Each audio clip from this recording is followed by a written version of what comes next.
Baby,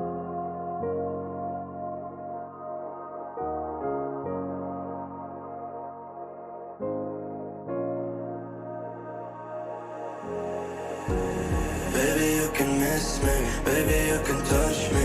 I can stay because I'm insatiable. Baby, you can miss me, but baby, you can kiss me because I'll never have enough. Yeah. Baby, you can touch me, baby, you can text me, but I can stay because I'm insatiable. Baby, try to bait me, baby, try to hate me, but I can't stay because I'm just. Baby, I'm insatiable. Nothing's ever gonna be enough for me. But yeah, I can't stop looking for something to ease the pain. Yeah, you never knew how I felt when you were not around.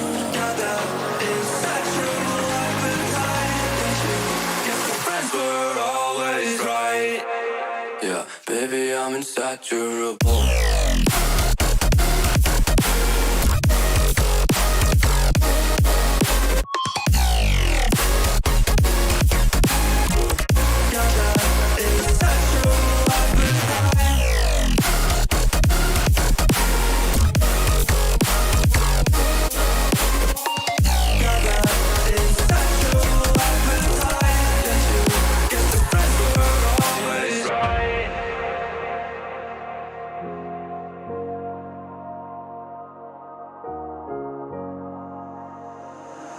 I can't stop looking for something to ease the pain. Yeah, you never knew how I felt when you were not around. Got that insatiable appetite that you guess your friends were always right.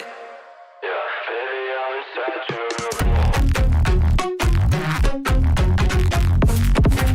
Yeah, baby, I'm insatiable.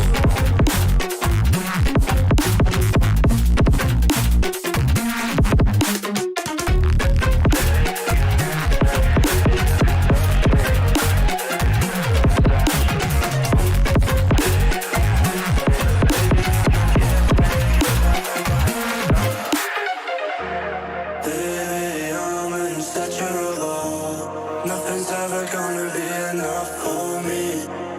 But yeah, I can't stop looking for something to ease the pain. Yeah, you never knew how I felt when you were not around.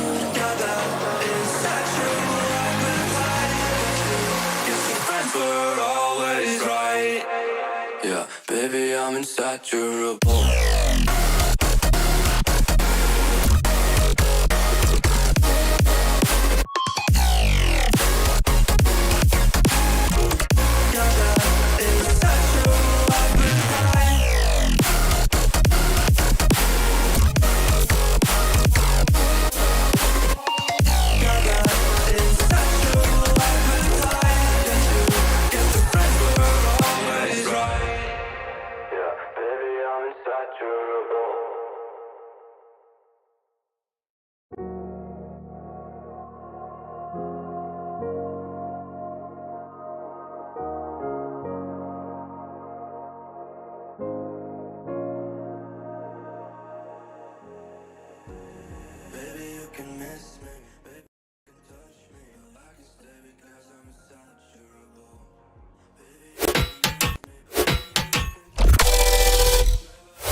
Hello, hello. Welcome, welcome. You guys are having a great Friday.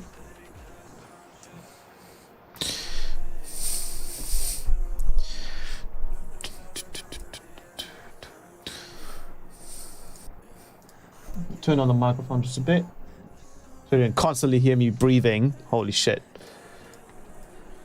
The goat, he's here. Welcome, welcome. Hello, Keel. What's good, Wildland? I'm gonna just let everyone know that we're streaming.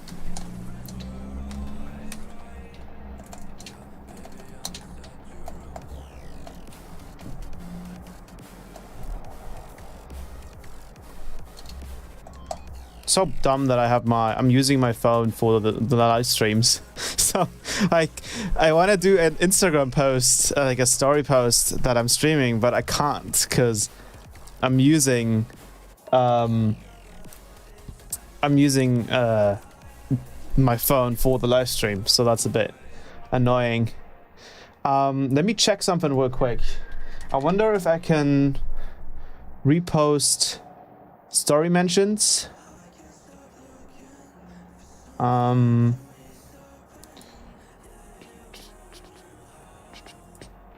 I do I don't know if I can. Well, I can do a plus. Oh wait, I can do this. Oh, I can actually post something. But this is only for posts. I need to post in my story. I don't think I can do that from...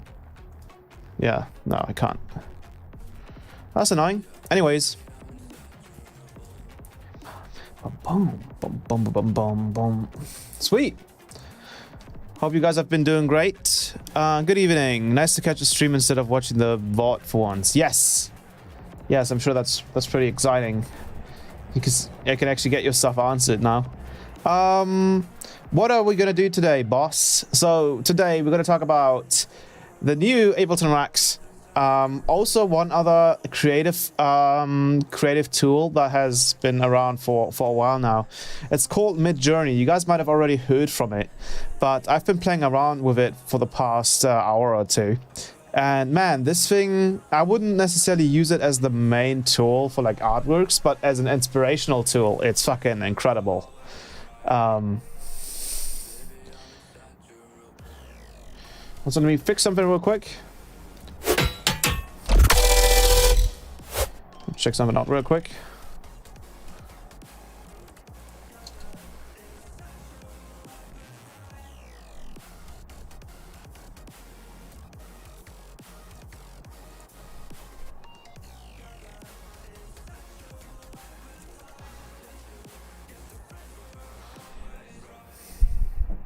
Sweet. So with that being said, I hope the background noise is fine. I hope there's not too much like background noise.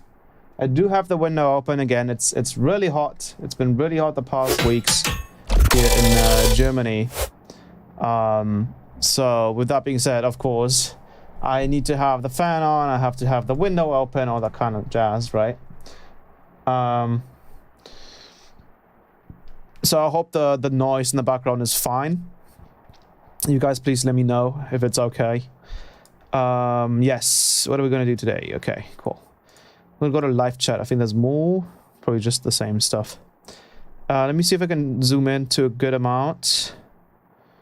I'll just have it like this. I can read this. Sweet. Cool.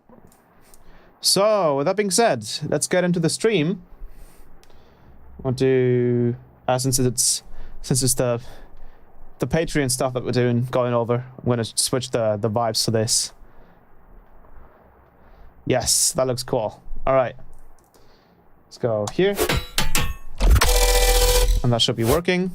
Yes, perfect. Cool. So let's talk about the benefits for this month, because I had to crunch it quite a bunch. Obviously, as some of you know, last month I had my beginning of the month I had my Rampage show, which was really cool.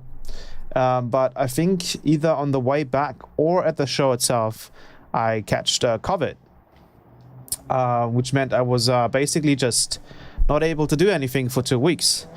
So, and I was still behind on the sample pack volume 5, which was the effects sample pack that you guys know of, with all the cool effects stuff. And so I finished that, but I only had like less than a week left to do the next one. So I had to crunch really hard. And yeah, probably at the show itself, very likely.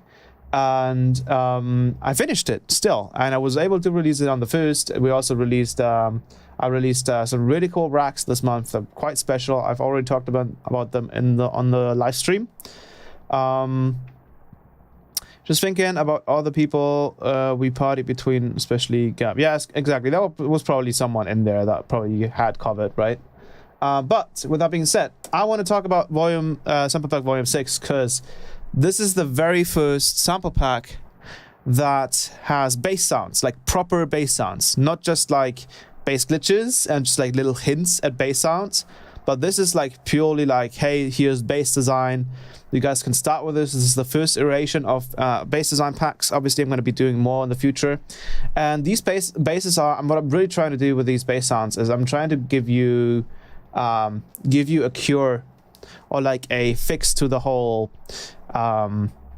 imposter syndrome kind of thing that you would get with other packs, right? So you guys probably know a couple of like pretty popular sample packs that a lot of people know of and a lot of people have probably used, or they at least know the sounds in them. And the cool part is that you can really take advantage of this sample pack because I think currently we have around 180 people on the Patreon. So obviously I'm not releasing this with Splice, for example. I'm not releasing it with I mean, I don't think Sematics does any artist packs anymore, but with these samples, they're all made in a way where they are not too characteristic, like like they don't have too crazy of a personality to be like, oh yeah, that's definitely that sample from that sample pack, right? They are all supposed to be extremely useful for manipulating. You know, they're all super clean, and I would say we just go through them so you guys kind of know what's in here. What's in here. So let's start off with the bass glitches, because I had a ton of fun doing these.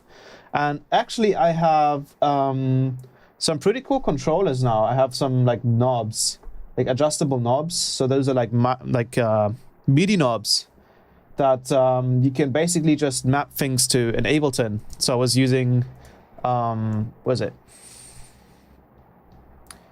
Fracture XT, and I was actually like, in real time, I was moving the knobs back and forth and then changing the buffer size, the rate, the pitch. So all of these bass glitches turn out to be a little bit less chaotic compared to, let's say, the first ones, like these. These were really cool as well, but these were like, I had to really handpick every single individual part. But these bass glitches are really cool because they have a bunch of like these cool little human errors in them. And they're not just like, purely randomized, right?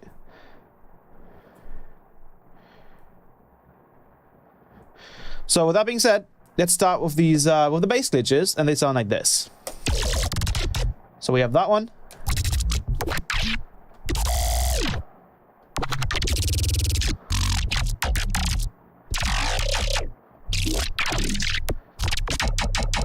Oh, I love this one. That could almost be like a bass line. Bum bum bum bum bum bum bum bum bum bum bum.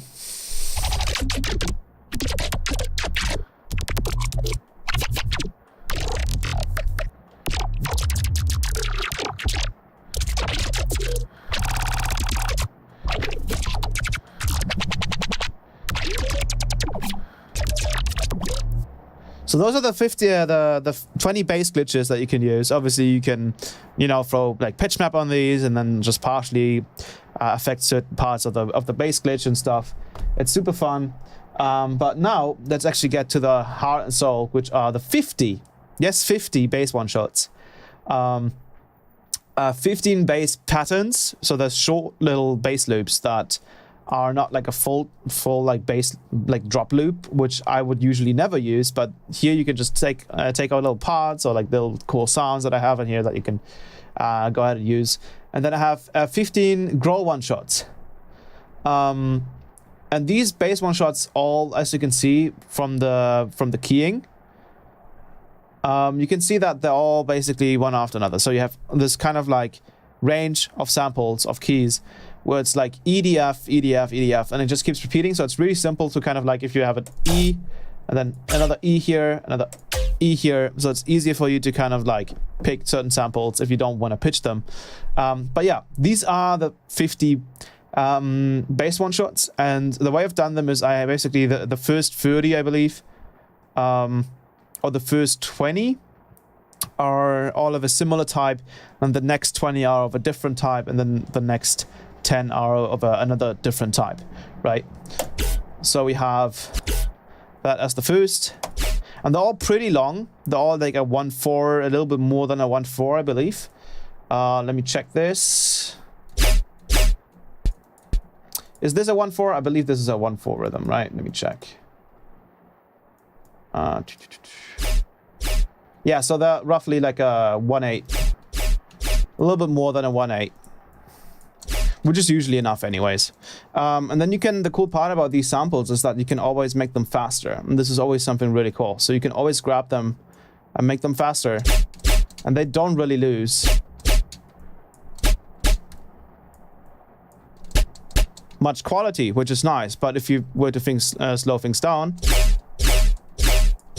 you would start to lose a little bit of quality. But you can still do it, as you can hear. Like, it's still possible. I would recommend just kind of like not making things slower. Making things faster always sounds better, especially with Complex Pro. I think FL has a similar cool new kind of like pitching algorithm there as well. So you start off with a bunch of these kinds of sounds.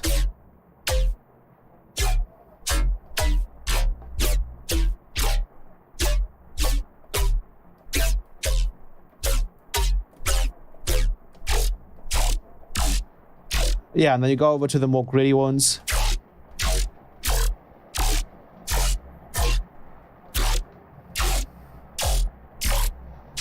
And then you go over to the very rhythmy ones, right?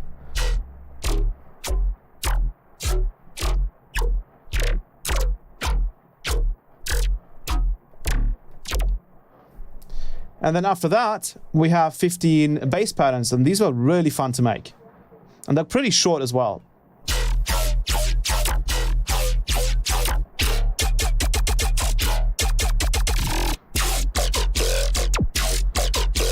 And some of these also have partially used the bass one-shots to make these, right? Did you use Soothe 2 on them? Yes, I did. I made sure that everything is just clean and still has character. What are some cool ways you've been using Morphiq so far? Reezus, it's insane on that.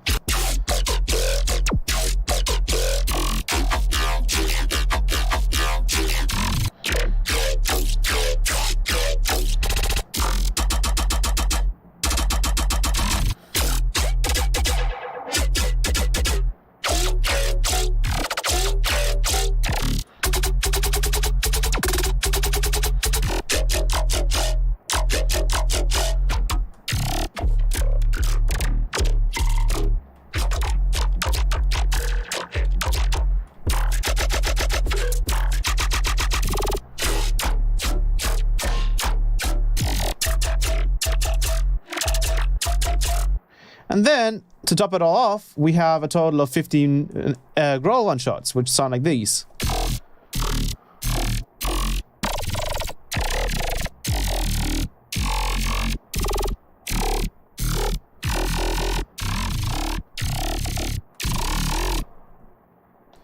So a ton of cool stuff. We also have this really cool visual for the next summer pack, which I spent quite a lot of time on as well to make it feel a bit cooler. And yeah, like this is the first time we actually have proper bass samples in the Patreon, and all of these are extremely useful. Let me quickly try and find a really cool thing that I did. I took one of the bass samples, the bass one shots, and I made a little rhythm with it. And I took a pitch map and basically just applied a frequency shifter onto it. And that resulted in a really, really, really cool kind of melody. Let me find the sample. It's somewhere in here.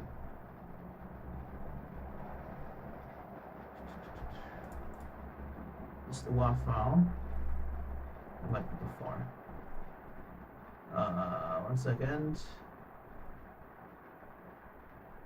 Un segundo. Aquí. All right. So this is basically, I've kind of converted over to pitch map at this point because it's just, again, quality-wise, it's incredible. If you know how to use it, it's like the best out there, right?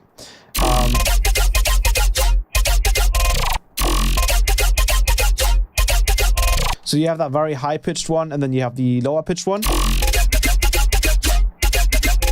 And you can actually like hear a melody here, right? It's like dun dun dun dun dun like that.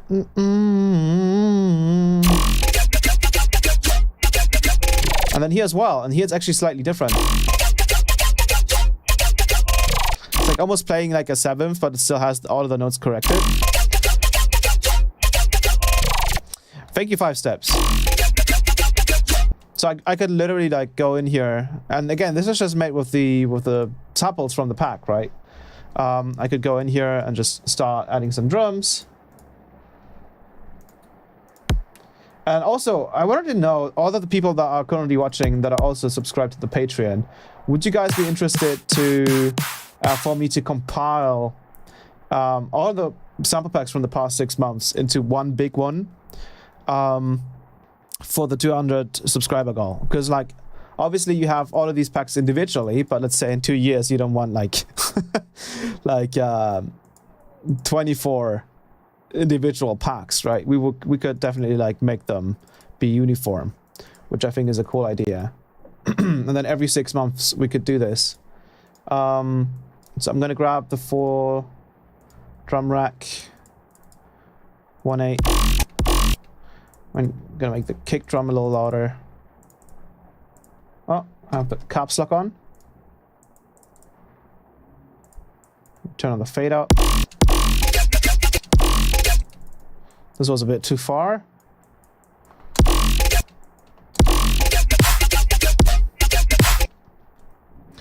Cool, let's turn on the band split.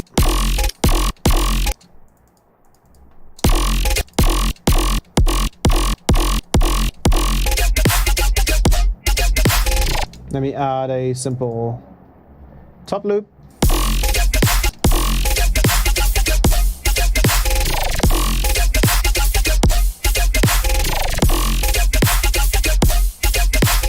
I'm gonna make this snare a little shorter. I'm gonna apply a saturator on here and a morphic cue. So I'm gonna just literally just use that to do my stuff here. I'm gonna automate the morph.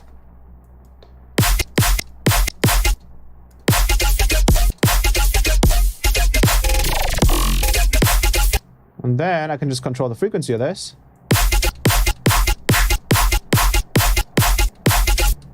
The total amount, which is a little bit too much.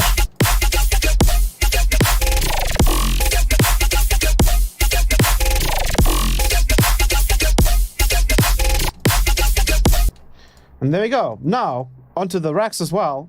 Of course, we have the new bass samples, but on top of that, we get a completely new rack, which is in Smart Clip. And the way in Smart Clip works is kind of similarly on how I did it on the last live stream. It's the concept of having the sub be processed independently from the mids and the highs, so the mids and the highs have room to be saturated, right? Could you do the same with the envelope follower and an EQ? Yes, you could. Obviously, you can do the same thing in Snap Heap. It's totally fine.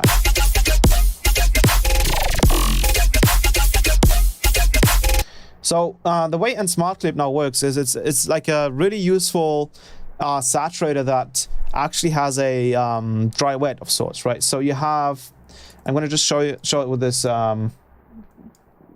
loop here.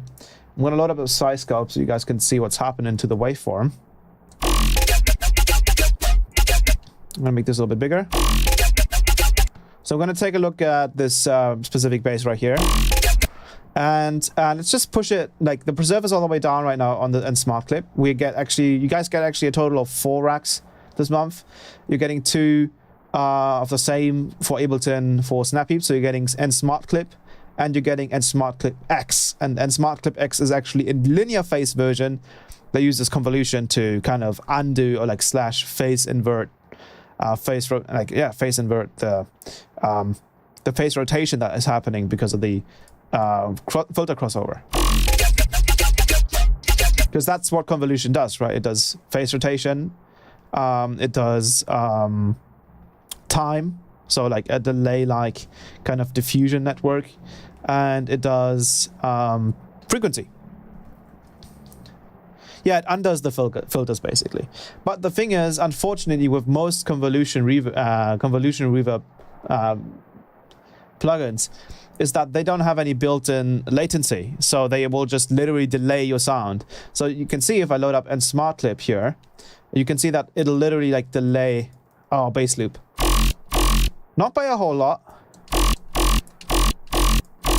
but it'll delay it by like 12 milliseconds. So if you're trying to use this on drums, if you're trying to use this on things that are supposed to hit at a specific point, I would recommend a smart clip to be used on the master for mastering, right? That's kind of where it really shines. But for bass sound design and stuff, we can just use the normal and smart clip. And you will see that currently we're just using the normal soft clipping mode, so there's no preserve happening, which means that we can basically just push this into a soft clipper and it'll just distort, as you can see. And what happens when we distort? Well, we lose information. As you can see right here, we're basically starting to squarify everything, which will make this, as you can see, it'll just kind of like start destroying the signal. Now, in this case, it might even be preserving a little bit because we are still doing a band split. But in a usual case, this will just literally distort, as you can see right here. If we compare this to just no distortion, you can see how much detail we basically preserve. So you can see the big sine wave here is obviously the sub. Then everything else on top is like what makes the sound, right? So I could literally take out the low end. And you can see that's basically our actual bass sound. So that's what it looks like. And this is what it looks like with the sub on, right?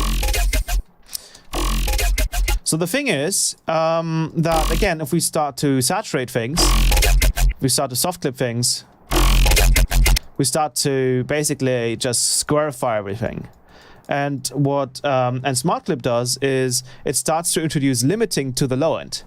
And it does two things simultaneously now, which I didn't have before, because I've noticed that this is kind of like an important change as well, especially for in Smart Clip X, which is for mastering purposes.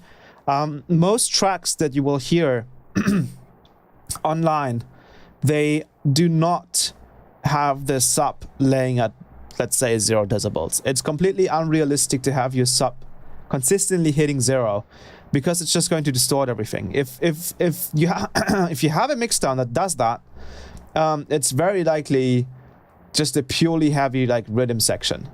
But in most cases, if you want things to be layered in the background, you have back effects, you have more delicate sounds happening, you don't really want your sub hitting 0 and then obviously distorting everything. So what Preserve does is not only does it introduce... I'm going to play it from over here because it's a bit easier. Not only does it introduce limiting to the sub region,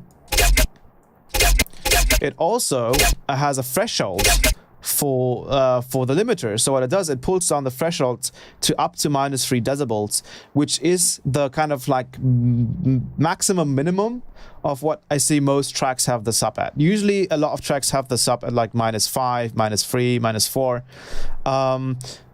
And -3 was usually the most. I've seen tracks that have a sub hitting -2.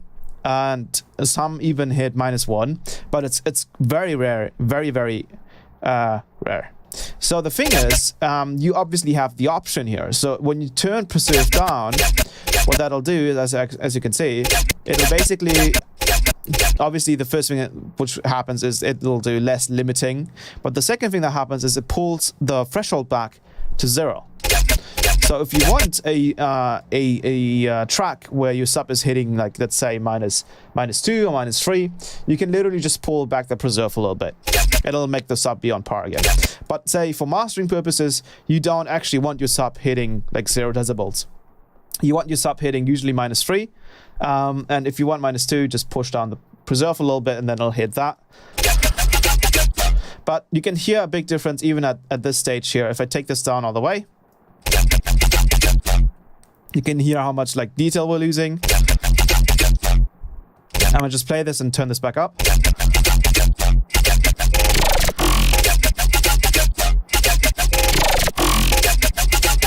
And then we turn it up all the way. If we turn it up all the way, I've also noticed that if the sub is hitting -3 decibels, you're also very safe from distortion from the sub.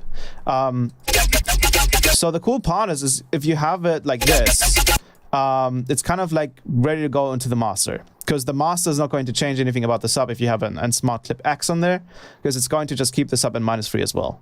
So even when you're pushing the drive, it's not just like not doing anything to the sub, it's still pushing the sub into the limiter.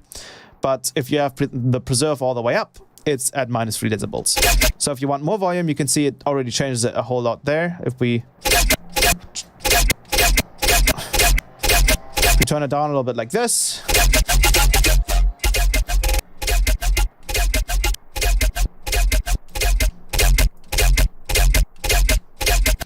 you can see we get a very, very clean kind of push. So when we play this now, you can really dial this in and we can make this whole drop a little louder.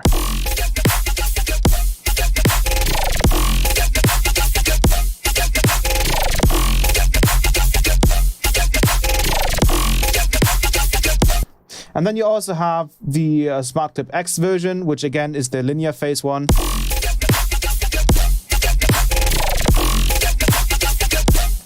So basically the same stuff.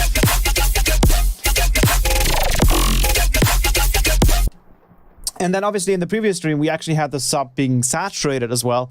But again, as I noticed, is usually for the sub, if you want to distort the sub, right? It's much better to distort the sub separately and not do some weird shit on the master.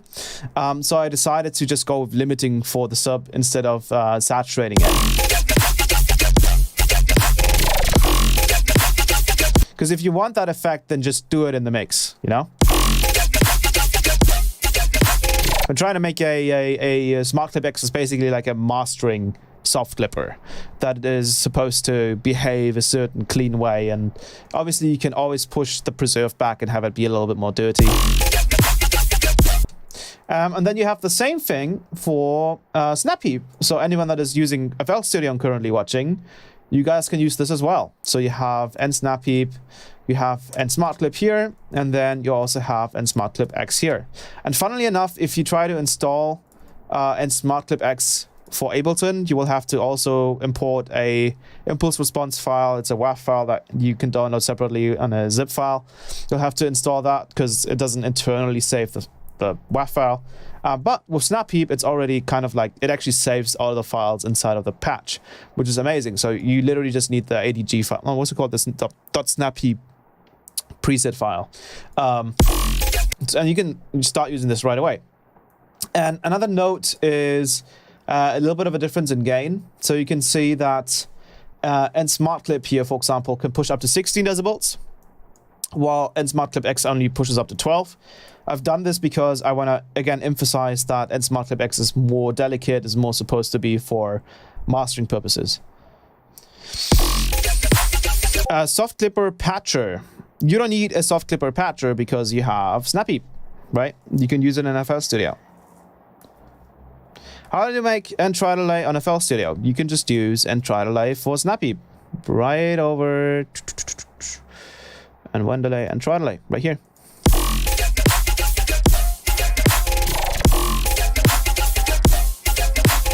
Again, I'm trying to make most of the Ableton racks for kilohertz for Snap Heap as well. So anyone in any DAW can use these, which is pretty cool, I think. So yeah, you have Smart Clip here as well. Again, this only shows you a percentage, but this is up to 16 decibels. And you can see right here, the preserve is already at 50% and sounds very, very transparent. But if you want, you can push it down. You can push it up. And again, you can see the change in sub here. It's getting to -3 decibels. Push back the preserve. And you have it louder again. The preserve here works a little bit differently compared to the Ableton one, because in Ableton I can't do any remapping. And Smart Clip here for Snap Heap has a bit more of a exponential curve to the preserve, so it does more earlier. So if we take this out, you can see it start working pretty early already. But the thing is, usually when you have a sub at -3, for example, right? Or -2 like this, and you just hear that the mids and the highs are just too loud compared to the sub, it's actually not the sub being too quiet, it's just everything else just being too loud. That's the idea, right? So it actually helps you with mixing as well. So push it until the sub still sounds heavy.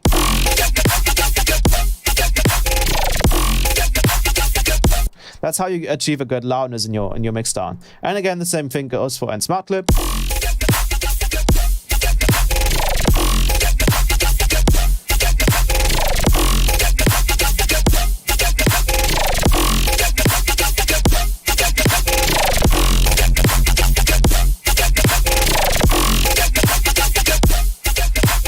So these are extremely useful. There was again a similar iteration earlier in Power.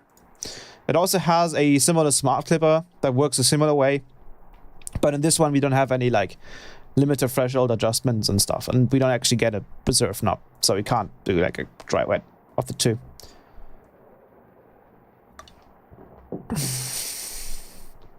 Alrighty, cool. So yeah, all we have to do now is just add some back effects.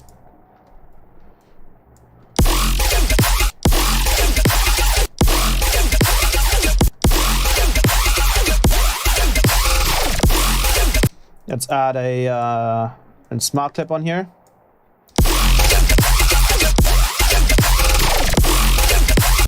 Maybe add an LFO tool on here.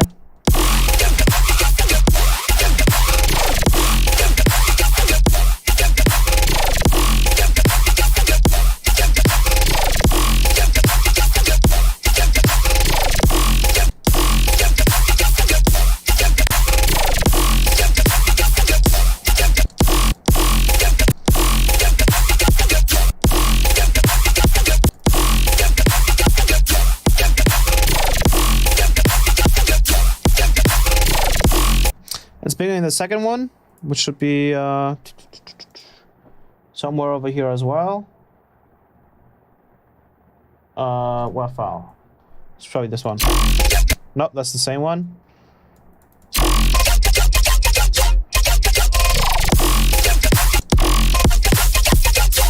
I'm gonna add a kickstart in here as well, and then just kind of clean this up.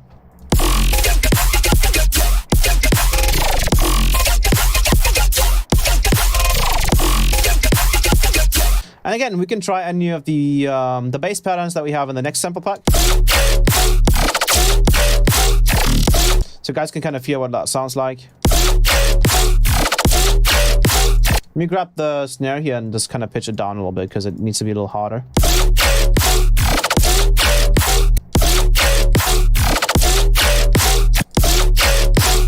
Let me add a little bit of dispersion. Let's see if that kind of helps it.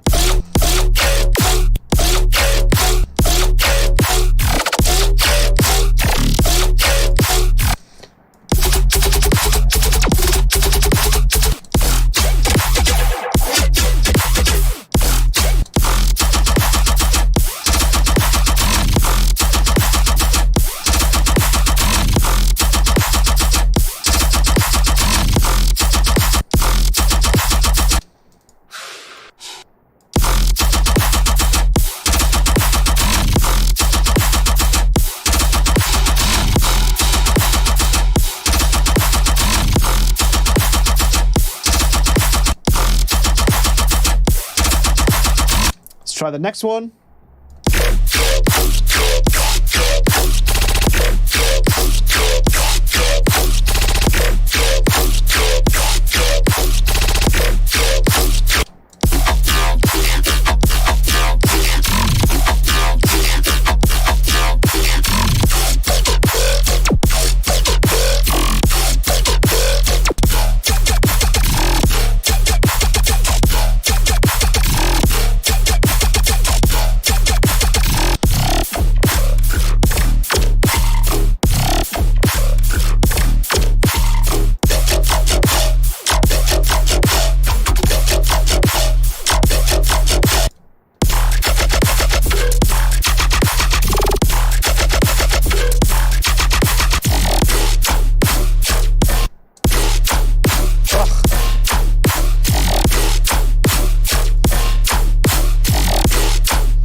So now we can mess around with that. We can load up a multipass in here. And for example, maybe mess around with the frequency shifter. Just automate that.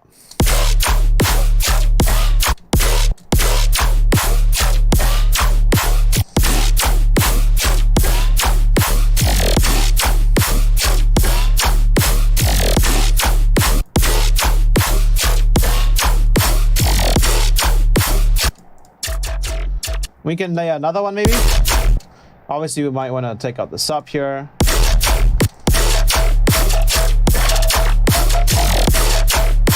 Wow.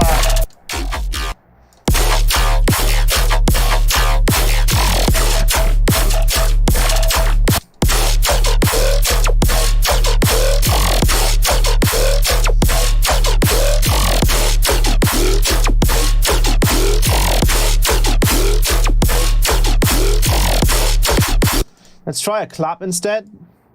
I want to add like a fat ass clap in here. Let's make it only one.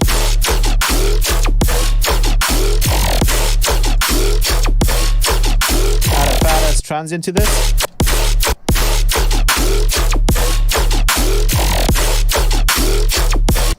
Maybe mess with the Morphe cube.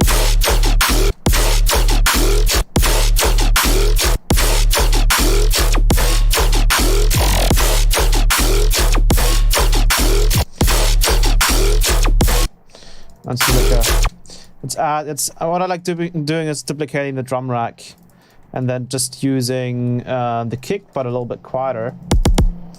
Turn on the kick a little bit, and I'm gonna put it to glide off is anyways. Yeah, that should be fine. Trigger, let's put it to gate.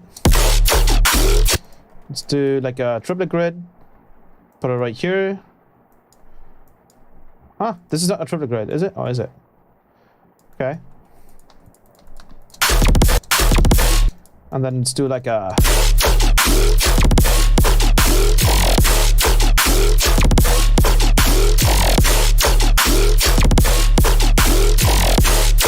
Let me pitch it up as well.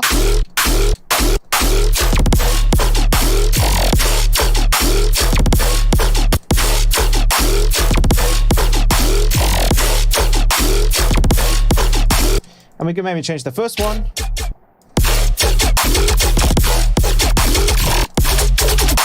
Let's try it.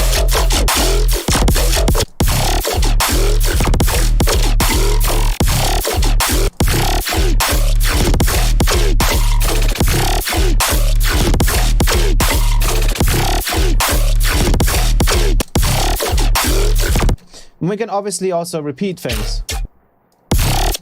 So maybe repeat these two.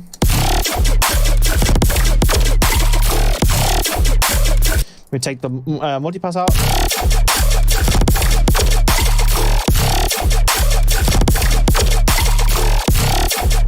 We'll repeat this one actually. Let's repeat it like this. But then and then again at that point you can literally go in and just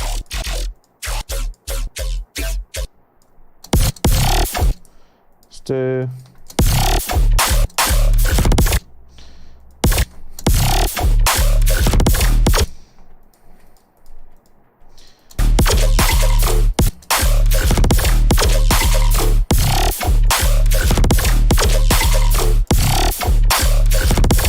we can pitch it around.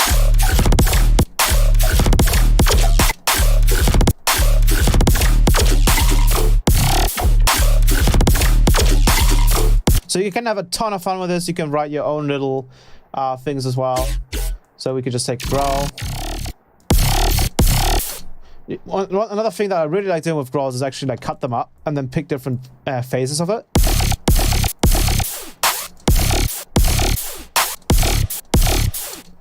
And then we can do like a...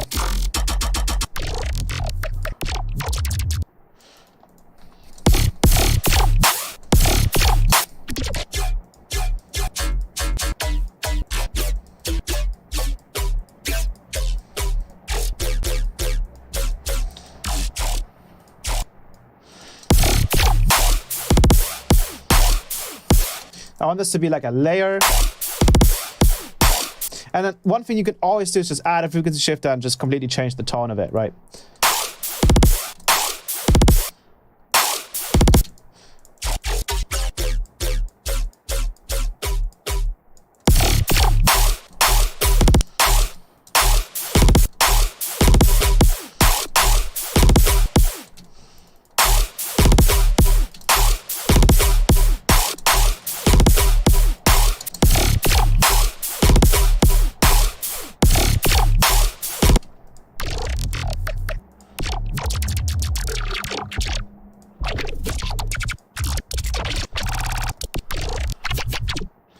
Oh, this one's nasty.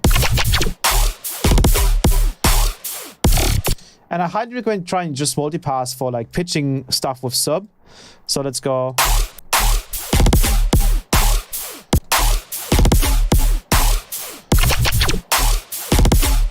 We're delaying this a little bit.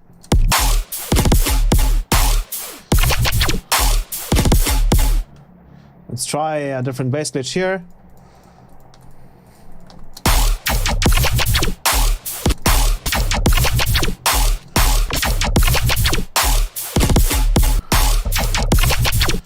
Let's try maybe.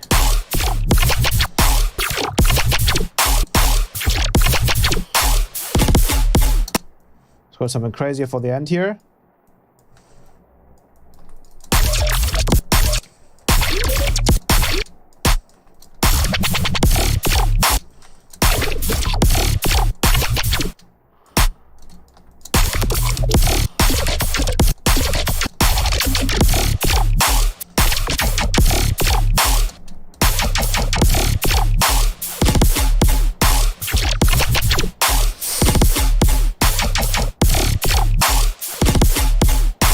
Now again, all of these subs are pretty short, so if you do not want to use a separate, if you do not want this to use the sub inside of the sample, we can obviously just cut it out and use our own, right? So we can literally just grab a simple serum, for example. I'm going to go to volume 5, and I'm going to load in the pink noise stereo in here. I'm going to high pass that and use it as a layer. I'm going to use the envelope 2 as a little pitch bend. So we get that oof, oof, oof. I'm going to turn up the envelope 1 attack a little bit. So it's more like similar to like an 808. We are probably in D. So I'm going to do one long D note.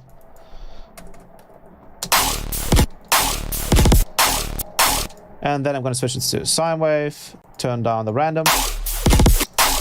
And then I'm literally just going to kind of copy over the thing here. All I'm going to add is 2 saturators and an auto filter. Saturator, auto filter, saturator.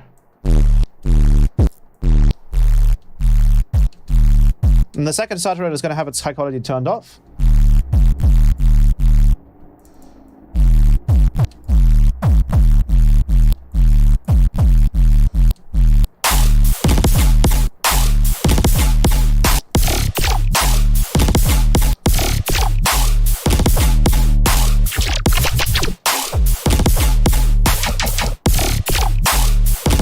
Now, onto the whole mids group, I'm going to add a smart clip.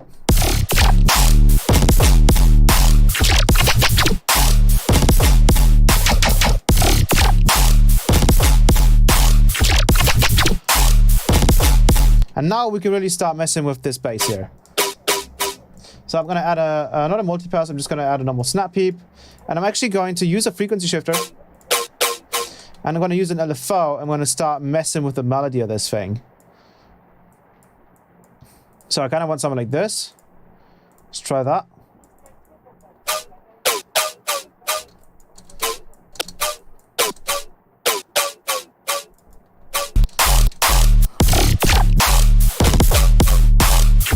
Maybe go with the preset.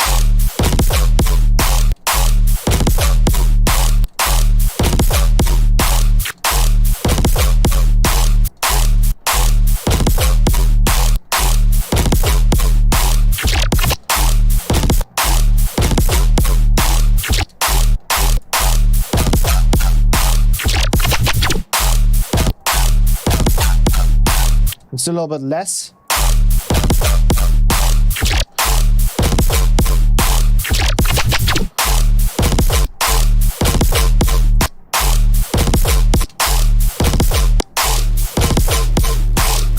So you can see how that preserve is really making a difference here, for example. If I took it down all the way, it just sounds like that. Preserve all the way up.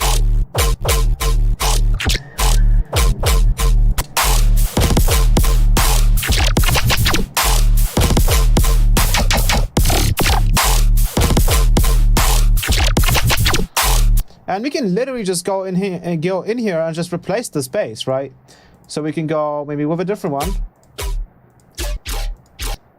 Like this one. And I'm gonna just literally place it the same way. Get rid of this.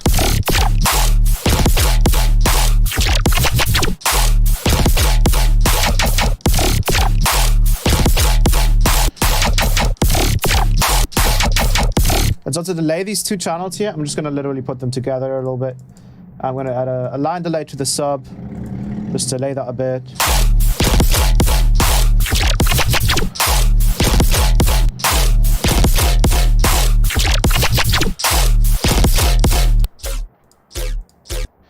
And then if you wanted to, you can obviously use any of the other ones as well, because they're all kind of atonal anyway, so it doesn't quite matter if they're in a different, playing a different note. As long as you have the sub removed, you'll kind of be fine.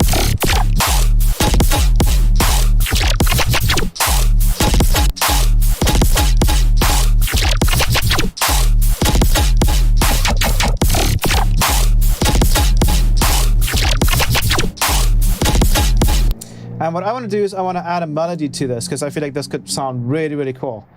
So I'm going to do a Control J here. So I'm going to do medium. I'm going to be in D minor. Let's do maybe even like a small little. Maybe let's go not by scale and literally make it like, I think there's a different scale that is called, was it Phrygian?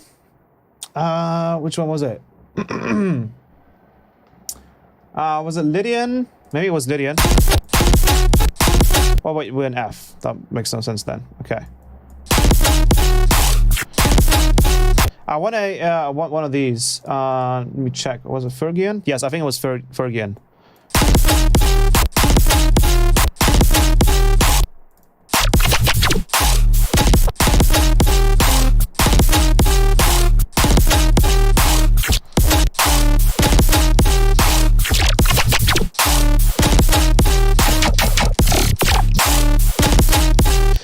Which was the scale that was kind of like Egyptian, sort of? I remember there was one like that, but I don't remember which one it was. And if you guys know, am I using the right one right now? I don't think I'm using the right one, right?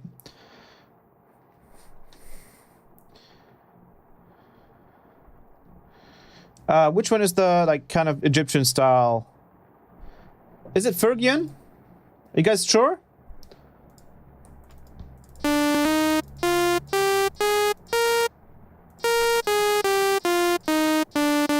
It doesn't sound like it's Locrian. Phrygian.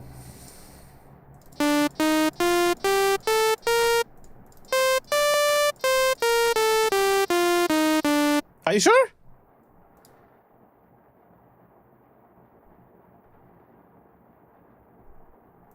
Maybe dominant? Yeah, it's dominant. It's Phrygian dominant. That's what it is. It's the one that has a bunch of like semitones. I love that.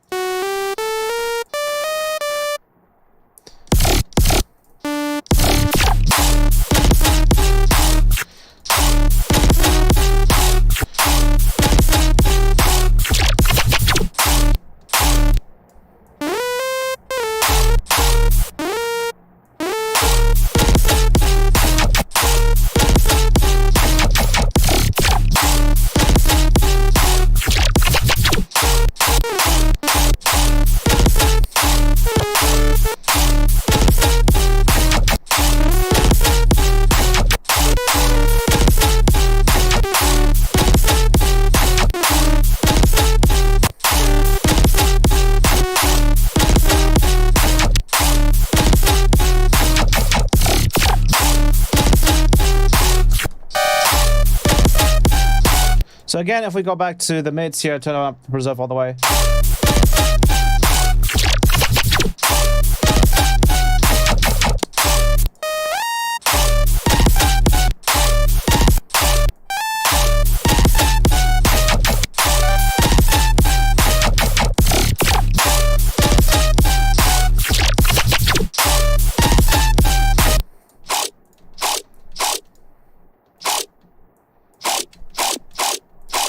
can also try stretching this one out. Let's see if we can maybe use tones or something like that. Or even texture.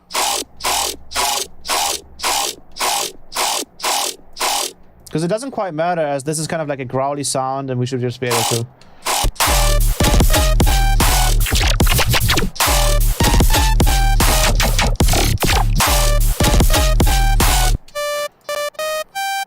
Let's make this sound a little shorter, because right now it's just too long. So let's turn up the decay here. Let's add a little bit of I want to do like a something like that. Let's go with MP enabled.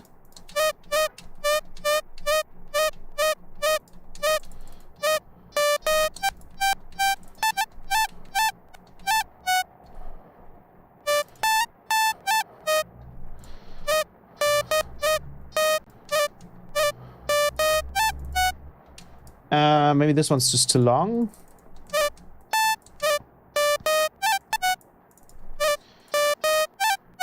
And then I want a macro that does like a aux source from macro 1.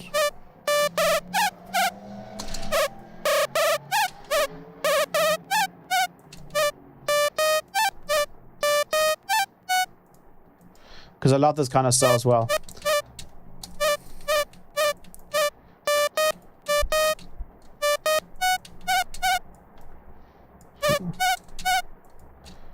Move that over there.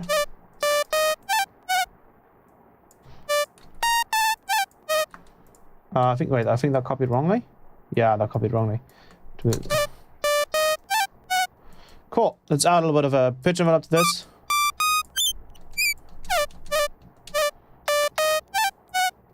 Let's do like a bandpass on this.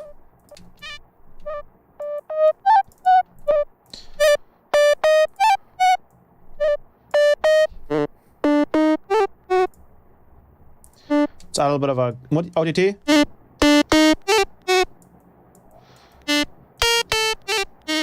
Let's try some phase on this.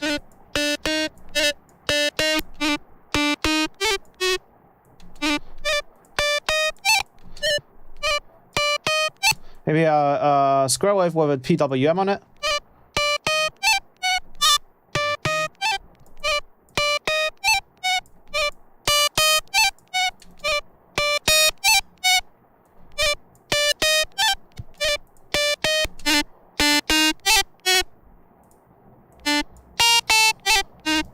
Maybe a little bit of a soothe on this.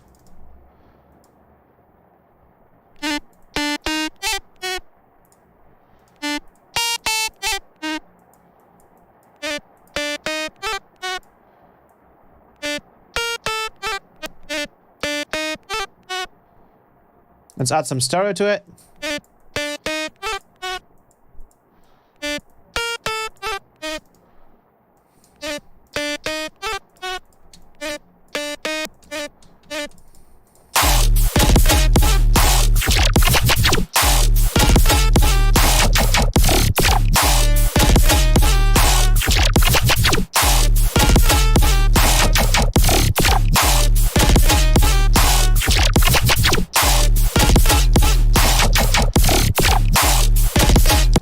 Now let's go over and do a second part here.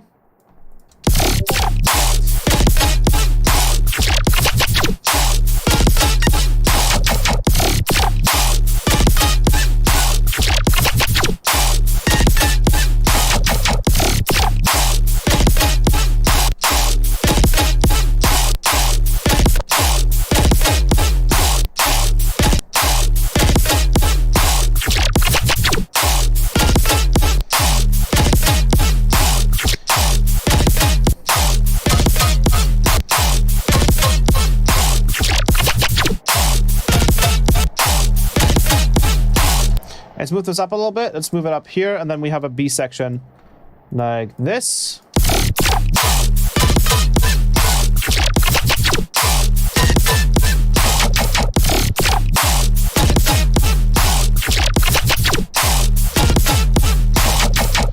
Let's have like a background melody as well that's in the same key, because I love that. Let's do I love that. Look at this scale. It looks so fun.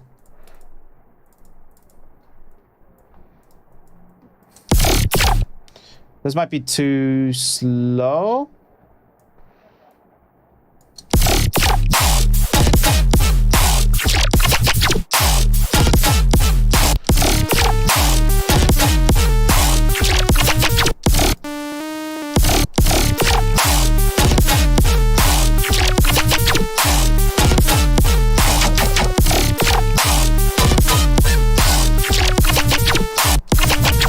Let's turn it on here as well. So D, what are we at again? Dominant something? Phrygian. What was it at? I'm missing it. Phrygian dominant.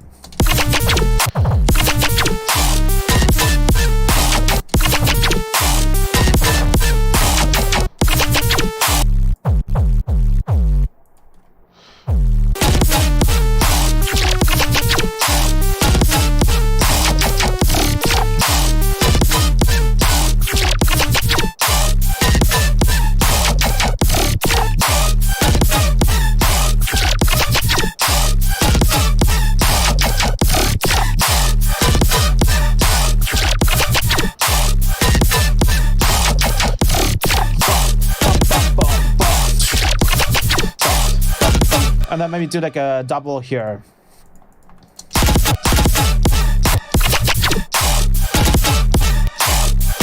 Probably start it here.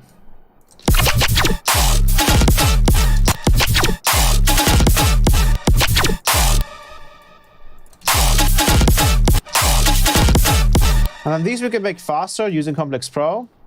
So we can make them a lot tighter like this.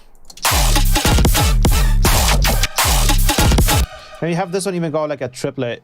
Oh god, what's the triplet at though? Right here.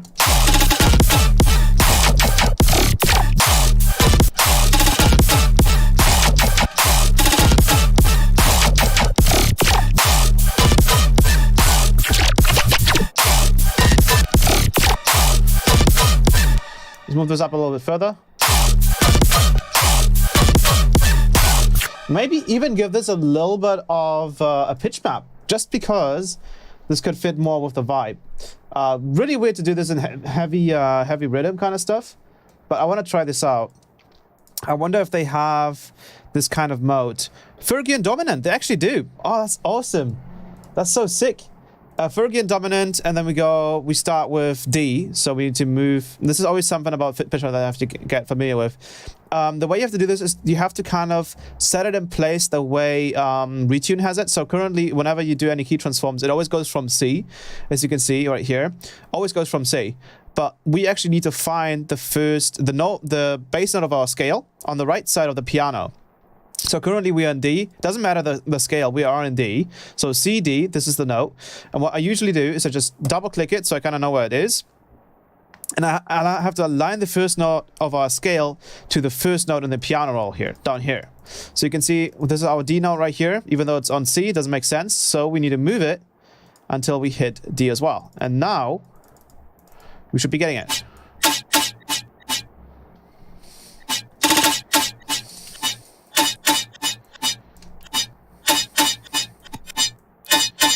So let's see if we can...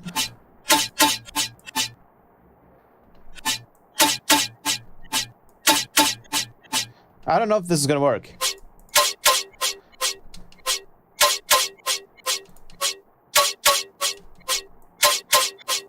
Because we kind of do have to pick, I guess, one. It's really weird.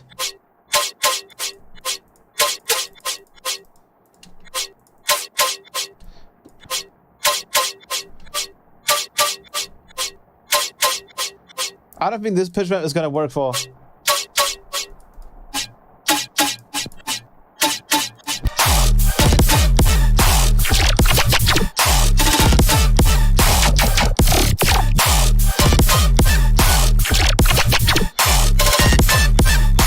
Oh, it's actually kind of good.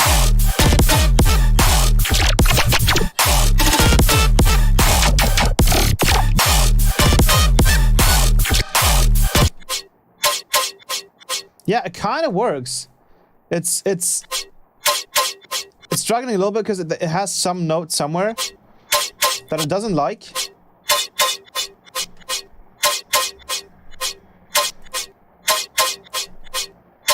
Maybe that's also the EQ. I think we have to have the EQ before the snap, after the snap. Whoa, okay, maybe before it actually.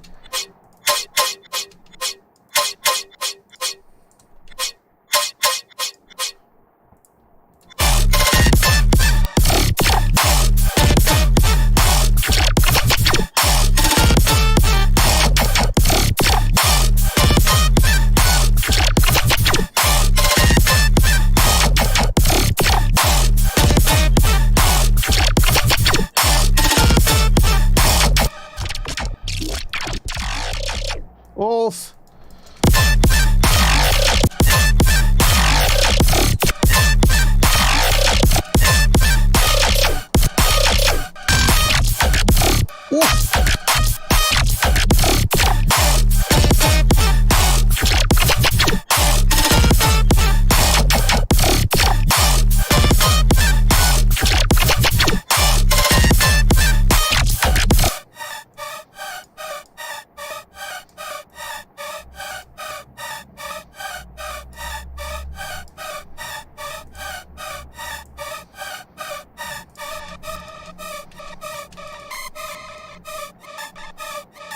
I need to turn on MPE on this.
So like a reverb throw here.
This needs to be like a bum bum bum.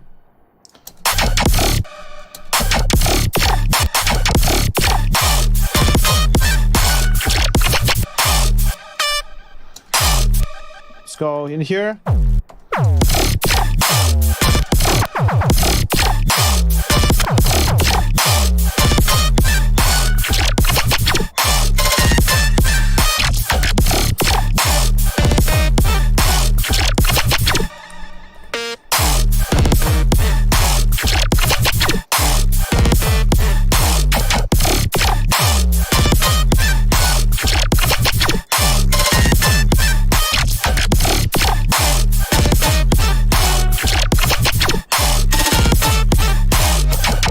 Try a different bass in the second part. I want to do like a wook bass. I want to try and see if I can do that. I never do wook basses, but I think we could maybe do something here. So with a wook bass, we want to kind of design this in a differently. we want to do like an FM. So I'm going to use an LFO above the level here.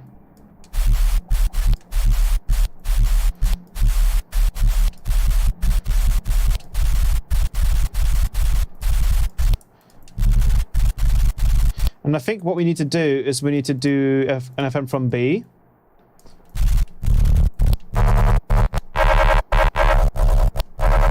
And then probably like a low pass.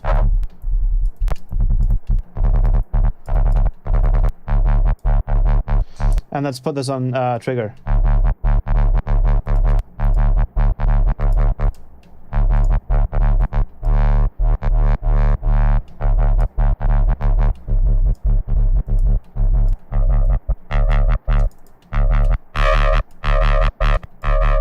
We probably don't want to actually distort it.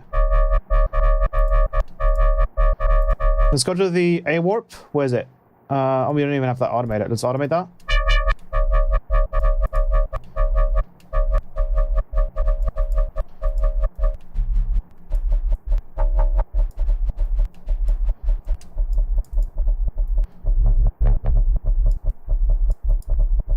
I want to add like a bit crusher.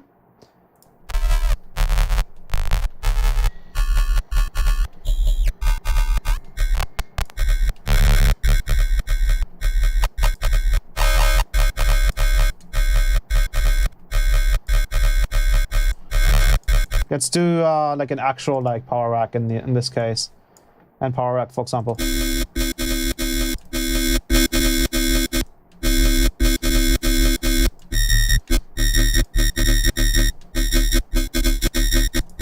Way too much stuff happening.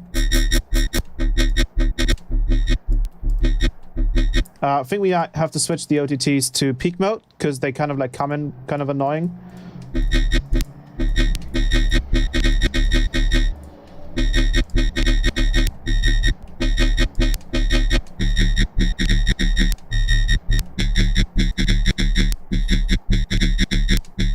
Still have too much happening.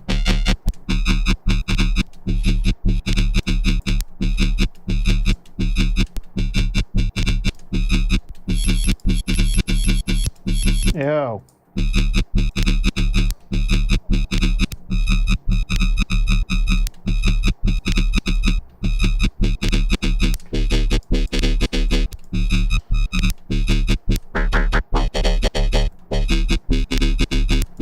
Turn on the random.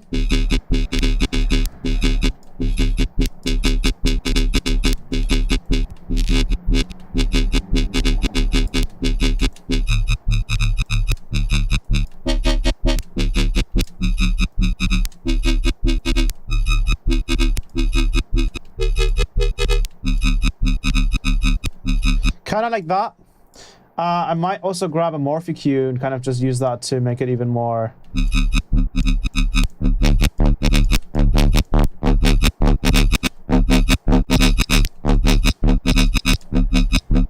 I don't like how the sub is. I think that's the bit crush. Let's just try and do like a clean. I'll just literally like drag it out like that. Make this one shorter.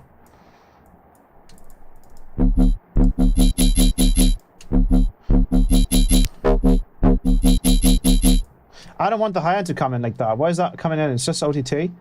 That's annoying. Let's do Morphe Q. Where is it? Right here. Grab an envelope follower. And that's going to be grouped.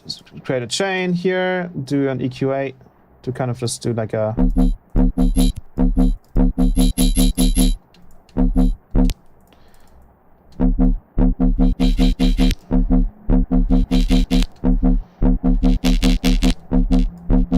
Oh, you might want to actually... Yeah, you might want to include the low end. I think we should actually just keep it like a low end. It sounds like it just needs that.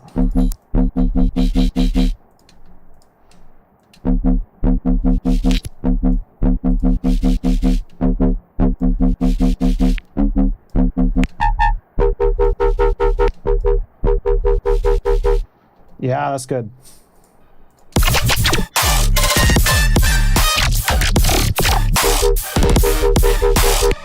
That's cool. Let's do like let's add a bit of stereo to this. Let's do a multi-pass. Where's multi-pass? Don't do no.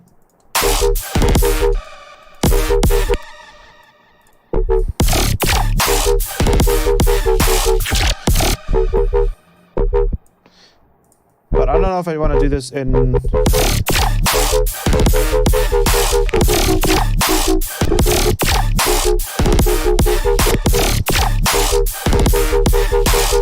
That's why I want to do it with a frequency shifter.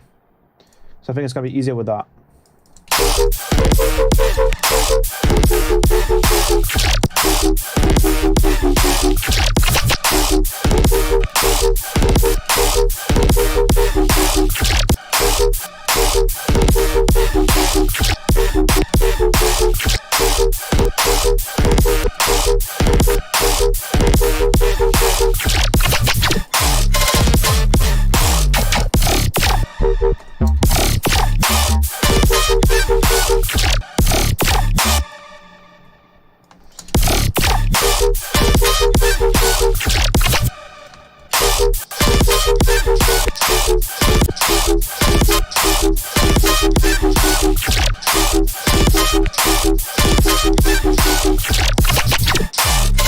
That's cool.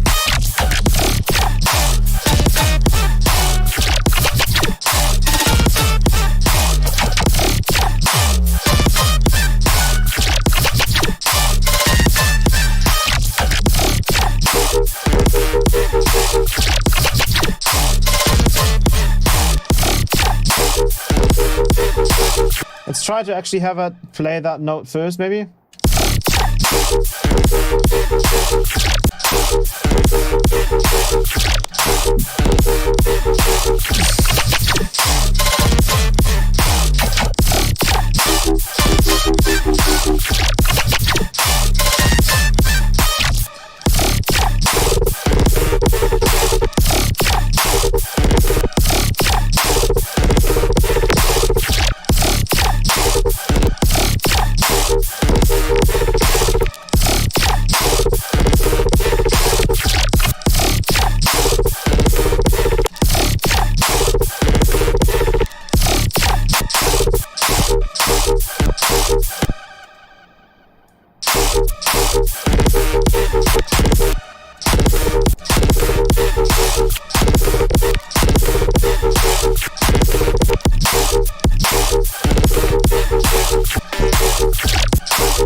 I remove this.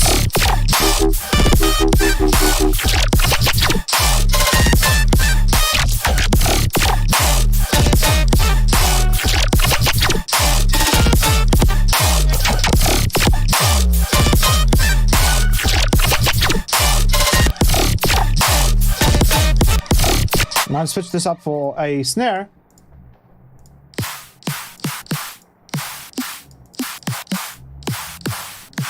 This one's really fat, the snare right here. Move this up. Delete, delete, delete, delete.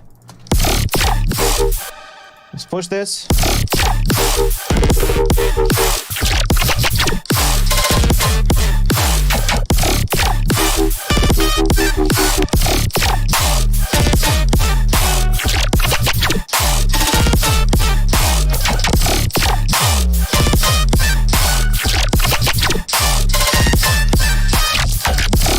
Ooh, you know what? Let's fucking save this shit, because it's fucking insane.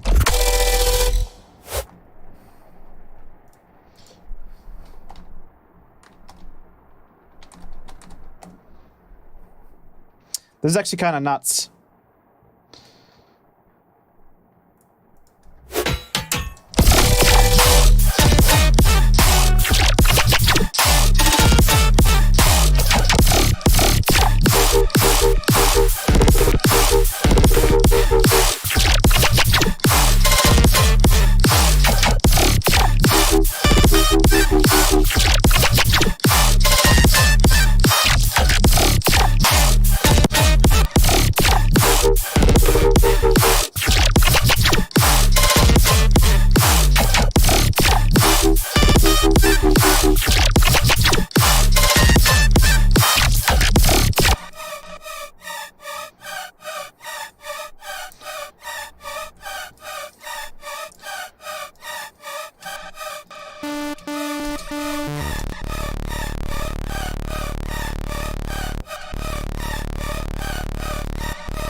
just gonna try and get some ideas for the intro here, because I am really inspired right now. Let's do some rees.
Oh, my camera's gone. What the fuck?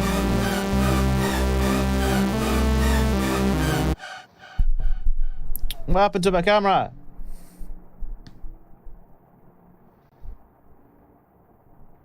There we go. Sorry about that.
Probably too much of a long like melody, but we'll figure that stuff out.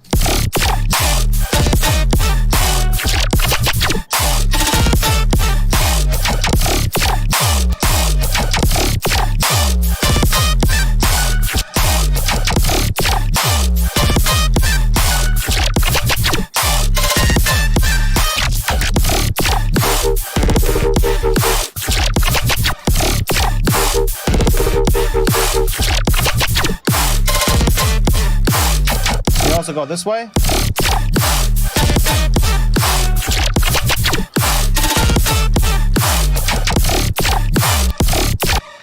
I don't want the envelopes, just want the notes.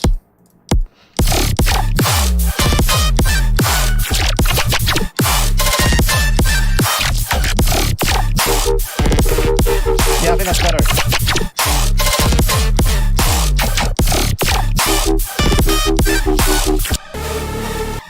Let's try just like literally making this faster by doing the, what is it?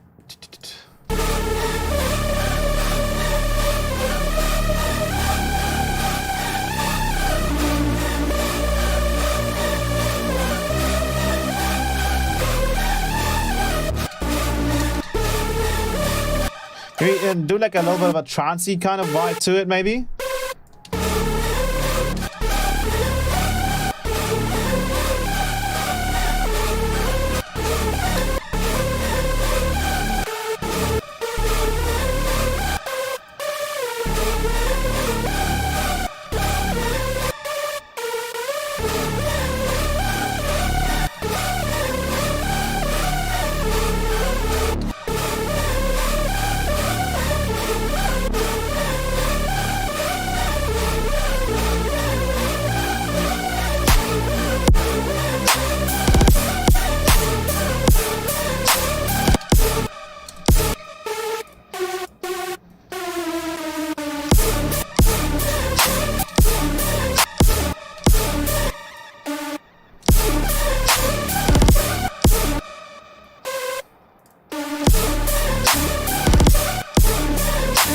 So we basically just do like a...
I wanted to load Morphicue.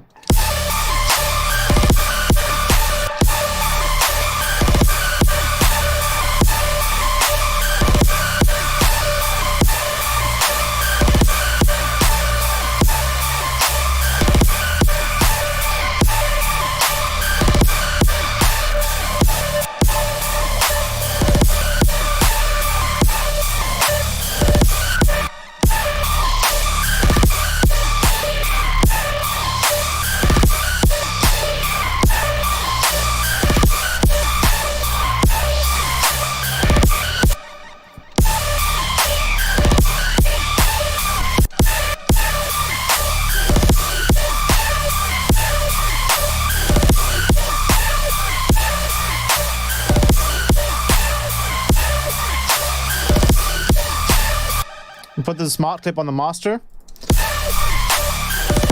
just to be safe.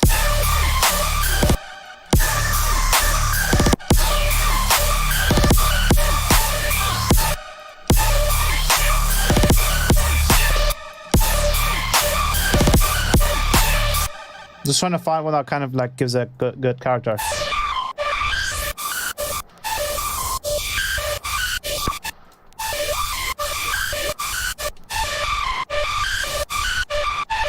This one's kind of cool. Maybe one of the filtering ones.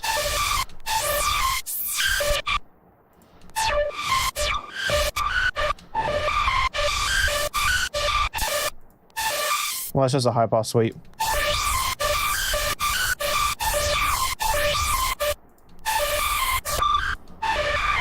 Actually, I know of another plugin that can do some really cool shit as well. I think it was by let me check. It was by decidedly, I think it was the Decent Sampler. Now I only have, oh wait, no, it's not the Decent Sampler. I think it was Nimble 2's, no. What was it again? Linear display? Nope. Glitch machines? Nope. Digitalis, yes. I haven't bought this one. This is just the demo. But this paint mode here is pretty cool. You can do some really cool.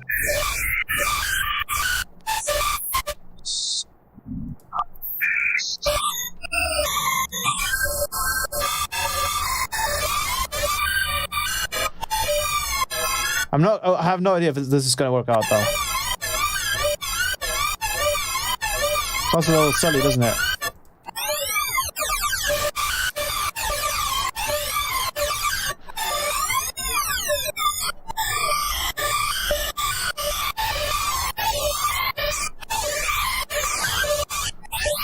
You can actually draw on it as well. Like you can literally draw anything in here.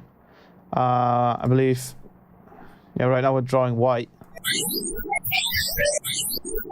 It's like a weird spectral notch. It's really weird.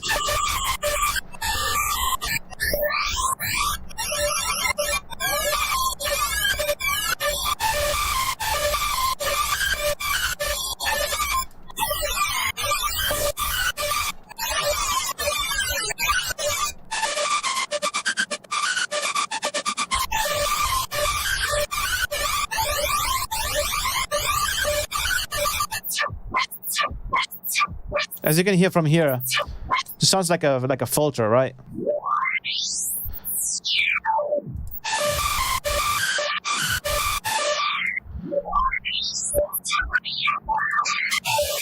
I think that's a cat. I think they have a couple of memes in here as well. Wait, I remember they had a meme.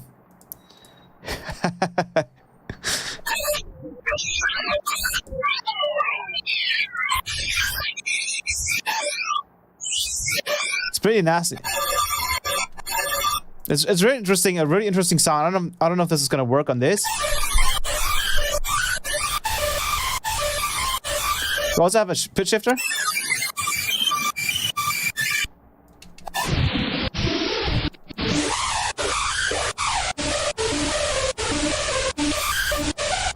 You also have like a lossy compression kind of vibe to it.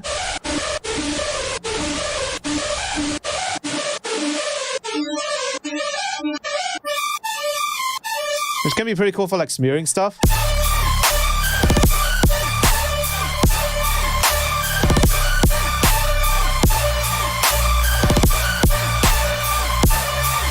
Makes it sound like it's been sent through Twitter a million times.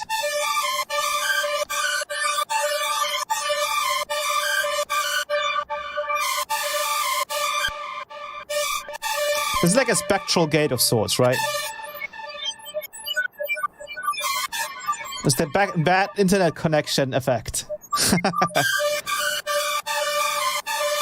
I think you can actually drag in... Yeah, I think you can drag in PNGs. Funnily enough, this is something I wanted to talk about. There's this really cool... let me check. There's this really cool Discord server called Midjourney. And they just basically like literally have like AI generated pictures. So I can go like, I can type in, what was it?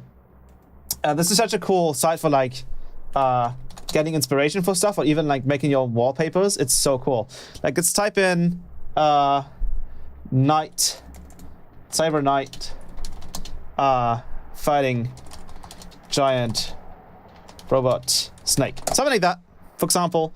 And then this will literally, this is, oh wait, my trial depleted, fuck. I'll have to buy this, like a monthly subscription, but it's so cool. Like it's literally all AI generated, and it's like, it does some insane stuff, like literally ridiculous stuff. It does faces, it does anything you tell it. And I had a couple of really cool monsters that I made. Like, look at this stuff. This is all AI generated, by the way. This is like not like just pasted together from a bunch of pictures. This is actually like the AI learning what these things look like and then making new things out of them. It's ridiculous. I don't know if you guys know of this AI bots, but I made, let me check. I have to get that here. Because my girlfriend sent me a couple of really cool pictures. I had like this insane, I'm gonna open this up in a browser. So what I typed in, and this is this is like, this fucking program is really damn nuts.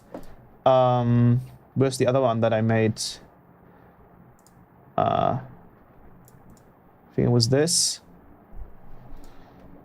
It's like crazy what, like, because like you can type in some stuff that you would never understand, and it's like you would not know how to make, and then this program gives you like an interpretation of that. It's pretty crazy. Wait, so I'm gonna drag this over here.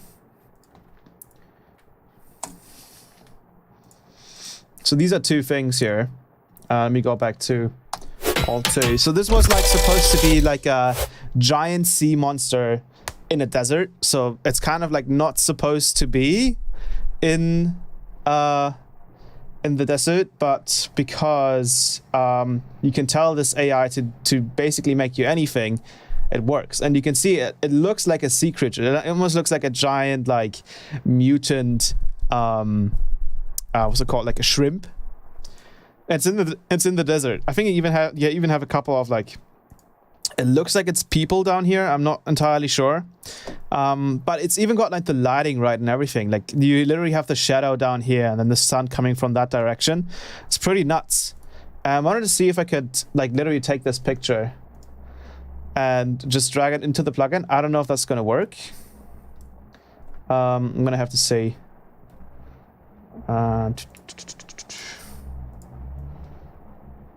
I don't think you can drag in pictures, unfortunately. So these are all pre-made pictures. But yeah, definitely try this stuff out because you can get some really like crazy stuff. Then the other one was like, and this was my girlfriend's idea, was like a sky bridge with like unicorns flying around it. And this is what it came up with. So it's like a literal like bridge.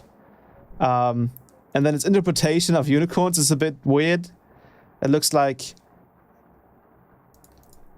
if a unicorn wasn't really real, like they're not real anyways, right? So it's a really cool interpretation. This site is kind of insane. You can do anything with it. It's ridiculous and it's very artsy. Almost makes you a little bit scared for like the future of artists, to be honest.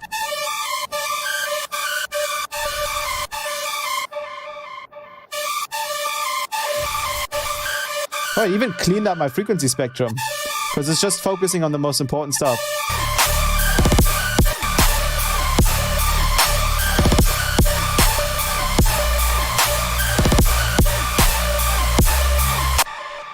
And then we'll go to the back to the drop.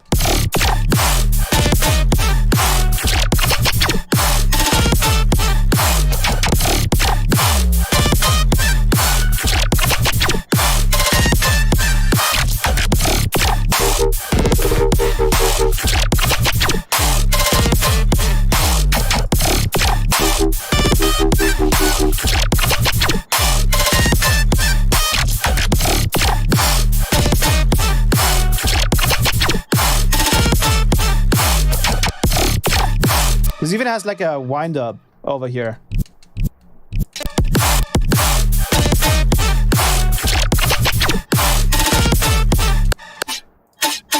I almost want to give this a little bit of reverb, just to kind of open it up.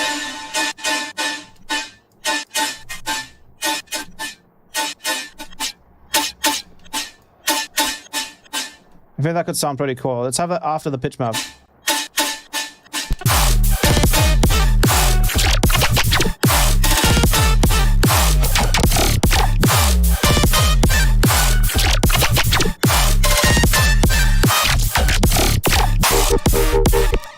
Let's make the cymbals a little bit cleaner.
We're gonna do just the. I'm gonna copy over the clap to the other side with the snare body, and then what I'm gonna do,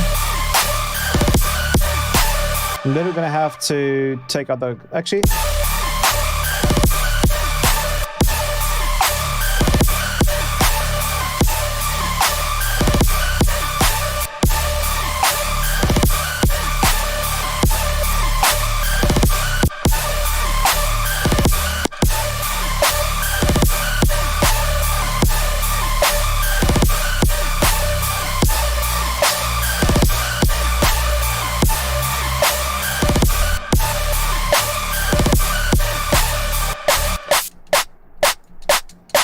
Let's make this one sound good.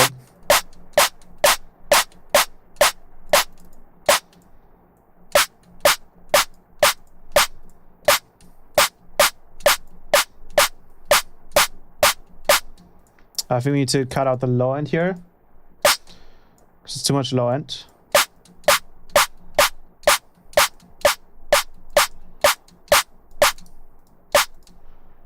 This one.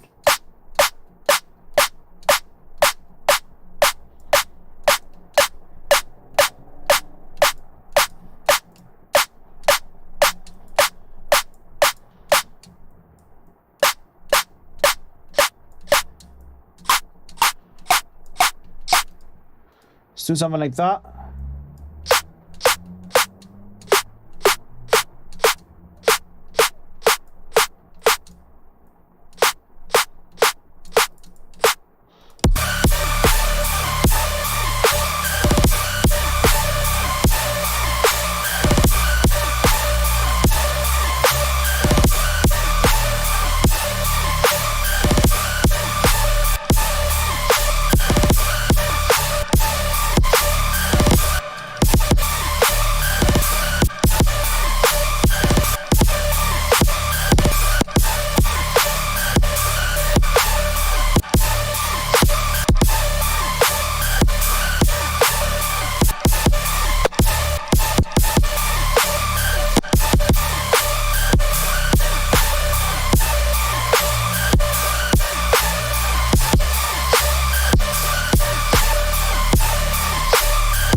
So we should do like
My cam is fixed. What do you mean?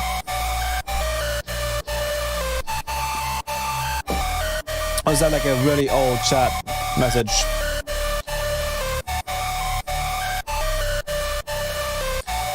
Probably very old. Whoa, what happened? Why did it delete it? What the hell? Why did you just delete my reset? What? Turn this down.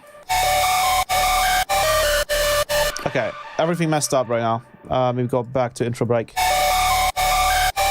Why is it still so loud? Oh god, stop.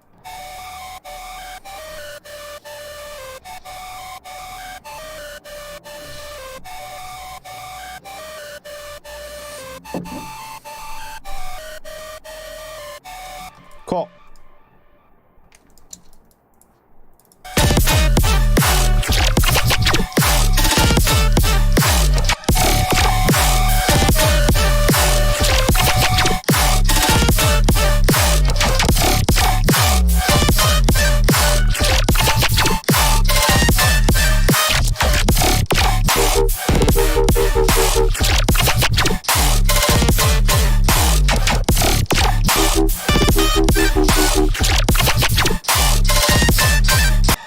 Let's add some effects in here. Let's do.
Let me do.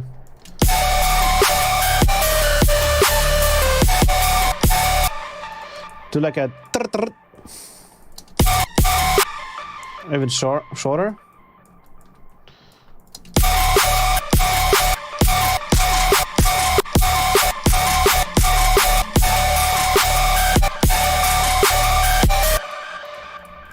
Grab this.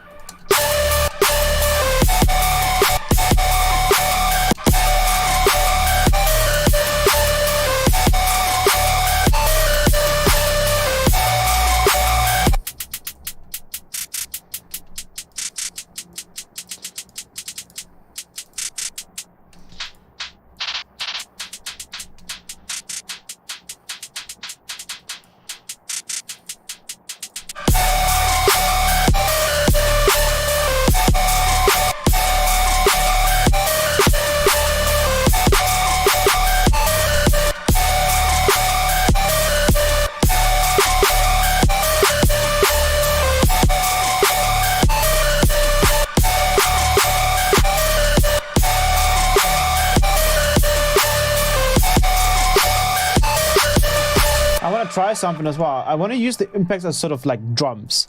I want to see if that's possible because they all have a kind of like drum characteristic. So all the impacts from 11 to 20 we can try and use. I'm going to use the first four.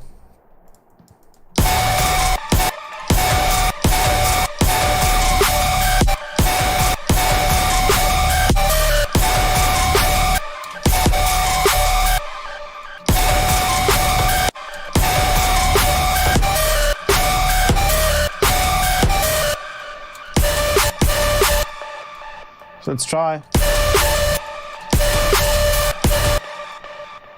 using like literally all of them maybe. Let's listen to this. I'm gonna group this.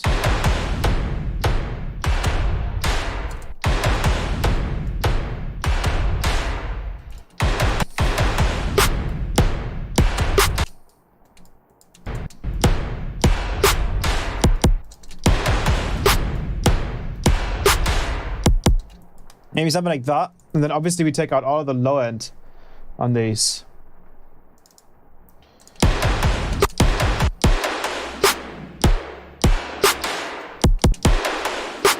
And then we can kind of tighten them up.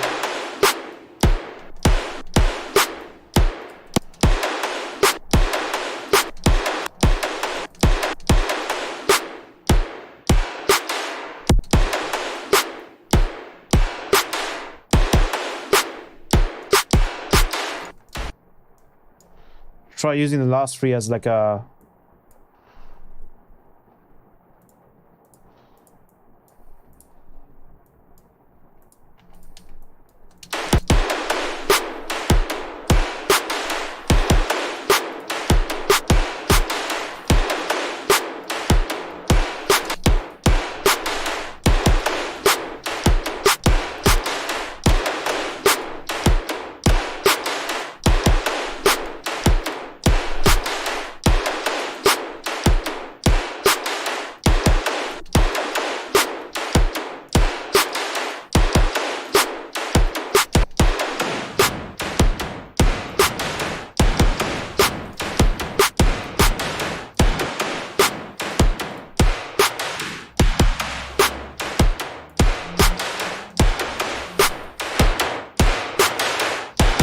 we need a little bit more randomness in the transients, but I think this is pretty decent already.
Cool.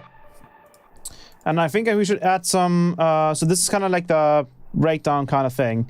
And then I kind of want to add like a more energetic section where we do, what have we duplicated here? What the hell? Wait, what? How, when did I duplicate that? Okay. Let's put the unison to 2. And the global down. Full switch up.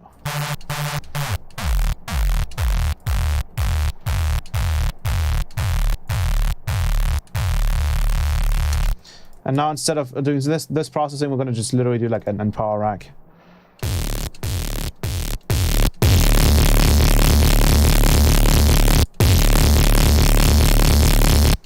And I need a disperser to lower the high end.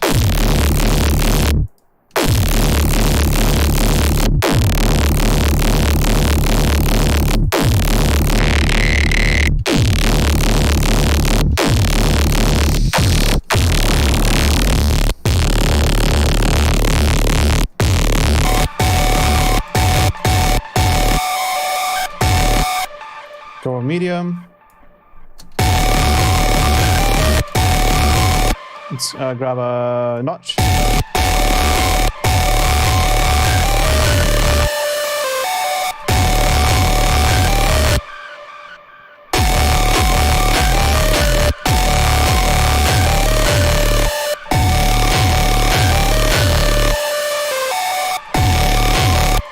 Let's do, I think we're gonna have to do like a separate, how do we do this? I wanna low pass the...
.5.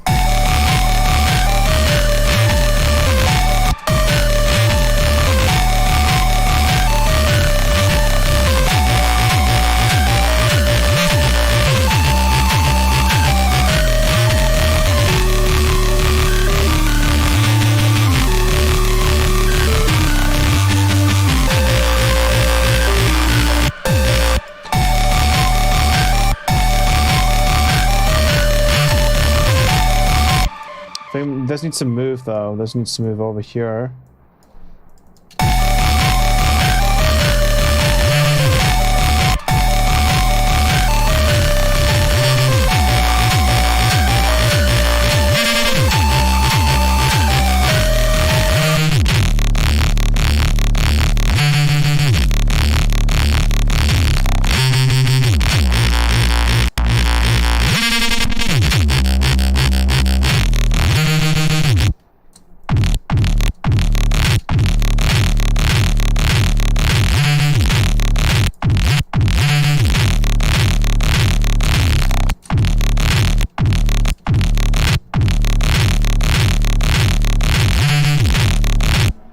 Now, we pick a cool Morphicube preset.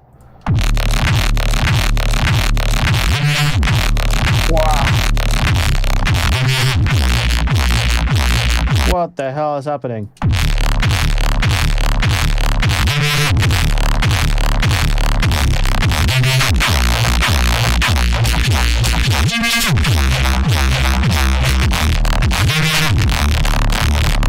That's fucking nasty, holy shit.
make this into a peak.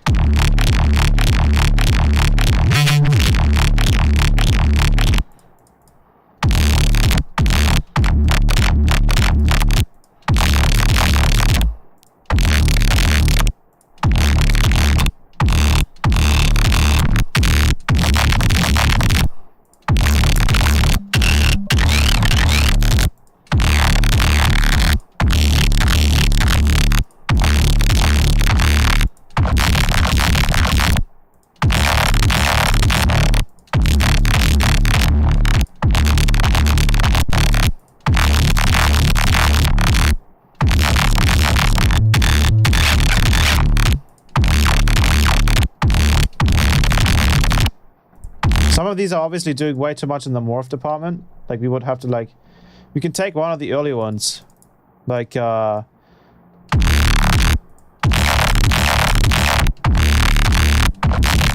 I'm sure this one would sound good. It's just that the morphing is just happening too much.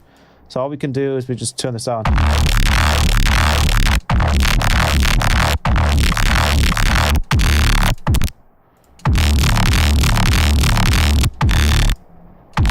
And then we just see if that maybe it sounds better.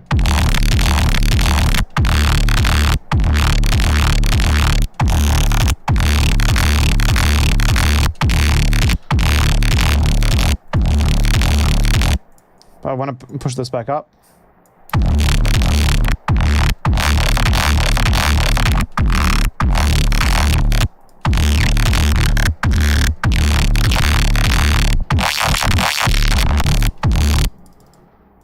Which one was it that was sounding really good?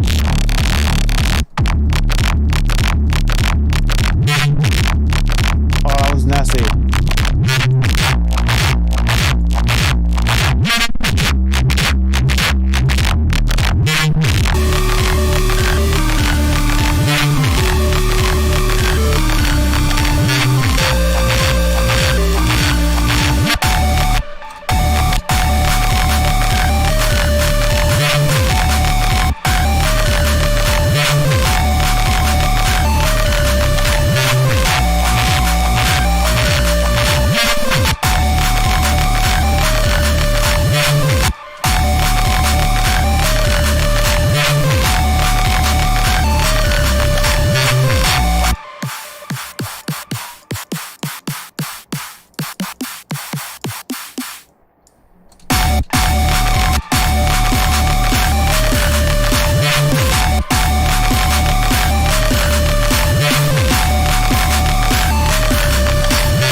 Something like that, something really epic for the intro.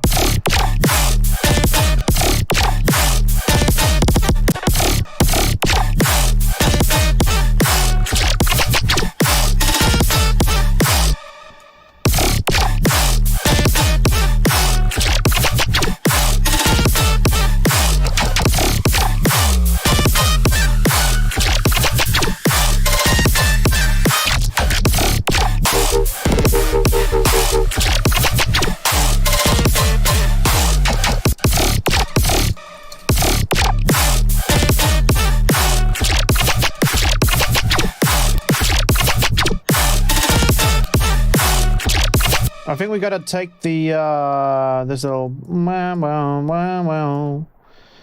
we gotta do is we gotta resample it. But I do want this to be wavetable instead, because just the noise oscillator just sounds a million times better.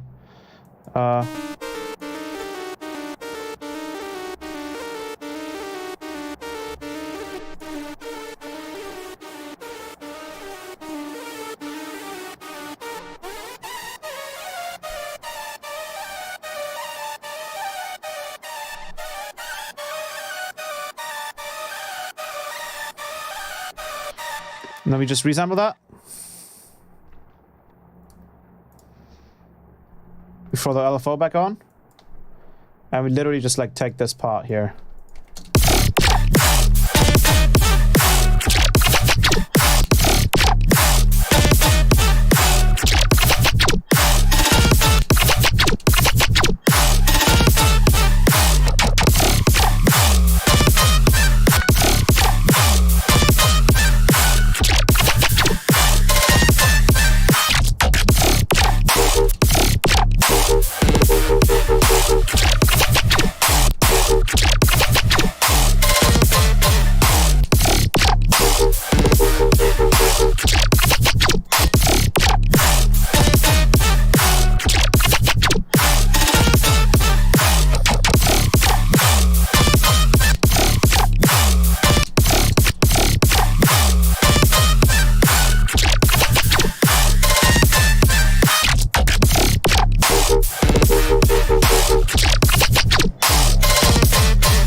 of the brass ensemble that I bought years ago that I found I need to start using more.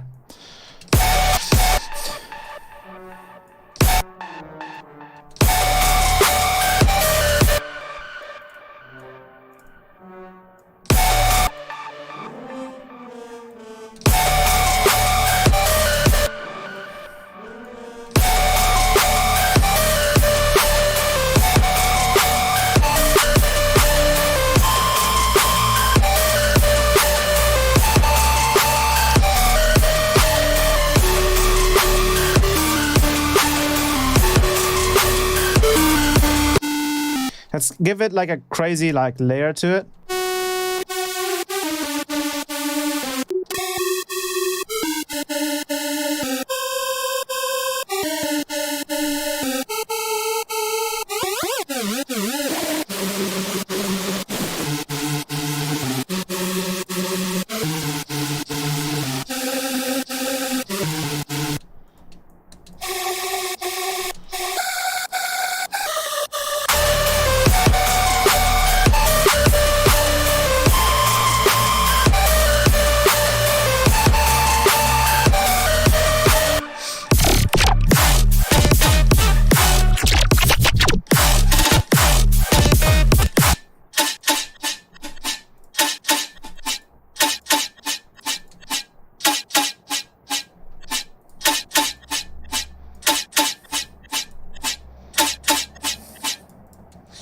Push this on a little bit harder.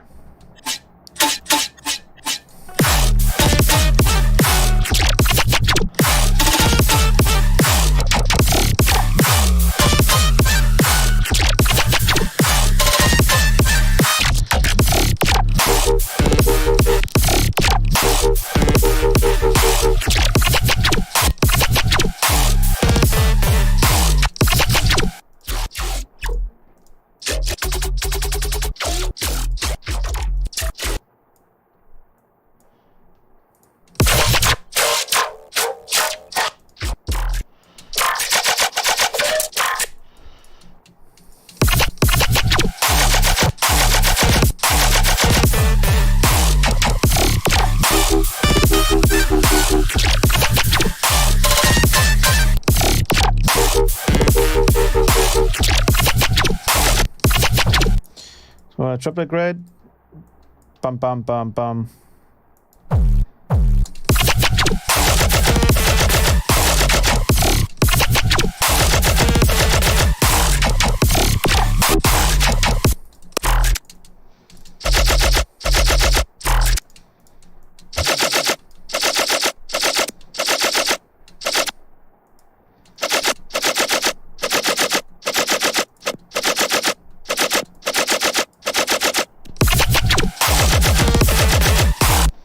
Here, duplicate this again, and then just use this part.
Where's the...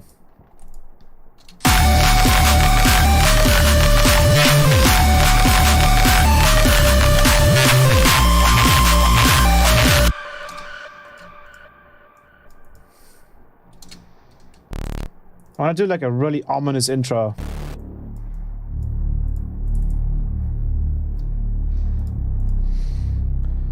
I think we're going to use Omnisphere for the intro because I do want a very, very exotic kind of sound. I'm going to be right back though because I need to get something to drink.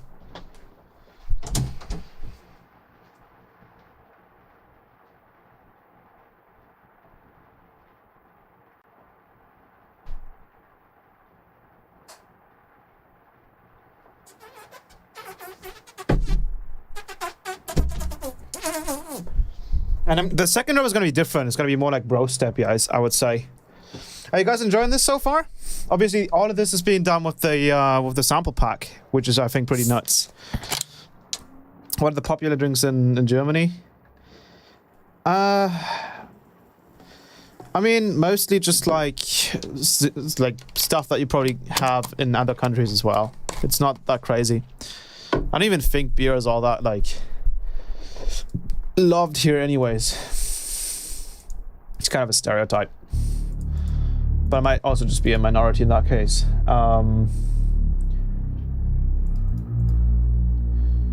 Where's Omnisphere? Right here.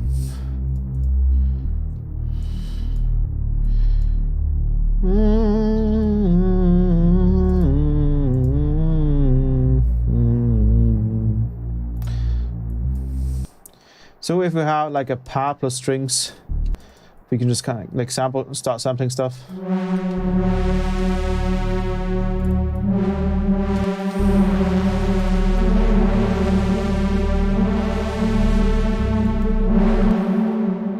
Can I cut these, please?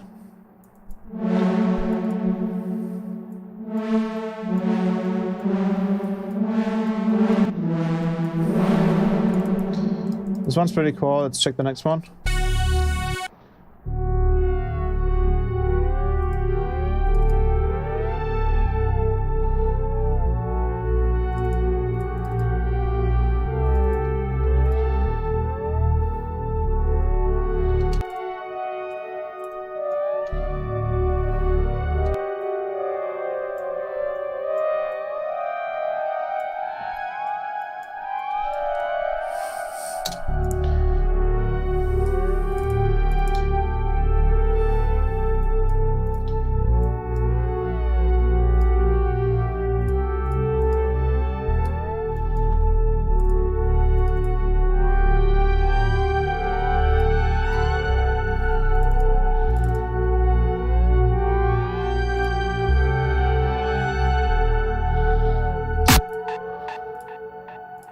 This is playing a saw wave? Perfect. I want to write like a simple bing bing.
It's like a... Yeah, triple.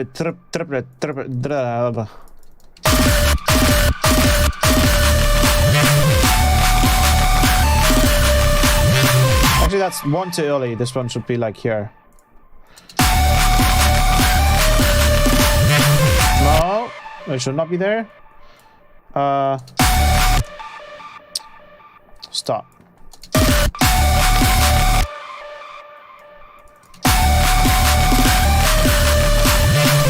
Make these a bit quieter, maybe. Turn these down a bit.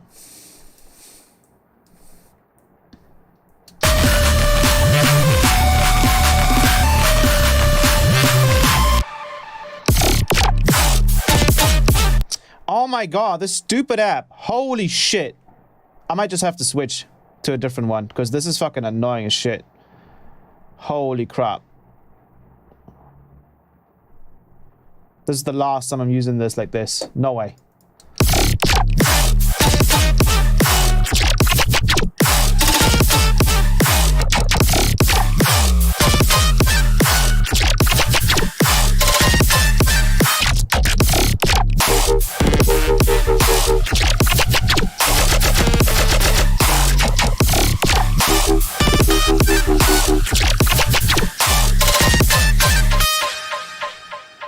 It's like a...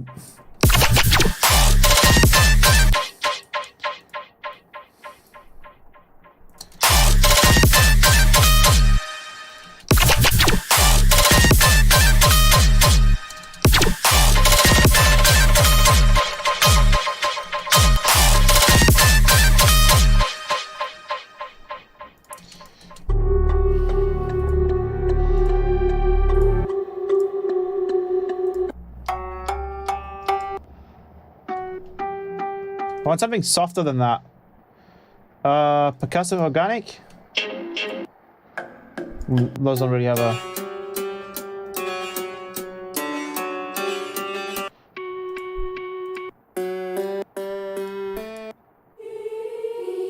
Oh, that's kind of...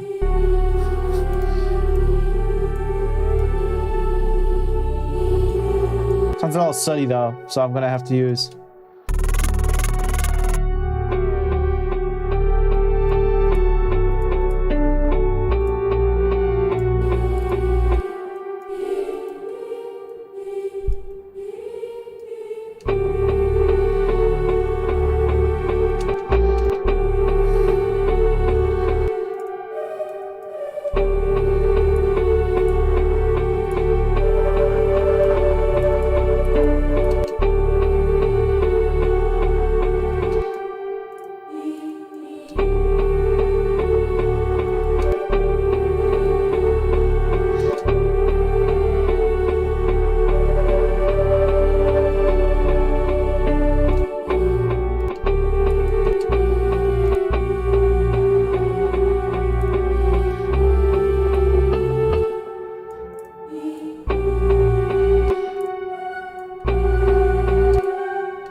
Ozzy.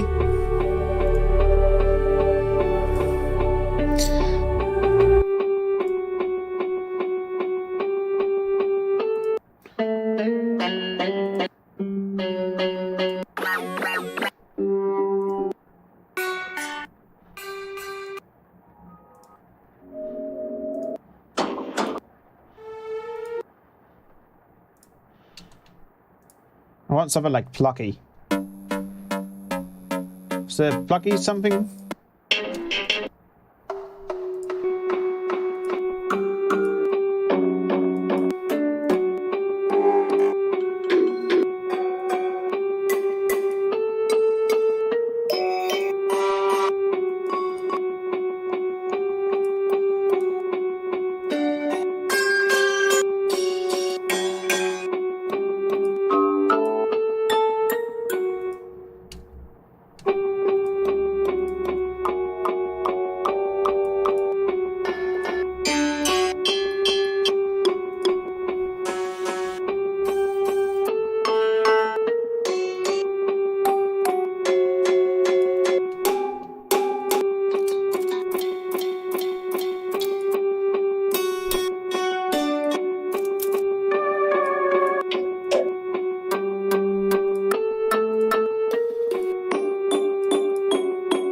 String machines, textures playable.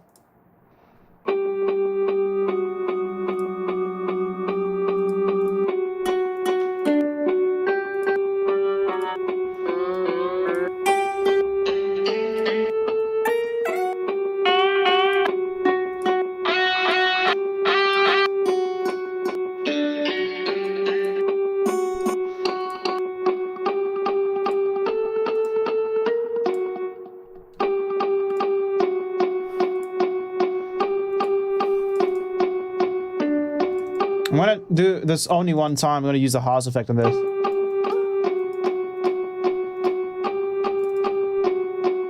I usually just like using that effect, but I think in this case it could work.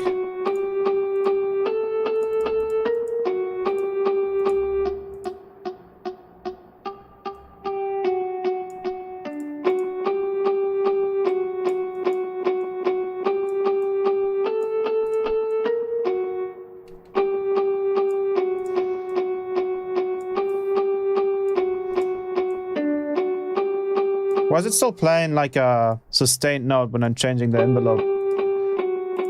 What's going on here?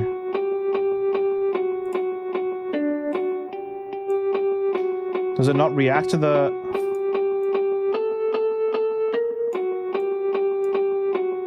Wait. Maybe there's like a compressor on here?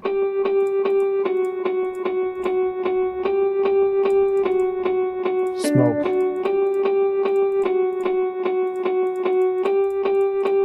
What, why is it not reacting to my envelope? What's going on here? Is it because it's mapped to velocity? No, that couldn't be it.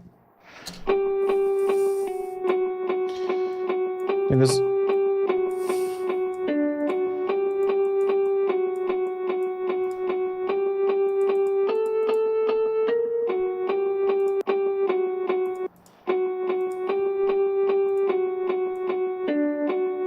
Okay, well, it just kind of ignores it. That's not really intended, I think.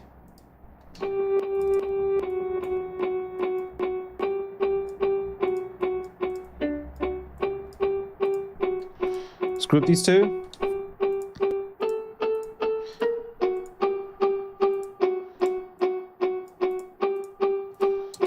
Let's do 48.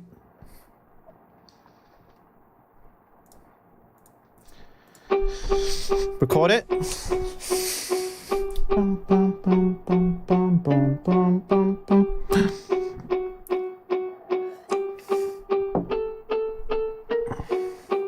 Cool. Now we don't have to kill our project with Omnisphere.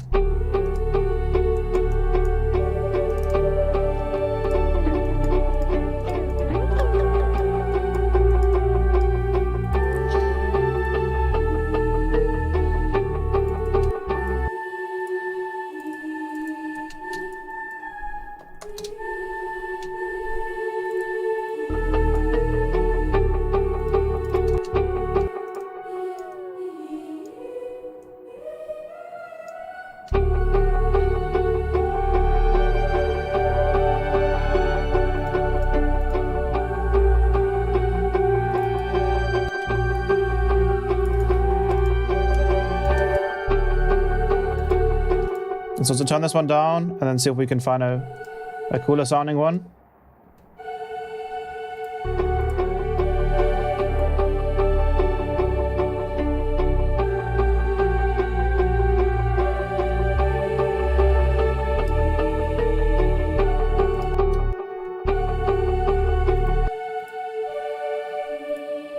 Maybe a lower octave?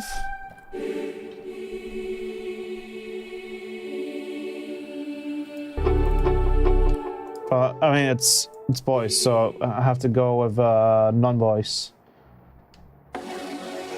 Oh, we're on all right now. I need to go to human voices.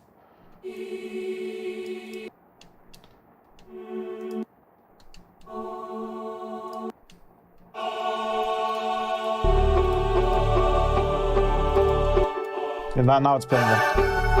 Okay, up there it doesn't sound very...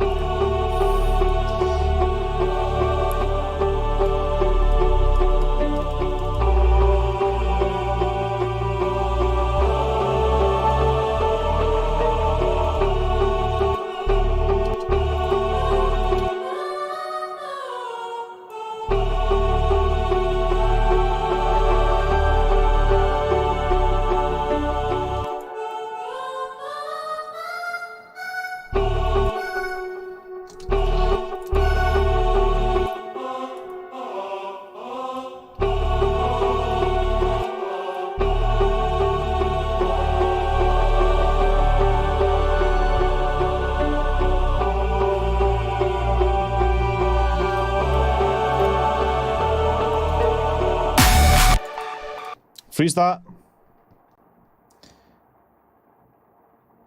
Have they made MP compatible yet? I have no idea. 11% CPU. You're being jealous? So my CPU is the AMD Ryzen 5 5600X. It's really good.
Now I want to like introduce a new part here.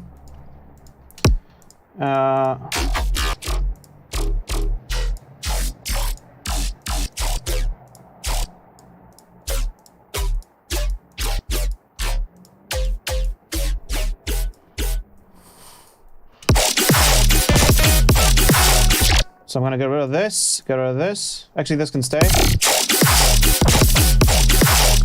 And then I'm gonna do triplet grid. That's why, because it's a triplet grid. There you go. This is actually going through pitch map as well right now.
No, no, no.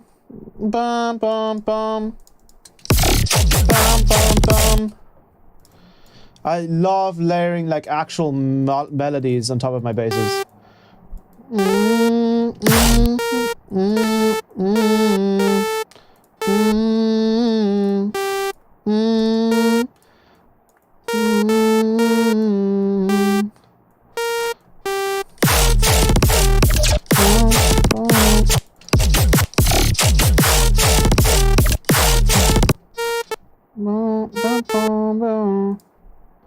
Let's do like a piano.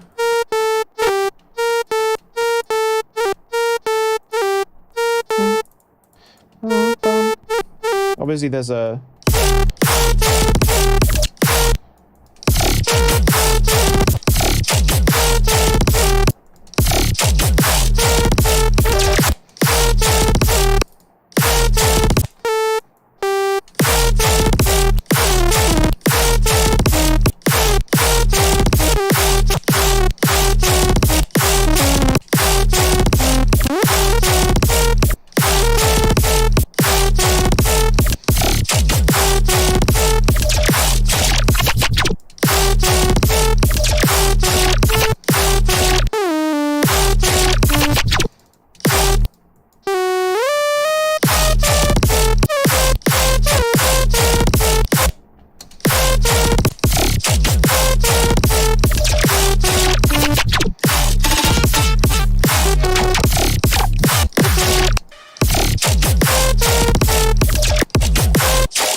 Let's try...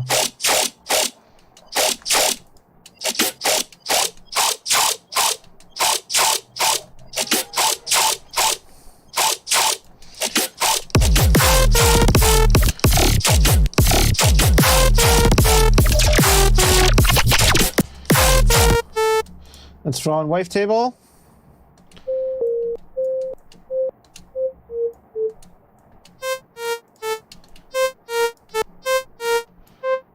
Go matrix 1, and then filter 1 frequency goes with...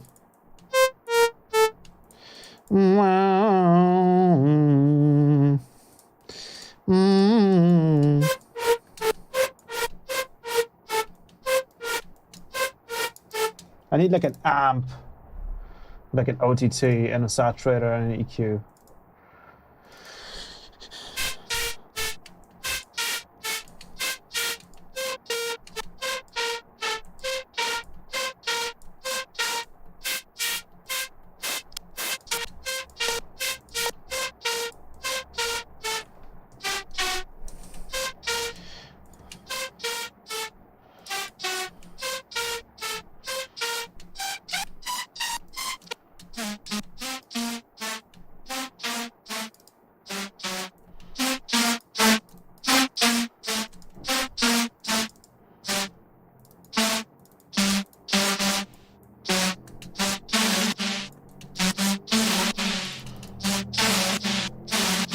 Where's that reverb coming from?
Let's do like a bump, bump, bump. Wait. Let's do like a...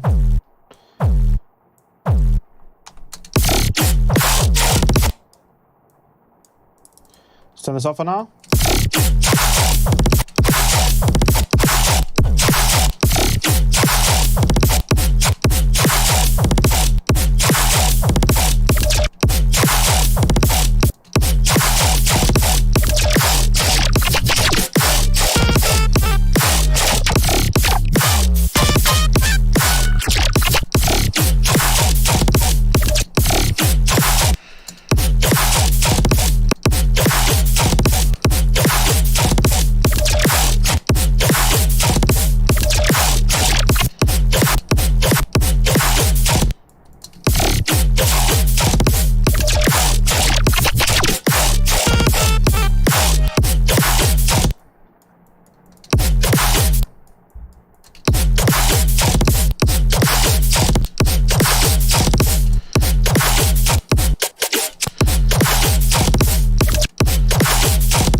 Turn off the loop here.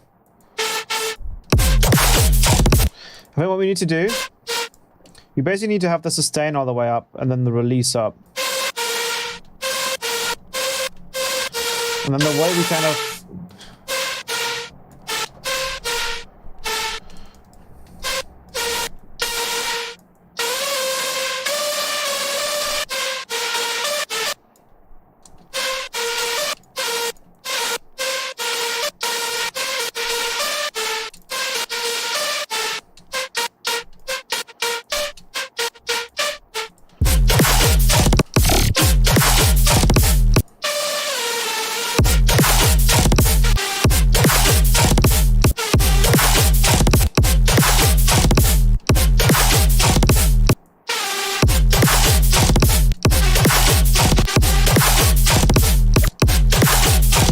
like that, for example.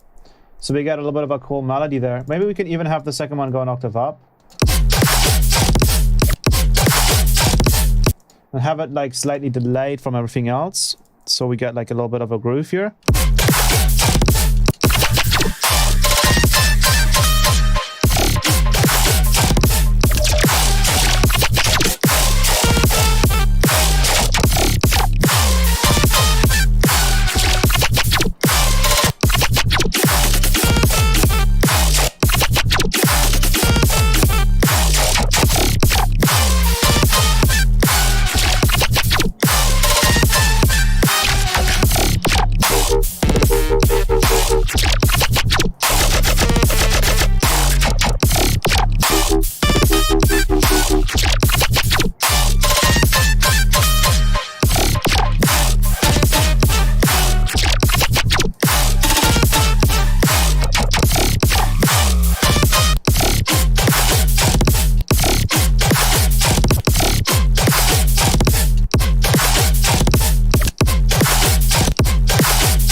What's the high end at?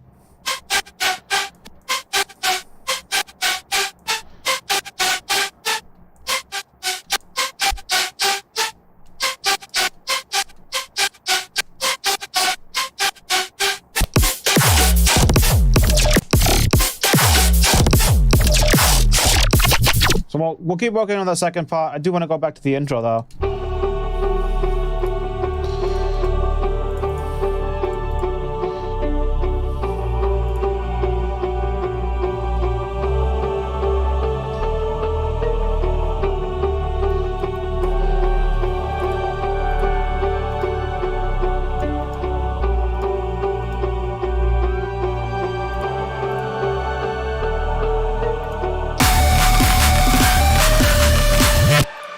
Let's try, that's not the instrument. That's not the instrument.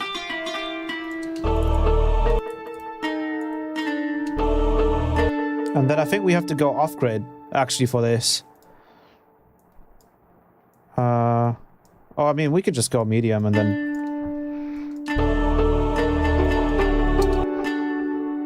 We just make a long note and then we grab a chord.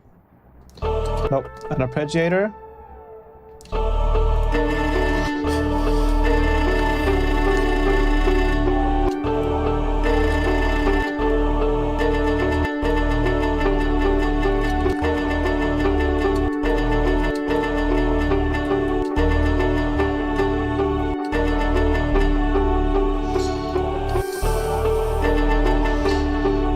Then we can probably mess around with the mixer here a little bit.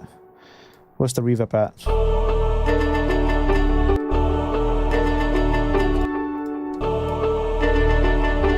Oh, is this down here like a convolution?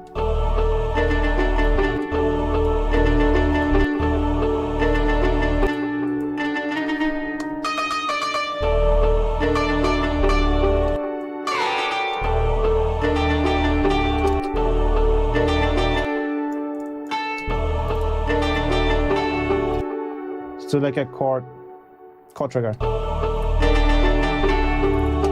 And I think we can probably automate. Is there like a sensitivity for this? There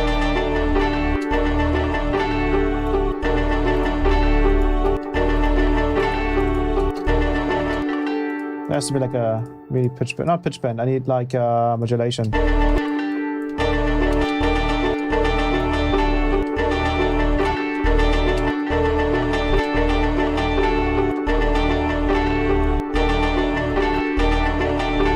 I don't know what this does. Maybe velocity? Maybe velocity will help. Velocity is right here. I think we can probably just change it with the drive, maybe, like the out.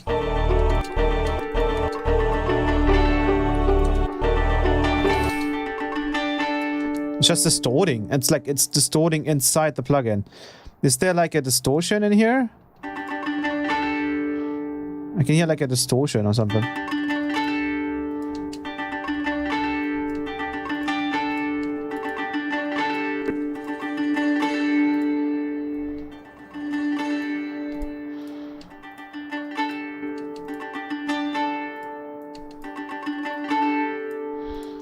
Cool. Let's add a reverb to this.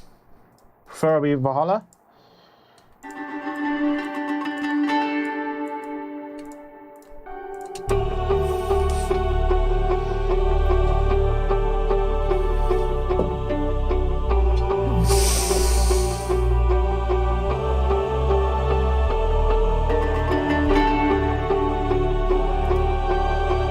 I don't know if the like an actual like chord pad would work here though.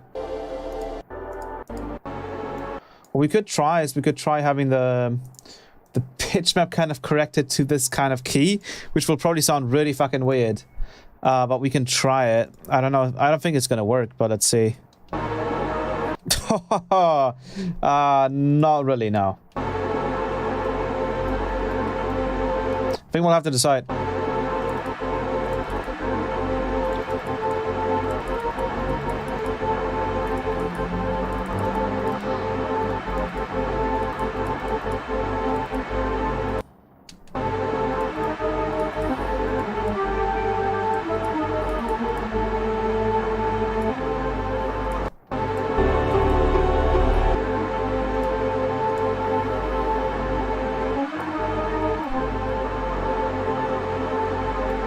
Let's go with an actual D-pad.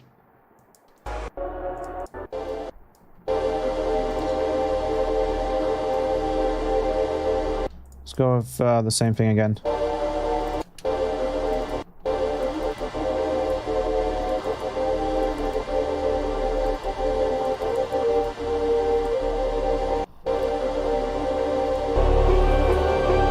Yeah, it doesn't quite work because it's a completely different, like, key.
mean, we should have this like as a second drop, not right after this one, because it's a bit too much. That's probably what we start with.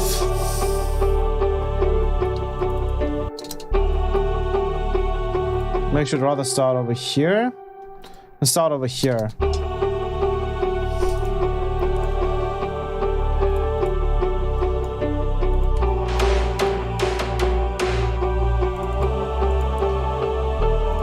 Oh, remember one thing that we can do.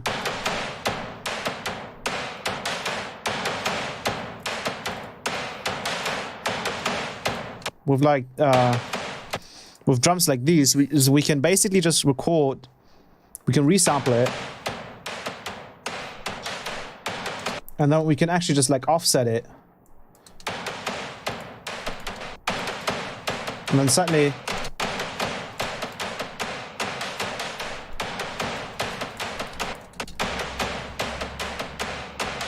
I think we can do a third time.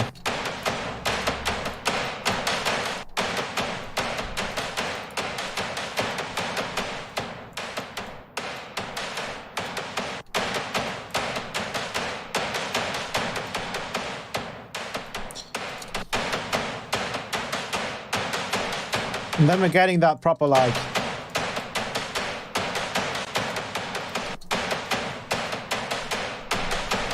Let's do it one more time. And maybe put it here. We have to make sure that we don't overlap stuff.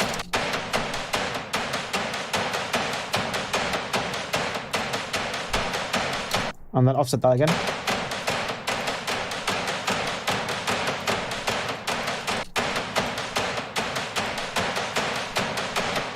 And then what we can also do is we can try and frequency shift these differently.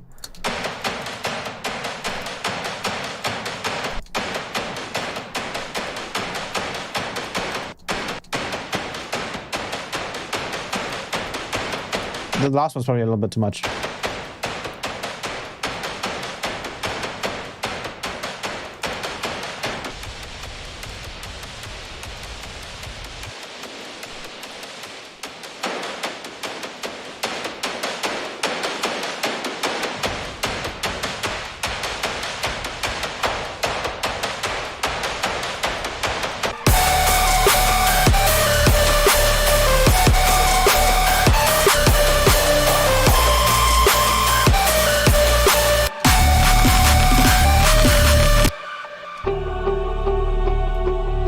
We should probably not start straight away with the vocals. Or if we do...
So we start with like a. We have like a longer.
Let me do like a long ass reason here as a little filler. As a I'll call it like a transition.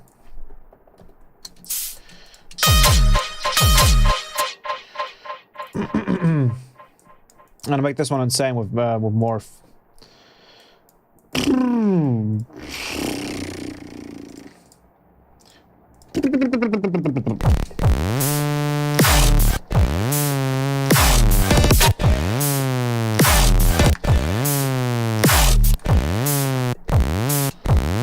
And it goes back down to.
That one's nasty.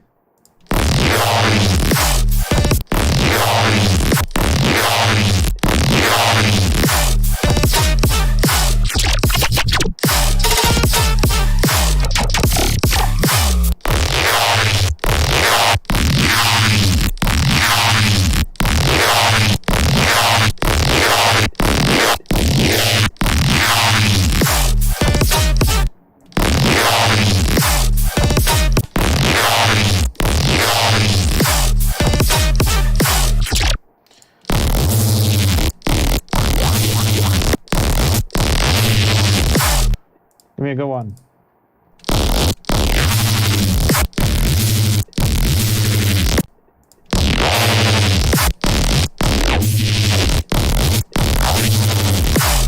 Come on.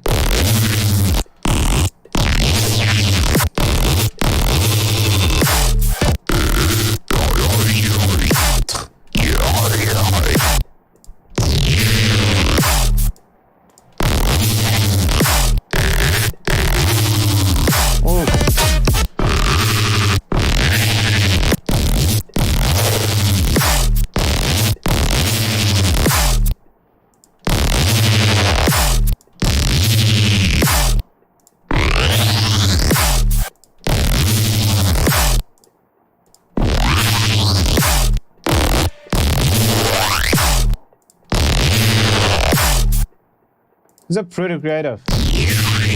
Whoa. Abstract.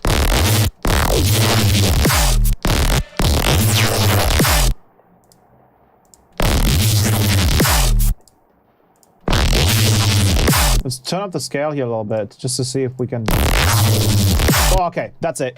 That's it right there.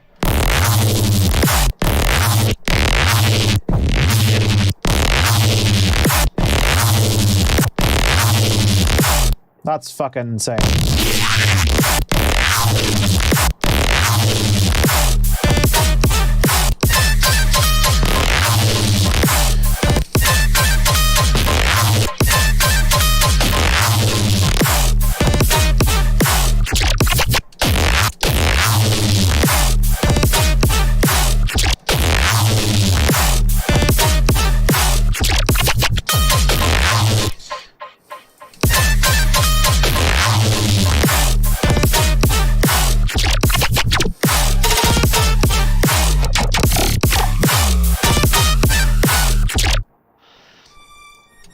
was missing this one. I kept like going ADHD and forgetting to like finish the other things. Wow, great. I need to go to staccato, I think. That one. But here we need to switch this to a play assist. Do we have? What's the option? There we go. We need to change the voicing on this. Instrument options. Voice handling.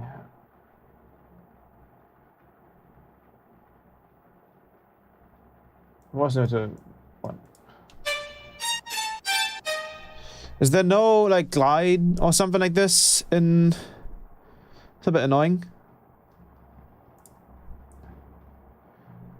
Voice handling. Kill. Kill. Fair out time. I think we just have to remove it then.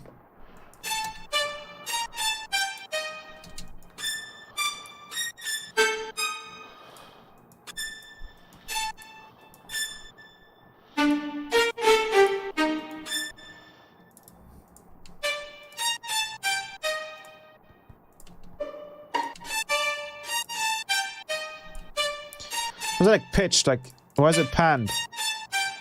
Don't pan my shit.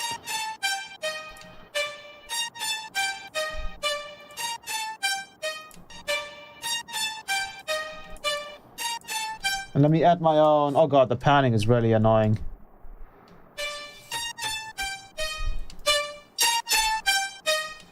Let me go with a different, maybe a different octave.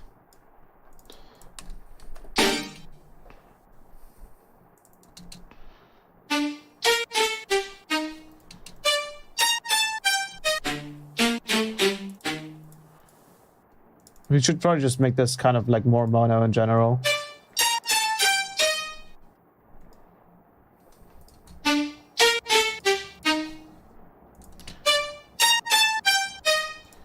I wish I would not have to, but yeah, it kind of is necessary in this case.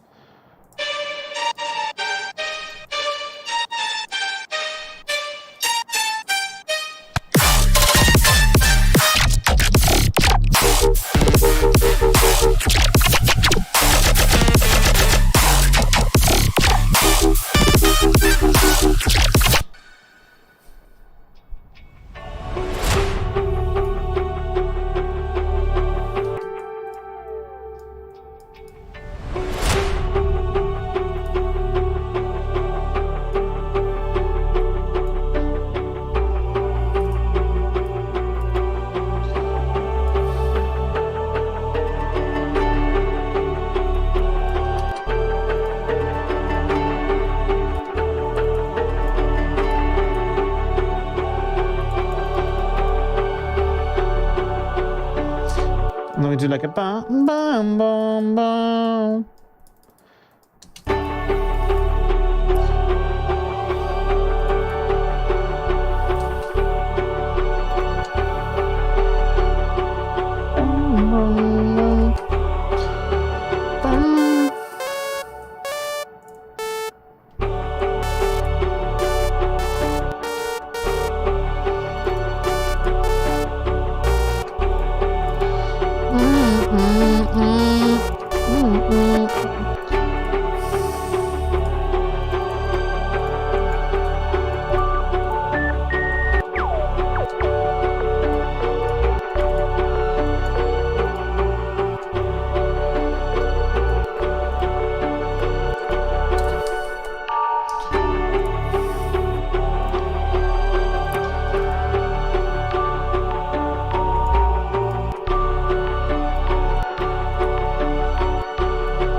Let's go with minus 12.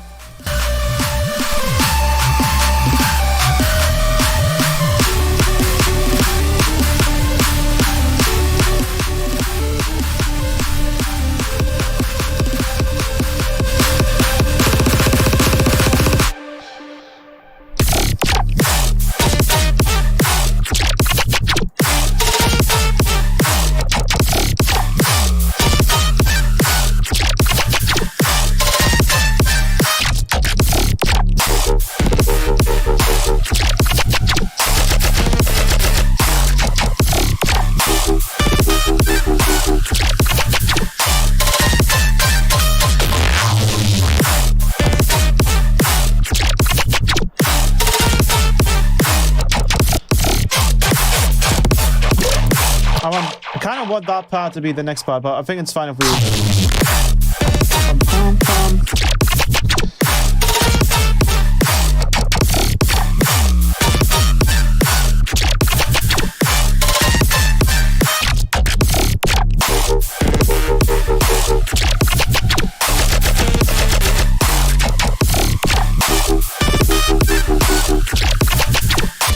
Hello, Liquid. Thank you, Lotus. This is all done with the sample pack, by the way, the new sample pack volume 6. I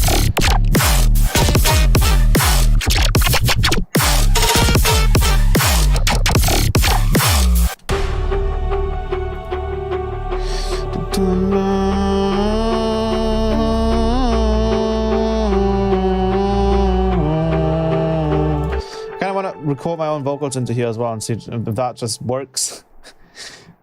Just to see if it works.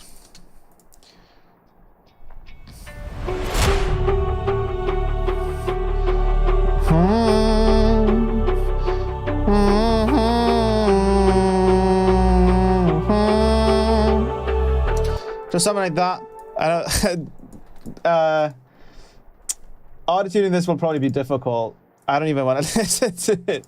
Okay, let's see if they have the same scale. That would be very, very useful to not make this sound like shit.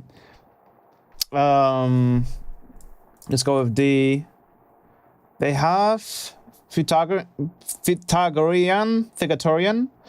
but I don't see the wait, Phrygian. Maybe it's the Pythagorean one. No, that one just has none. What? Wait. Phrygian.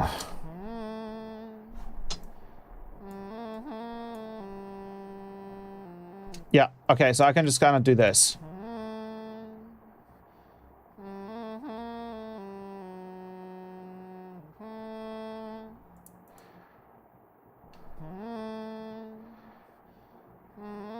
Okay.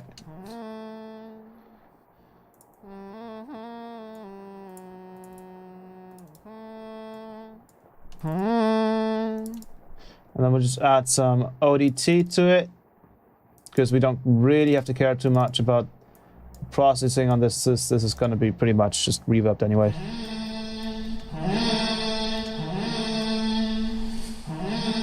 I do need a gate though on this. Looks like we need to gate some stuff.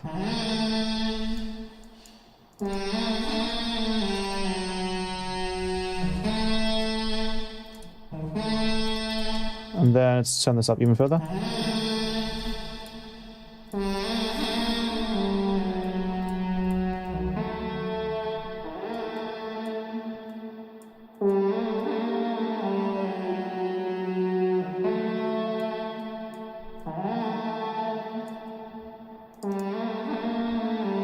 I want the formants to be a little bit lower.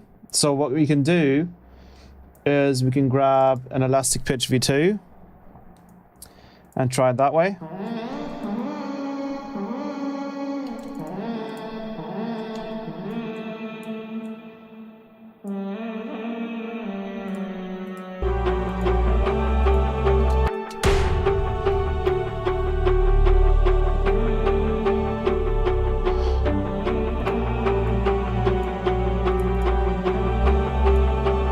However, it doesn't work too well as the reverb itself, because There's also another trick that you can kind of do some really cool vocals. Is this is pretty big brain. So what you do, if you don't, for example, like the Foreman or something, you want it to be basically like pitched down more naturally. Let's say you don't have elastic pitch, for example. What you can do is you can literally take the whole track and then pitch it up. So we literally like pitch this up. Let's say 4 semitones.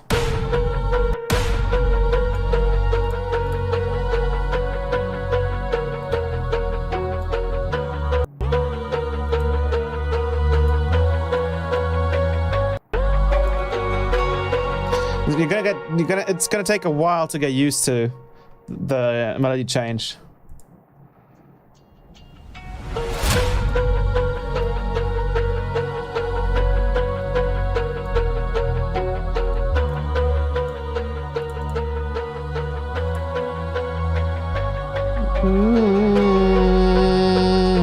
And then we can just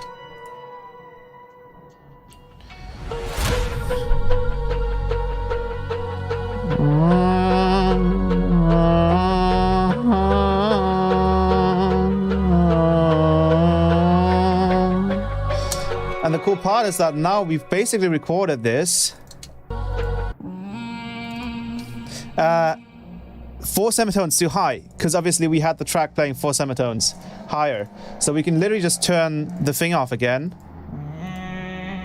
And then we can just pitch it down without any formant correction, 4 semitones. And then we get like a really like low, deep voice.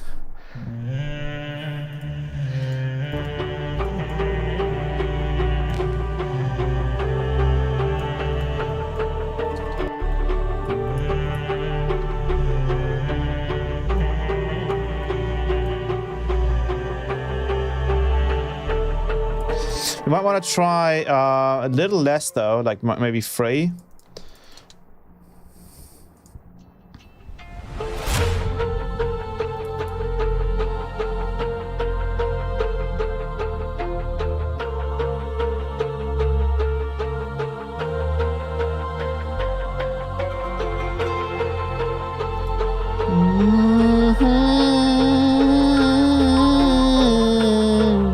Something like that.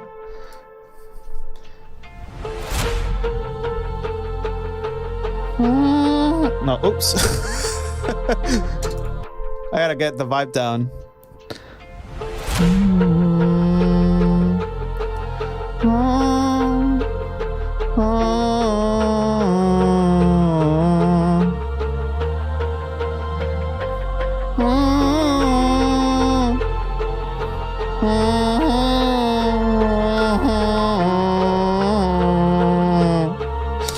The end there, I probably cut out. But basically what happens is that anything that you record will immediately sound cooler because you will have to pitch it down. Otherwise it's like pitched wrongly. So now we're only doing 3 semitones.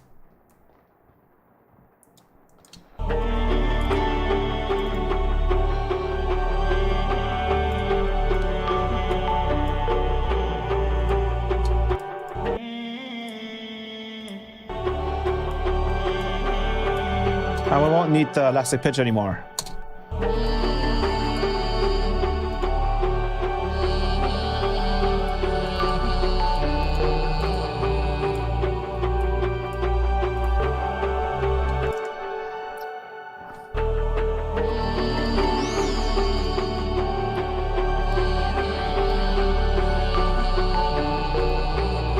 I think I need to do like more like an like a literal because like this is too hummed.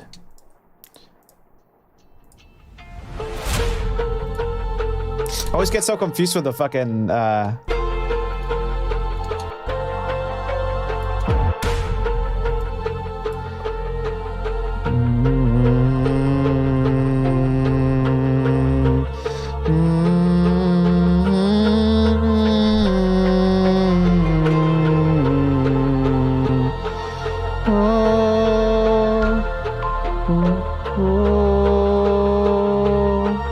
I'm not sure if that one fits in there.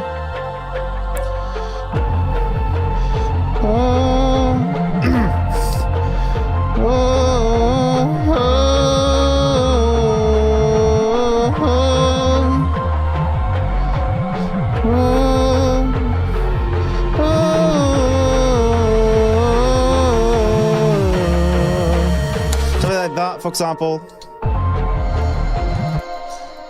And then we got a... Obviously, you get the fully raw recording from just the stream. This is the kind of stuff you don't hear when people do vocals.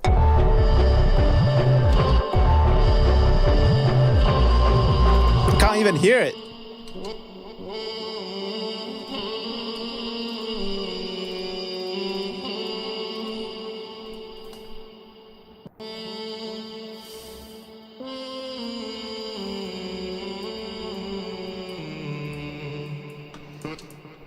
So like that. Let's try put that into the intro and just see how that sounds.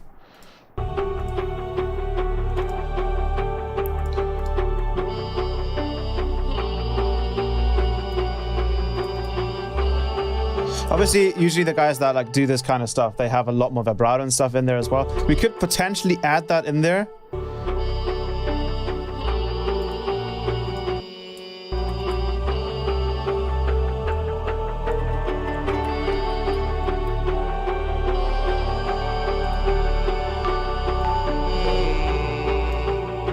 I want the reverb to really stand out. I'm not sure. It's not.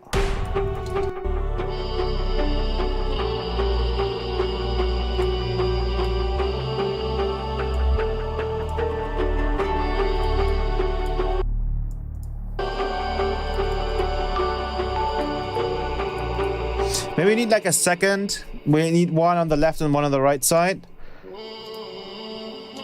So I need to listen to this.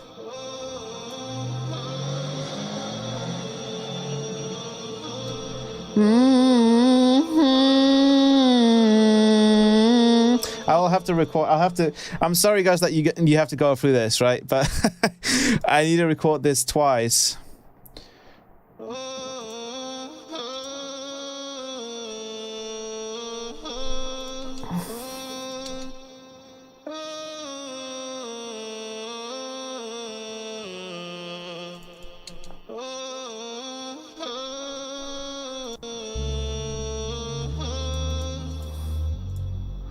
I'll turn a couple of things on so I can kind of like...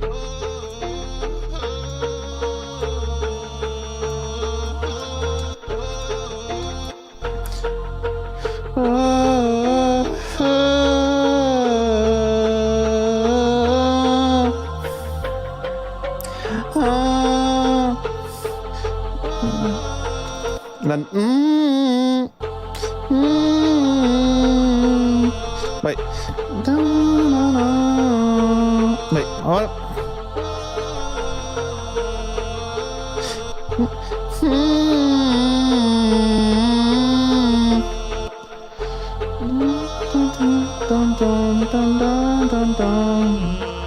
Okay.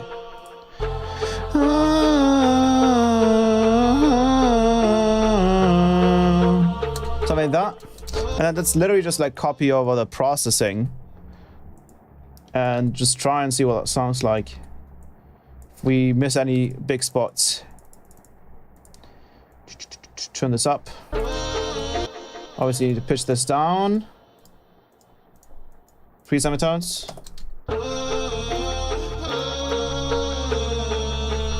And then left and right. Turn up the... Let's try not to do too much pitching there, like minus 25 and then maybe 25.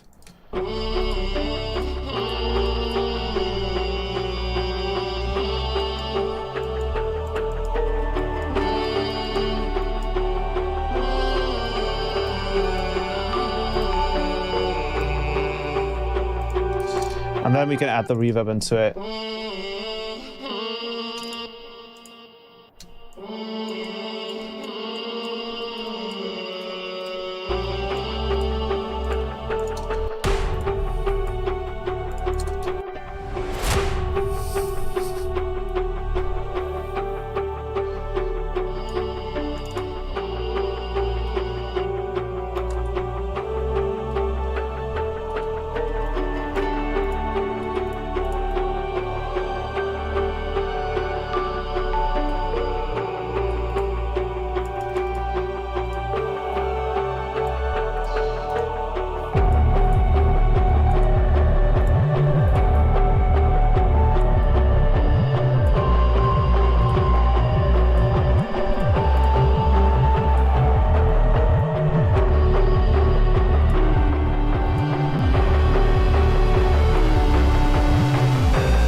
Gotta play this dub at my next set. I appreciate that.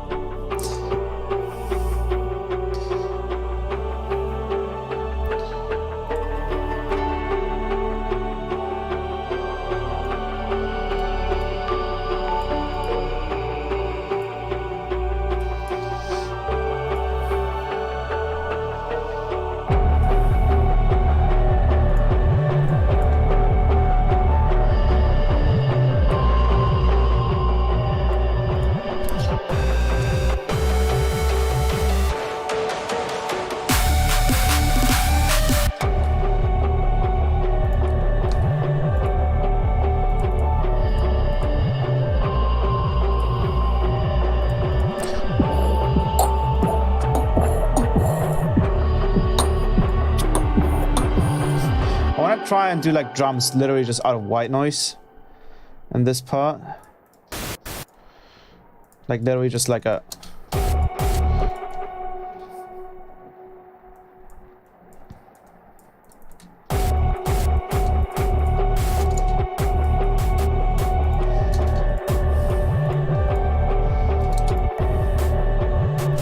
oops, that goes over there. Nope.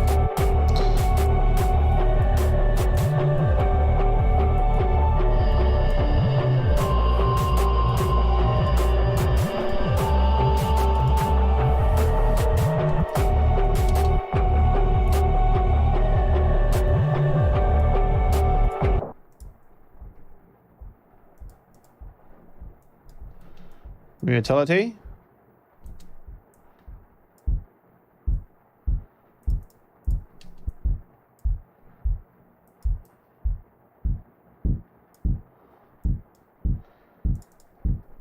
Snap peep. Try a frequency shifter on this. I don't know if it's gonna work. We're gonna have to try.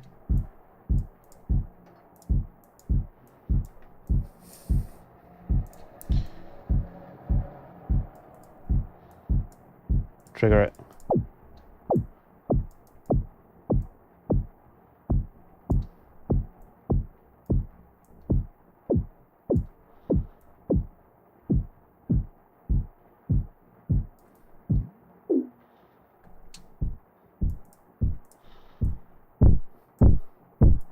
Sounds like a fart.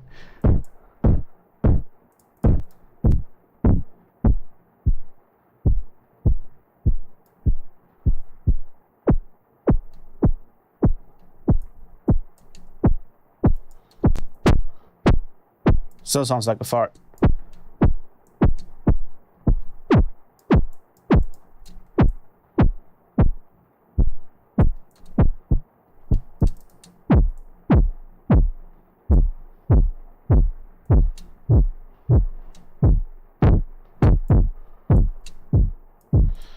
We should probably use a transit shaper.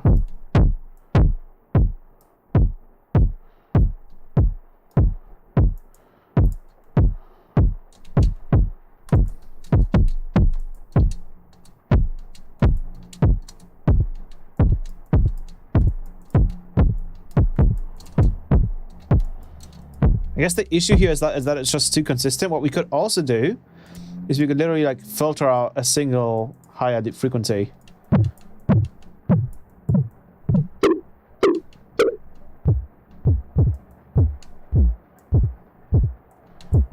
Like that one, for example. And just pitch it down.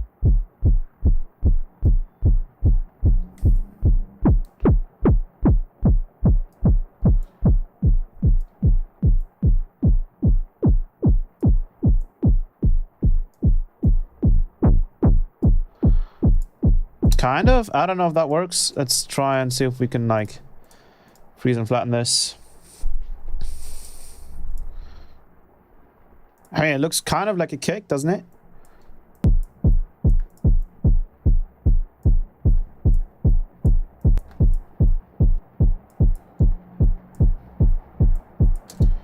Cool. And then we'll do the same thing for this stupid sound here.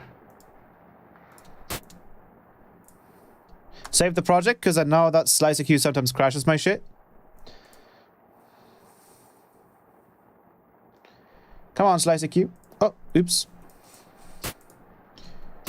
Just a little shorter.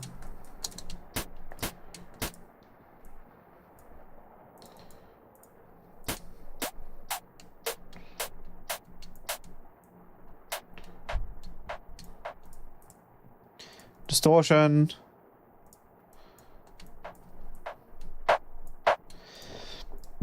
Some OTT. More distortion. Maybe a little less stereo.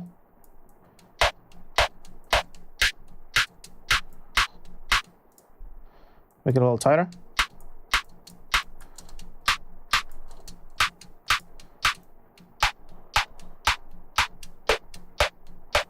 Duplicate after the distortion. Open this up a little bit.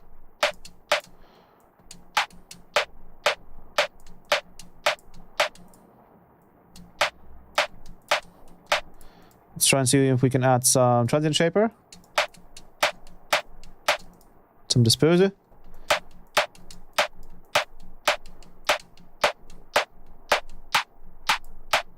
Maybe try a frequency shifter.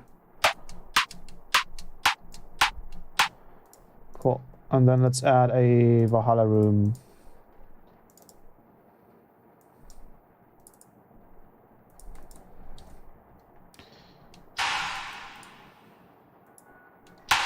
I love your stuff. Trying to push into the melodic side and your streams are so helpful. Oh, thank you very much. I appreciate that a lot.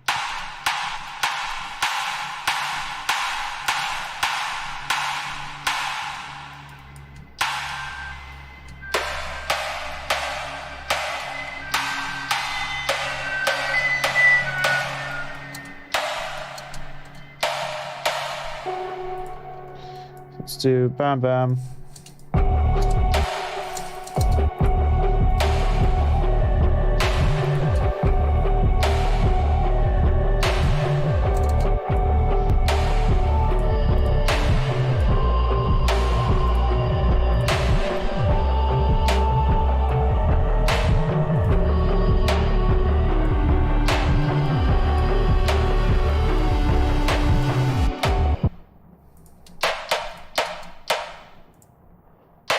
Why are these different? Excuse me?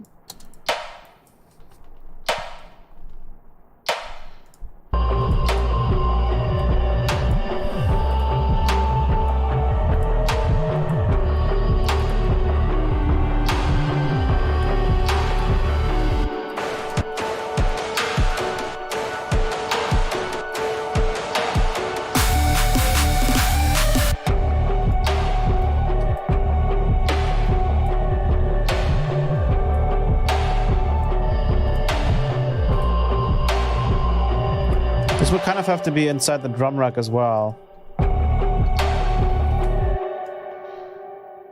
Let's turn off the...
make it like fat like this.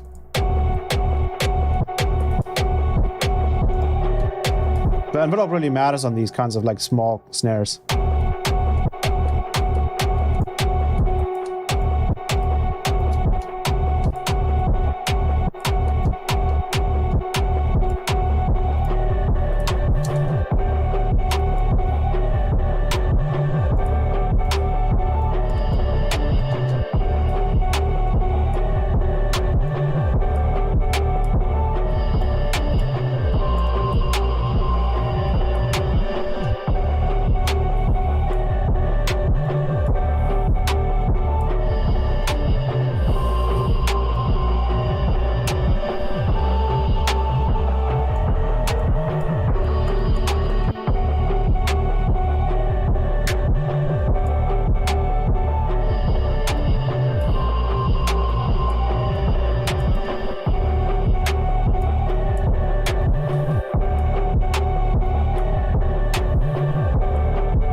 Well, that's the note.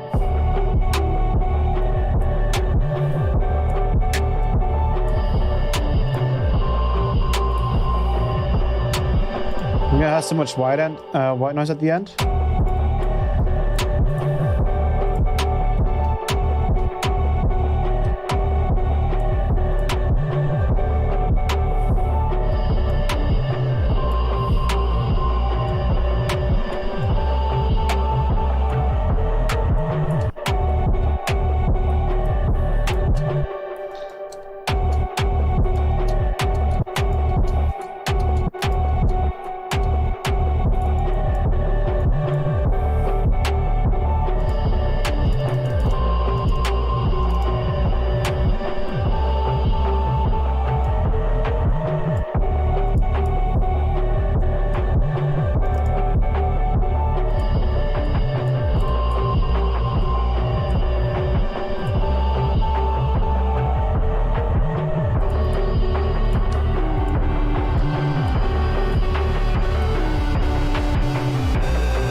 And then what I'm going to do is I'm going to resample this particular part here. Intro break. A little bit quieter. More quiet.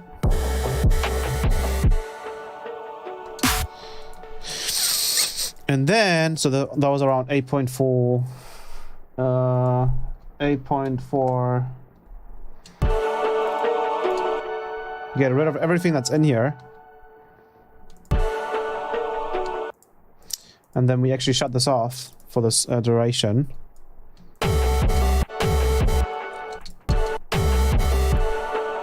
And then we can literally like... What is this though?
Oh, that was the wrong layer, damn it.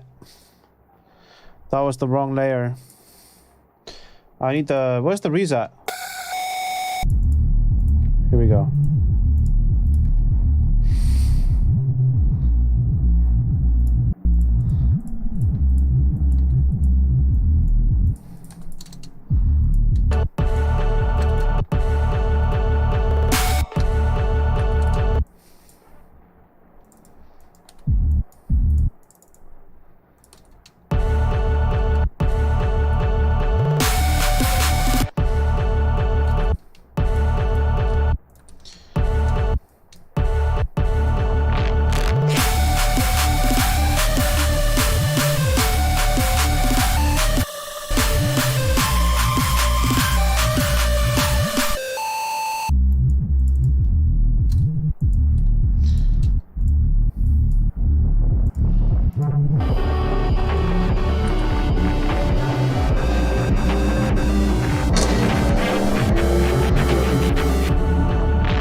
Is Morphic doing anything here? Yes.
Yep, camera was messed up again.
Oh, what the hell is happening here?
this fucking piece of shit app.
Let's try a compressor on the bass group here as well. Hello, Frederick.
You need to cut it better.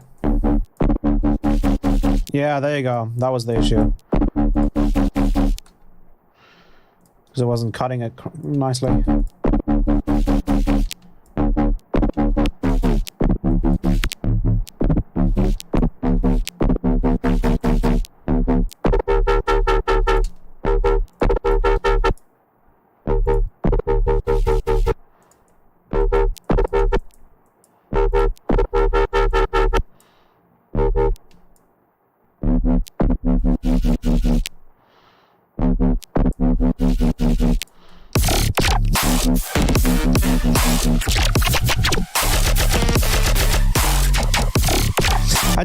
I do read chat from time to time. Yes.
want like a longer bum bum bum, like a heavy ass. Let's try that one. Bum bum bum. Maybe this one. Make it a bit shorter. Like maybe like this.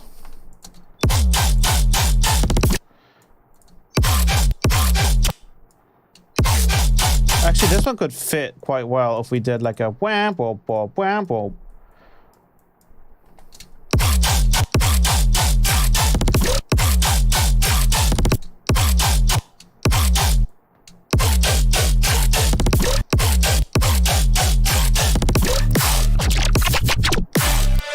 And then here I just want like a clean.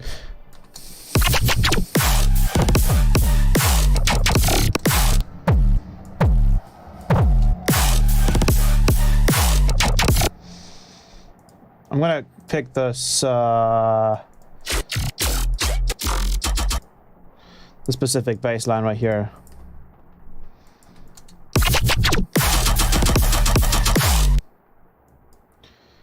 Give it an EQ8.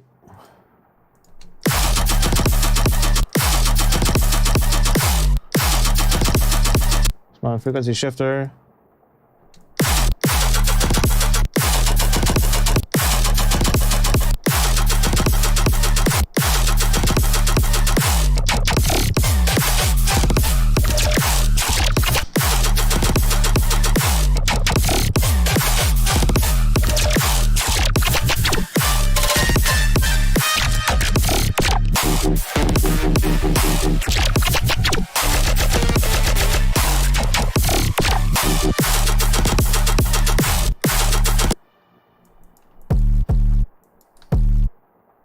That's not triplet.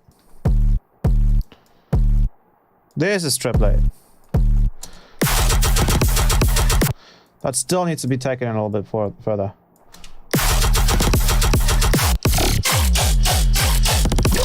Wow, that's so nasty, bro. That's insanely nasty.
Let's do like a different melody here, because we do bum bum bum bum bum.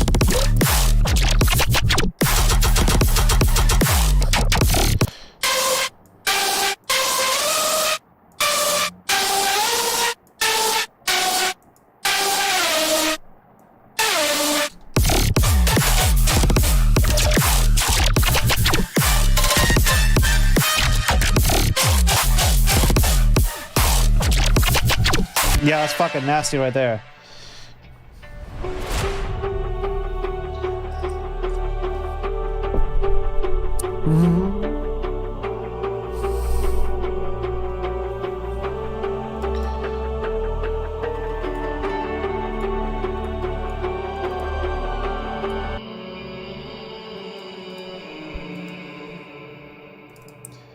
Bit more reverb.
This is fine. We just don't need this to be like delayed.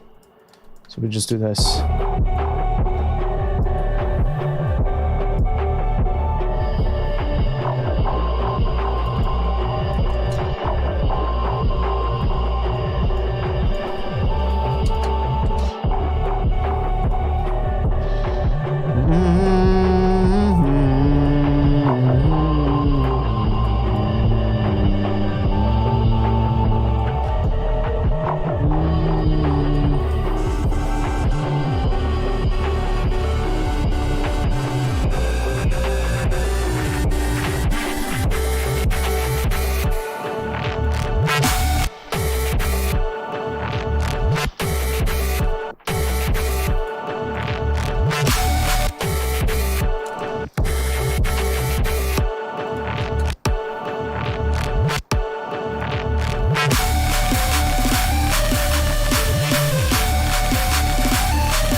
Let's write a different melody for the second part.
to make that Reese.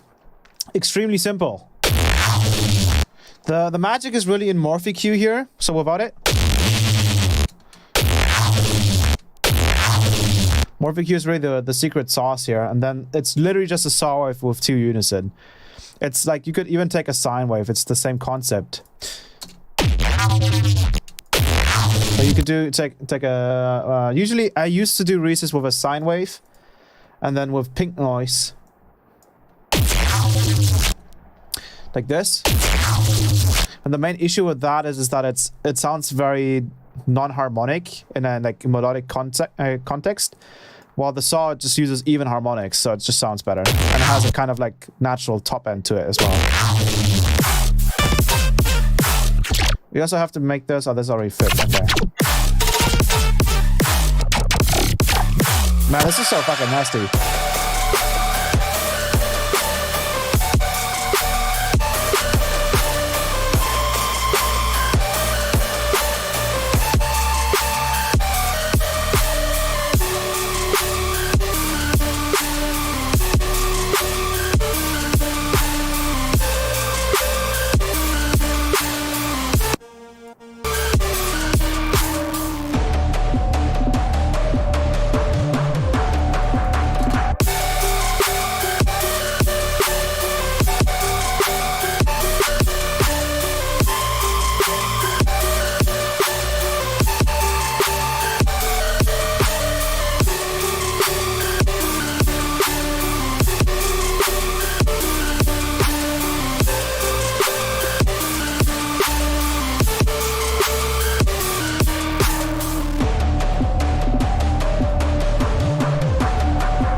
Where's the reverb coming from? Oh, it's from here. Okay. Maybe you should have this off.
Oh, the reverb is not like in place at all in this case, so we'll just copy this over.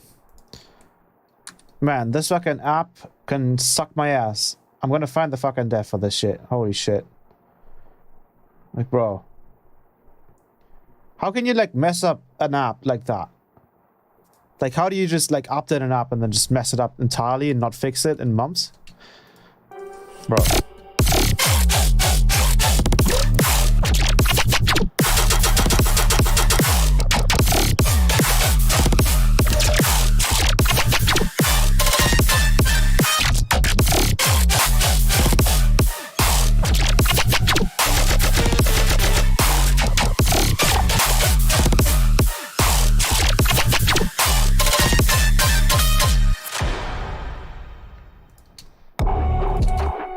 Cool.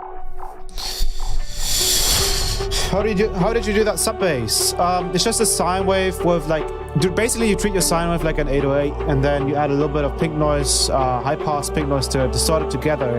And then what most people don't realize is that you can notch your 808s after you've processed them, after you've like saturated them, and take out some of the annoying harmonics that would otherwise like really not mix well with basses and such.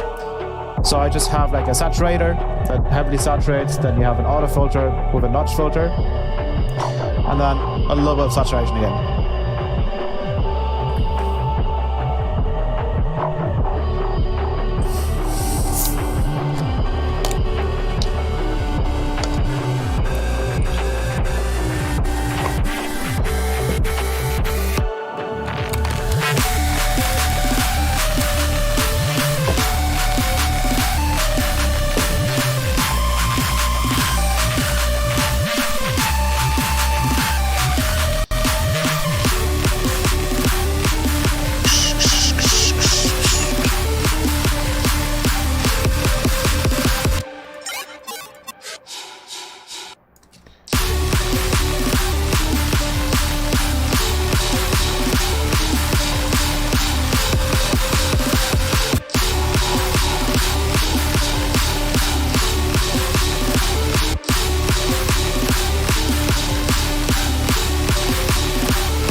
I want to make this one more like neuro-ish.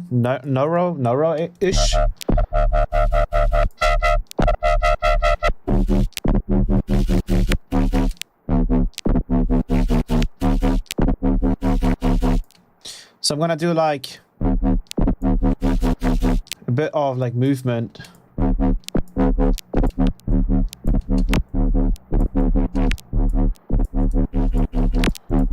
I would need like a notch filter.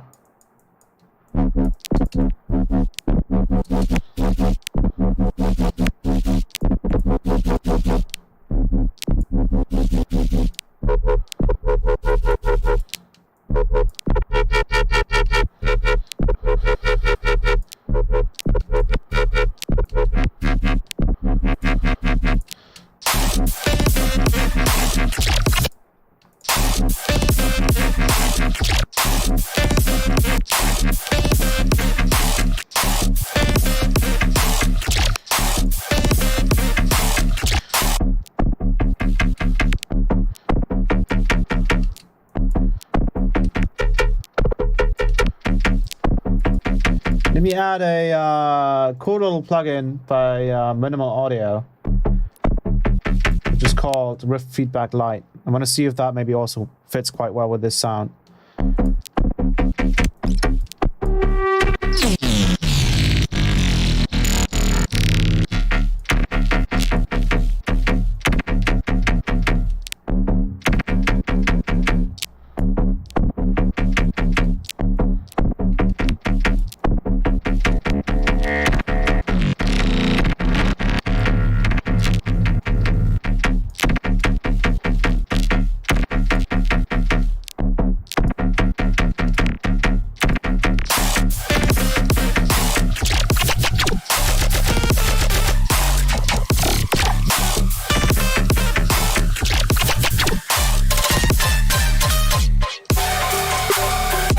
That's cool. So the aligned effect, yeah, it's just like literally, it's a macro delay for compensation. It unfortunately doesn't like compensate forwards, so it just delays things. Yeah, I'm force one basically.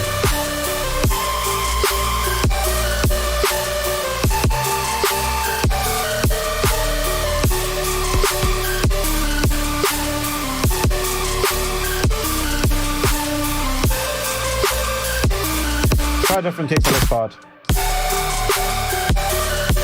I mean, that's a bit smoother.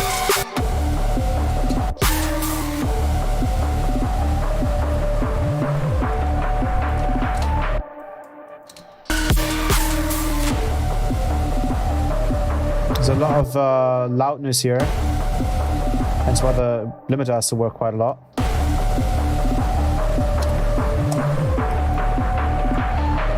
Because of the sub.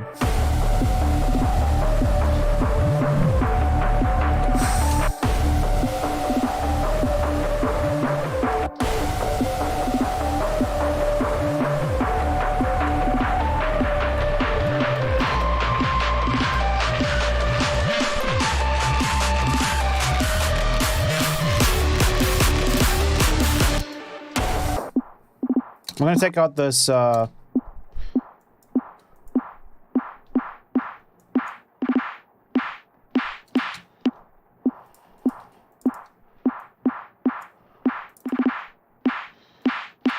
I'm gonna keep it like this because this is a little less annoying.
That's such a fucking nasty line of basses right there.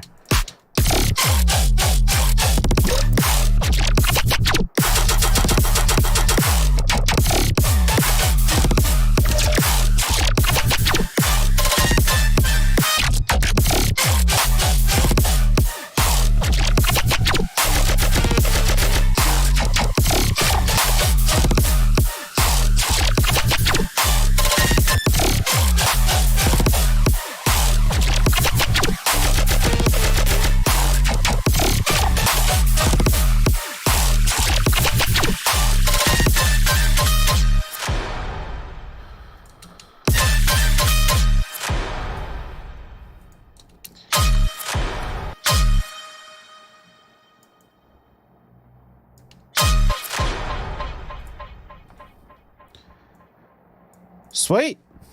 We almost like made like a whole track here. What the hell?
Let's try and see if we can also give this Reese.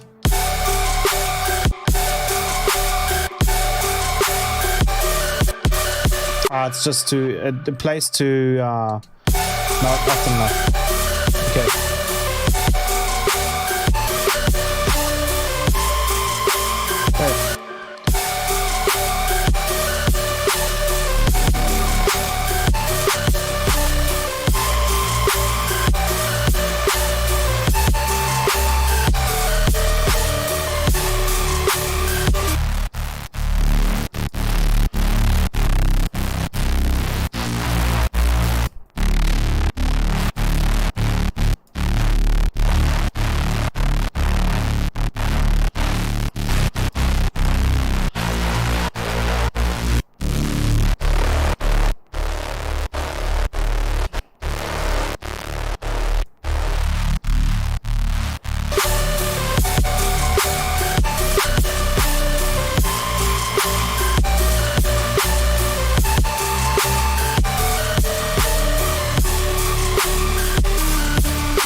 I do want to improve this bass right here.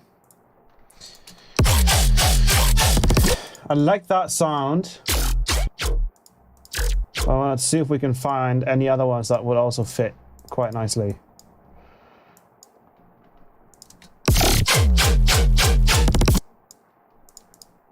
I'm going to try out just different ones. Just see if they fit. That one sounded pretty nasty. Ooh.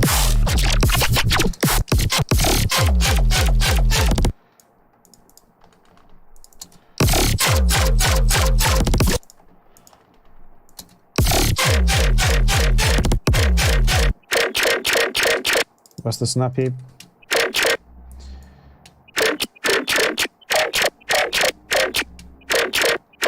Let's try and actually follow like the melody. So it's like bum bum bum bum bum bum bum.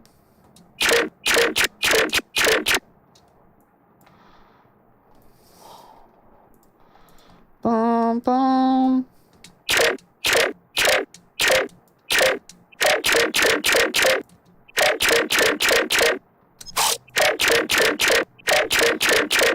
The cool part is now that we have animation lock on, we can actually literally just replace the bass sound, and then it'll just pitch any bass sound that we add in here once I have the fucking camera piece of shit fixed. Let's try this one.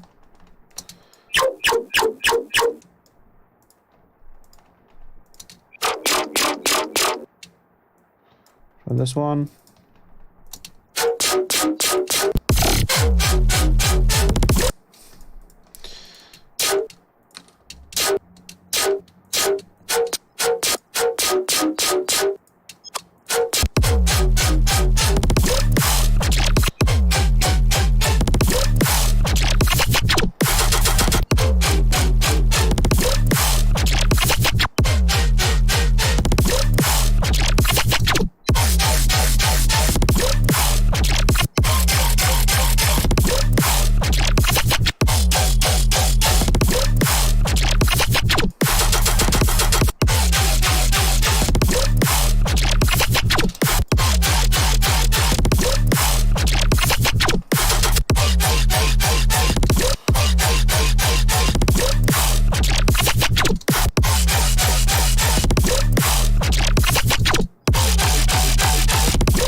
Oof. Okay, this one's insane. This one's actually insane. Let's use this one. This one has such a nice tonality to it. That one's insane.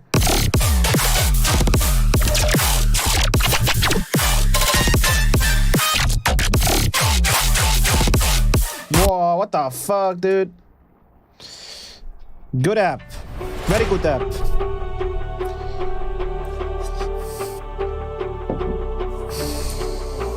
Just enjoy the musical intro, I would call it, right?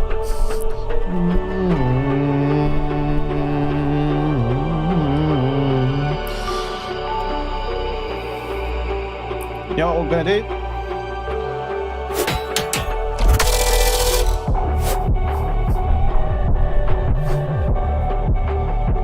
Yeah.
I swear to God, if this fucking app breaks on me one more fucking time.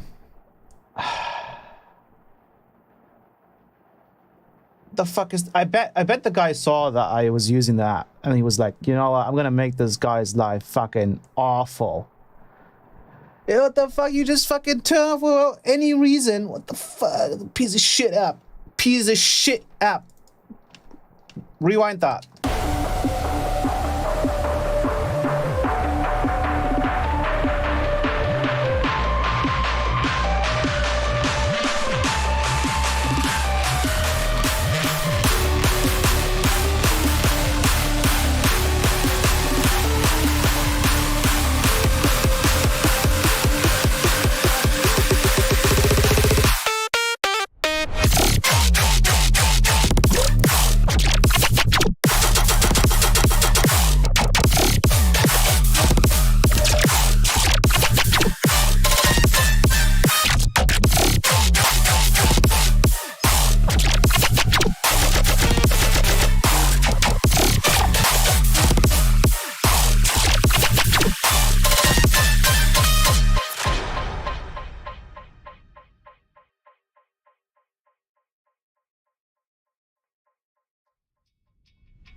Alright, that was the last time, because this app has gotten really fucking buggy, it seems. The guy who's developing it has... I have to, like, fucking, like, tell him. Like, I have to tell the guy that it's like a facial recognition. It's using the Apple facial recognition thingy. And it's, like, facial tracking. And it's fucking ass. Like, it worked totally fine when I started using it. And then they did one update, and it's been fucked ever since.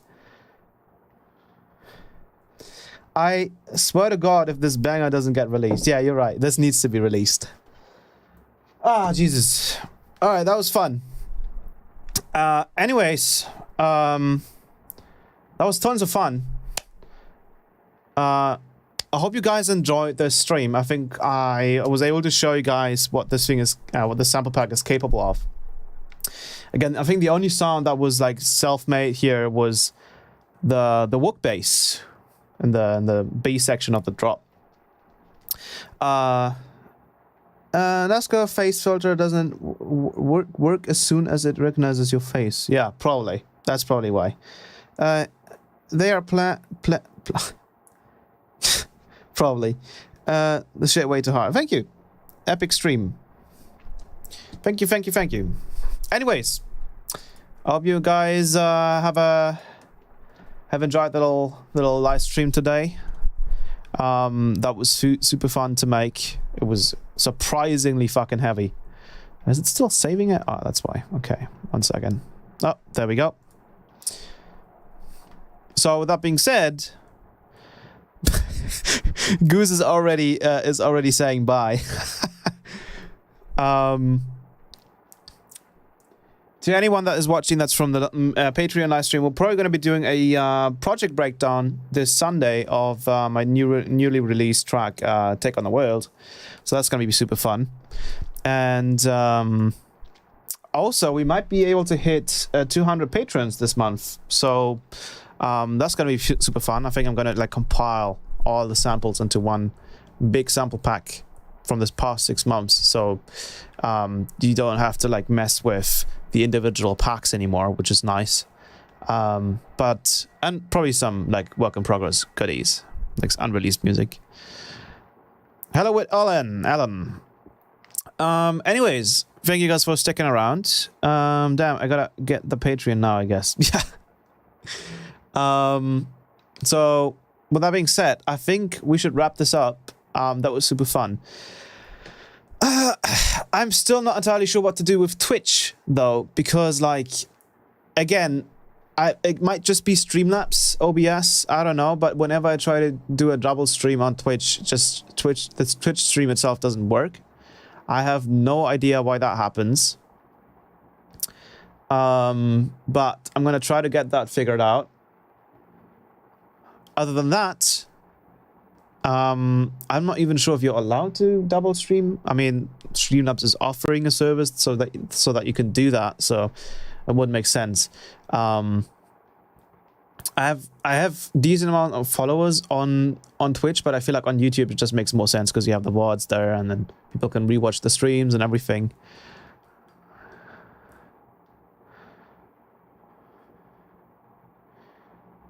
So with that being said, I have an idea of doing like another type of live stream just on Twitch to see if there's any point in like pushing that website, but then again, YouTube is usually fine. What's the Discord? The Discord server. 1 second. Oh, yeah, I gotta fucking save this project. Damn, that was really sick. Rules. This is the wait, I gotta switch my account here. Switch account. Nice, we gained another 100 followers on YouTube. That's pretty impressive. Oh, you're faster. Yeah, you kind of need the bots. You're right. Cool. You guys have any more questions? I usually end these streams again. I usually end them pretty abruptly, but of course we can do a short little Q&A if you guys want to. I can also play the Take on the World in the background a little bit. Let me find it.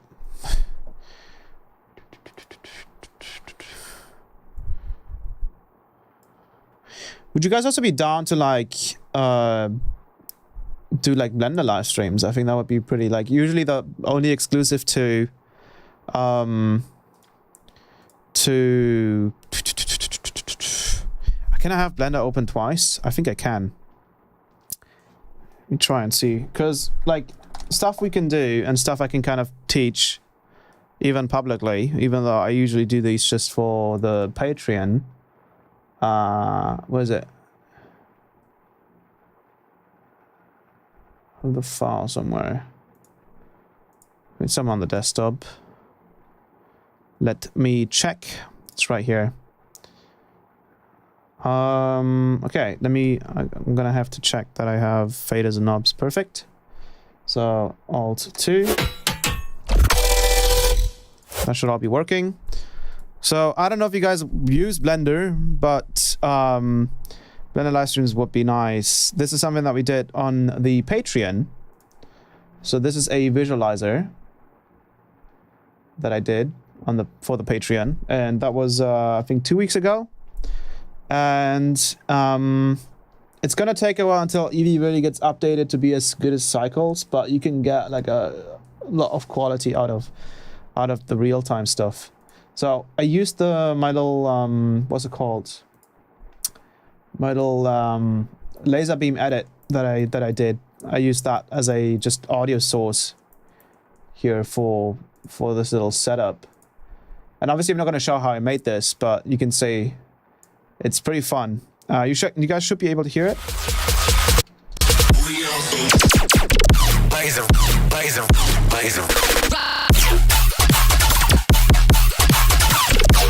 So you have like a full-on visualizer. I'll take off the nozzle. I think I even have a finished render of that. Let me check really quickly. Renders. Was it this? Final with RSMB.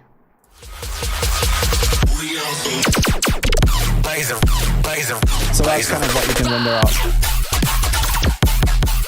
This was obviously done in like less than 2 hours, I believe. So this was super fun.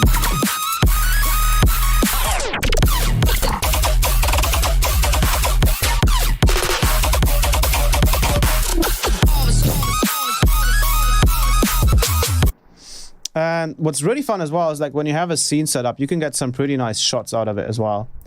So I can add a quick camera, and I can go into that camera, and I can get some really cool shots. I gotta change the focal length here a little bit. And the clipping start.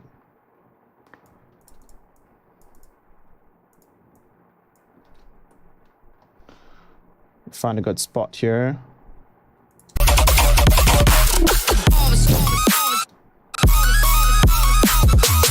We just have to make this slower. Let me check.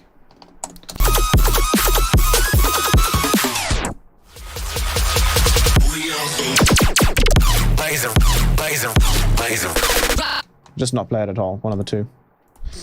Let me do that. Let me turn up the... Yeah, there we go. So now you're getting some really nice lighting happening and everything. And this is like stuff that I teach on the Patreon on how to do this kind of stuff. Texturing, modeling is still coming, because that's quite difficult to do. I'm still clipping through shit, so let me fix that.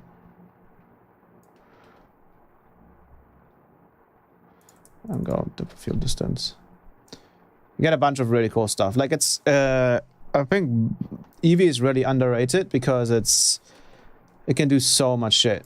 It's insane. It's and I'm pretty sure a lot of labels actually use this engine and use Blender, because I've kind of like I've used this engine so much that I can kind of decipher when someone else is using this engine. I think I was over here actually. Yeah, let me put this. Put it on this side.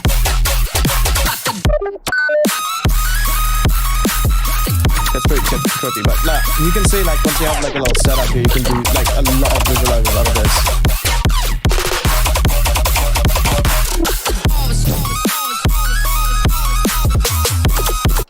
It's super fun. So if you guys want to see me like do just literally like build stuff and then like build visualizers and all that kind of crap, we can obviously do that. We can talk about the do's and don'ts with Eevee in real time rendering and all that kind of jazz. But again, so far this has only been like under the Patreon.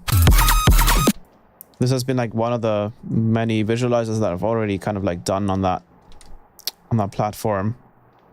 But if you guys are interested, just let me know. It is getting a big update with like real-time motion blur and all that kind of stuff. As you can see right now, it's kind of, for real time, it's not that easy to use. Tips for beginners: watch my exclusive production Blender live streams, basically, because I kind of like go over everything that you need to do this kind of stuff, and not like, you know, you don't need to simulate cloth physics or on any of that kind of stuff. It's you need good visualizers that look good and that kind of work, right? And that's kind of the whole point of the Blender live streams, is to show you how to do that without all of the bullshit. I have been experimenting with Shader Toy and OpenGL to make my own visuals. That's great. Then I have to get the Patreon, yeah. But yeah, it's incredibly fun. Like, Blender is so freeing as well, and it also obviously gives you an advantage because, you know, there's a bunch of like labels and bigger artists and stuff that definitely have a little bit of an advantage when it comes to having visuals ready for you, because they can just pay someone, right? Which is not always the option for us independent artists. So it's nice to have even a program that can do this for free.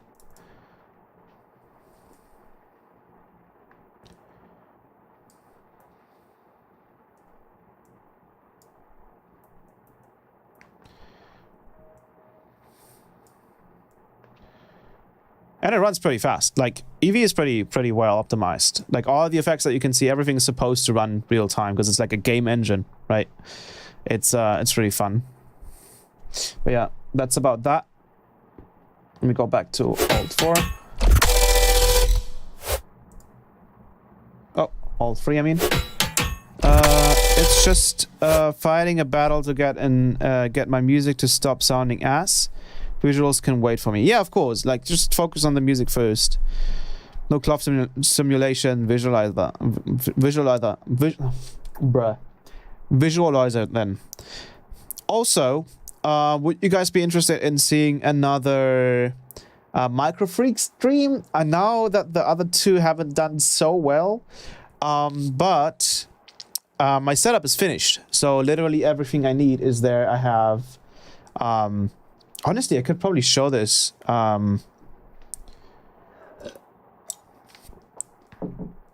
It would be difficult though, because I don't have an extra camera, and if I use my phone, then I lose my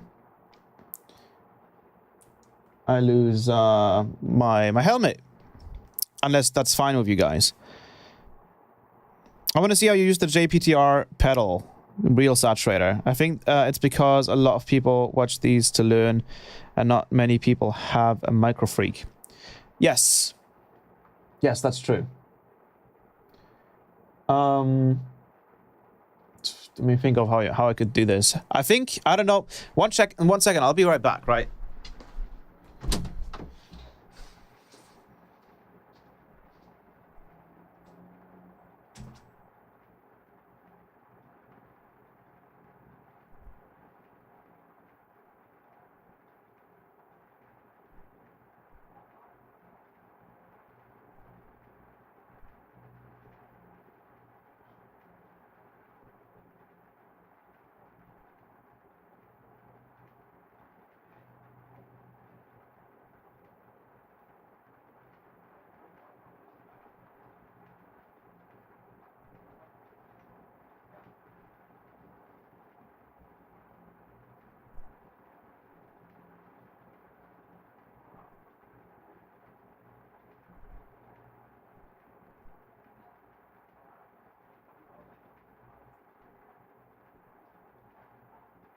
Microfreak.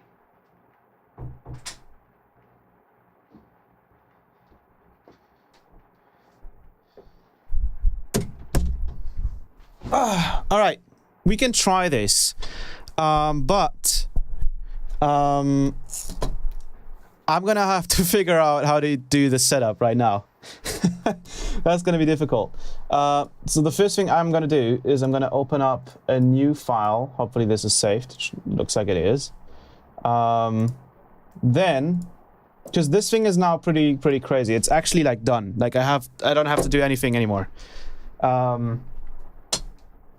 The question is, can I use my phone? Obviously I have a phone. I don't know. Yeah, I have the ultra wide, so it should work. All right. So what'll happen is my helmet will go because there's no other way right now to do it. To do it efficiently, right? I hope that's fine with you guys. It's gonna go, but you're guys gonna be able to see Microfreak and everything. So, so what I'm gonna do is I'm gonna go ahead and use that as an input. So the whole stream is kind of going to break down. So what I'm going to do is I'm going to go to audio, input, line, free complete audio 2. There we go. Okay, there's no audio input. I'm actually going to show you like straight away how to set this up as well, because obviously I can use the phone. So you're gonna have to say goodbye to the helmet.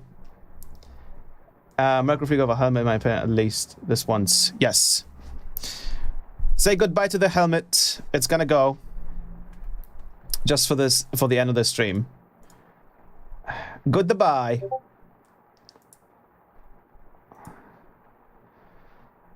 And it's gone. Okay. I'm gonna go to screen. And I'm going to try this out because I have a program on my phone which is called Epoch Cam Pro. So let me see if it works. Oh, it doesn't even start. What? Oh, there we go. Not now. Thank you. All right. I'm going to add a thing here. Oh, I have a Microfreak scene, actually. We have a display capture. Doesn't quite all matter, though. I'm just going to like fucking overlay it. I'm going to go to... I think it's... not display capture. What is it? Video capture device. Add source. Add source. Well, you didn't let me pick something here. Cam link. Epoch Cam camera. All right, I think it's working already. Yeah. You guys seen this? This is not 1080p though. 1 second.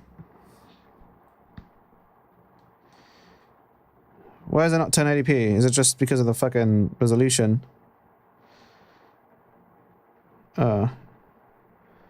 This does not like look like 1080p. I'm gonna go custom. Oh, there we go. Fixed it. Sweet. All right, cool. You guys seeing this? Seeing my hand? Sweet.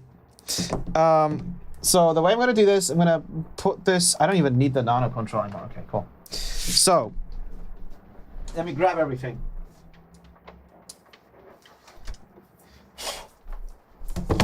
This is the final setup. That's a bit laggy, isn't it?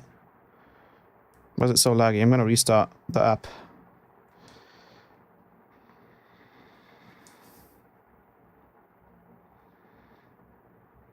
Okay, now it's fine. It was a bit laggy before. So this is the Microfreak. And now I'm gonna show you the other things that you guys already know.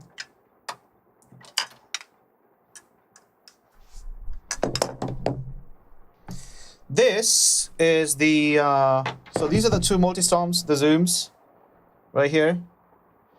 You guys can still hear me? Yes? Perfect. And these are the jives. So these are the jives, JPDR FX, real saturator, saturation. I think they kind of cut it off there. Saturator. Actually, it's just saturator. And then you have these 3 modes. So you have the first clipping mode, you have the second clipping mode, and then you have the third clipping mode. And then this is gain. This is up to 40 decibels of gain, and then this is the volume output. So the way this works is I have my Microfreak here, and I take, because I do need the whole processing chain to happen here. So I need this cable. It's a bit messy, as you guys can see. So I'm gonna put this cable in here. Then I'm gonna use this cable and crank it into this one. Cool. Next up, this one goes into here. So I'm gonna move it like that. There you go. This one lights up because this one's kind of broken a little bit. It needs constant power, and this one's fine. And then that one just goes straight into the real saturators, and then those go into. Let's somehow do this shit. Let me check that I'm on the right mode. Oh, that's perfect. And then this is by the, wait. You see my dirty ass desk. This is the it looks like the Barely Alive logo, like a scuffed version of that. Like, look at, I'll just do this. And this was initially for like the post-processing in Ableton that I initially wanted to do, but then I decided to just go with like actual, like this just pure hardware. So I'm gonna put this somewhere else because I'm not using it right now. Then we have the almighty power cable for the Microfreak, which will go in here. It's a bit of a hassle to set up, but once you got it, it's pretty easy. There we go, that's in. And then this is the second fucking dusty ass desk. This is the second audio interface that I have because I need a left and right input. And then this is where the microphone goes right here. So what I need to do is I have these very short cables here. This is basically the right side, I believe. This one goes in here. And then this one goes in here. There you go. So now both of the drives are basically connected. You have this Microfreak connected, this Microfreak connected, and I need to, oh God, what am I sitting on? Oh.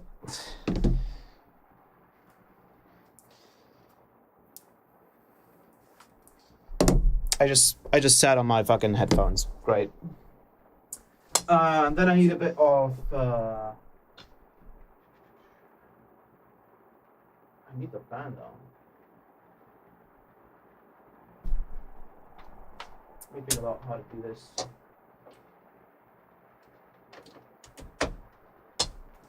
Alrighty. So now I have this because all of these need to get power. That's the thing. Except for this one. This one has batteries in it, so it kind of can run for a while, but not too long. So I have these guitar pedal thingies, and I need to pull them in here. Once number. So you can see it's a bit of a hassle to set up. 2, and then here you have the drives. You have to also give them power. And you can see now it's turned on. I'm gonna put this one over here. Bam! Cool. Perfect. Both of those on. This one's on. This one's on. And this one is on. Sweet. Cool. We got it. So this is the setup, as you can see. So you got, so the idea is that you have the hardware synthesizer here. So this is where that sounded really weird. Sorry about that. I actually have a little preset here, which is probably called minutes. I think it's already working. Let me check. Let me check the audio. Yeah. So what I'm gonna do is I'm gonna put this over here. I'm gonna put this down here. So I'm gonna grab a simple Psyscope Pro. I'm gonna load that up so you guys can see everything. I'm gonna play just Ableton, and you guys should be able to see the waveform.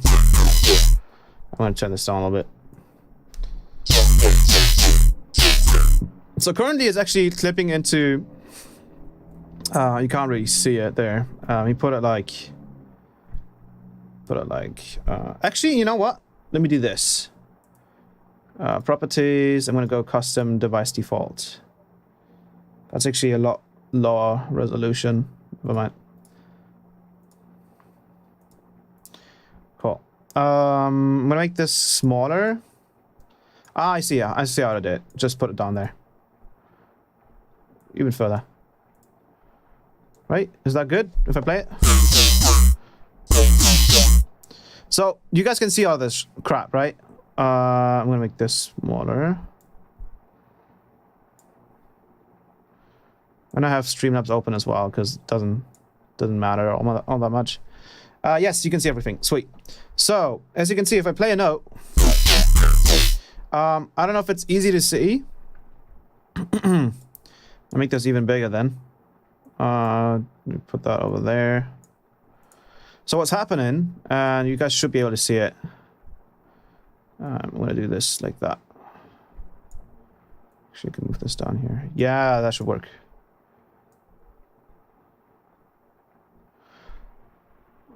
Let me play now. Put it up a little bit. There you go. So what you guys can see is, I don't know if you guys can see the line on the Psyscope Pro, but it's actually distorting into the audio interface. So if you take a look at this, that shit is red. And that was always my issue, was like, you have a synthesizer that goes through like processing, but then you don't have anything to keep it from distorting into the audio interface, kind of like just a normal soft clipper or saturation, like in, let's say, Serum, for example. So that's what these are for. I think they're currently active, but they're different volumes. So let me put the volume down here. So basically, this is the amount of like gain input, and then this is the output volume. And what I have to do is I have to basically line these up because this is left and right side. So let me do that.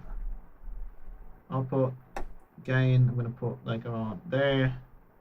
Should be good. And then I actually use the second clipping mode because the other clipping modes are asymmetrical. So they give you kind of like that saw sound. I can actually flip these off and flip these on.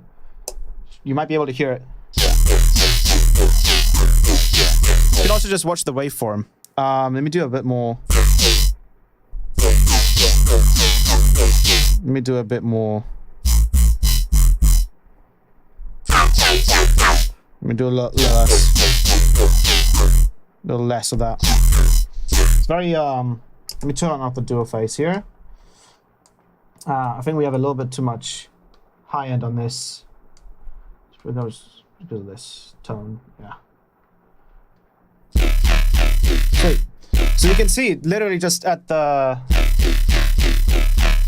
do you see the lines up there? So what can happen is I can literally like push this too much and then go clip, right? Like that, which is not good because like the clipping that you get from going into the audio interface is hard clipping. There's no soft clipping happening. So what this thing does is it allows us to turn down the output volume here and clip it. So let me do there. And then I don't use the asymmetrical because it sounds ass. I'll use the second clipping mode, which is symmetrical. So it's like a normal wave shaper. And now take a look at the take a look at the waveform. You see that shit? Nice and fat, and it's not clipping into the master, literally. Mine is actually like a little bit louder, which I think is the. Let me turn on the. I think I'm only listening to. Yeah, I'm only listening to one side. Now we're listening to both inputs. So you can hear one of them is not correct.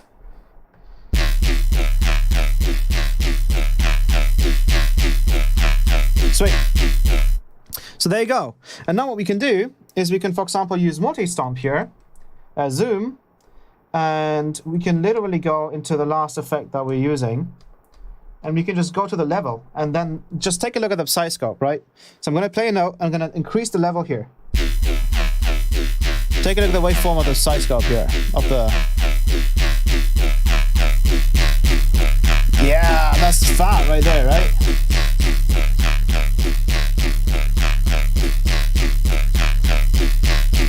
And what I can do as well, and this is very special kind of distortion. This is like not your average normal like digital distortion. What you can do as well is you can go to the jive and then push the gain knob. So I'm going to do that.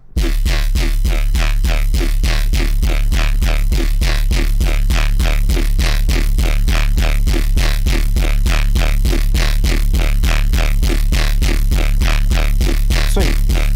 And then basically what I do is I literally just control the output gain on the zoom, and that's how much like distortion I want. So if I play a note and I want more distortion, I just push it into the jive.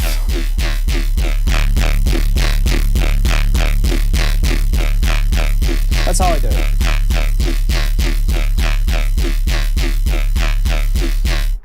And I gotta tell you that the shit that you can get out of this is fucking ridiculous. So now I don't even touch the jives anymore. So that they're basically like my soft clipper output. And I don't clip into the audio interface. And what I'm gonna do now is I'm gonna use my dusty ass Gorilla stand thingy.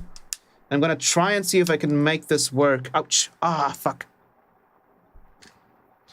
Just clamp my stupid ass foot. All right. Not my foot, whatever it's called. I'm going to try and see if this works. If I can put the phone in a way that won't make this fall down and you guys can still see everything. Should be possible. Oh, it's wanting to fall down. Yes, you can kind of see everything, but it's a bit annoying. Let me do like this. This is literally falling down. Like this phone is just too fucking heavy. Oh my god, really? There you go. Let me move this. Let me see if I can move this a bit.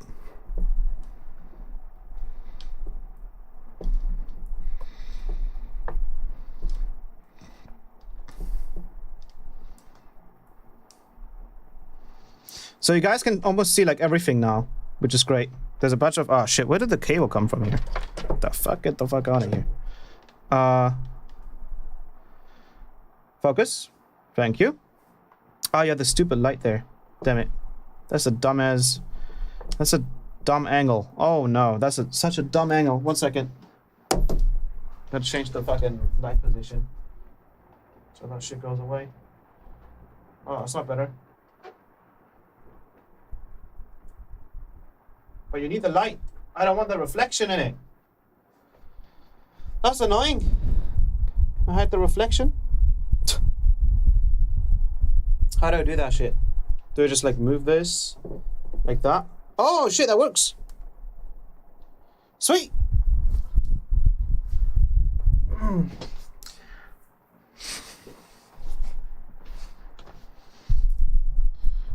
Rumble reveal. Cables are crying right now.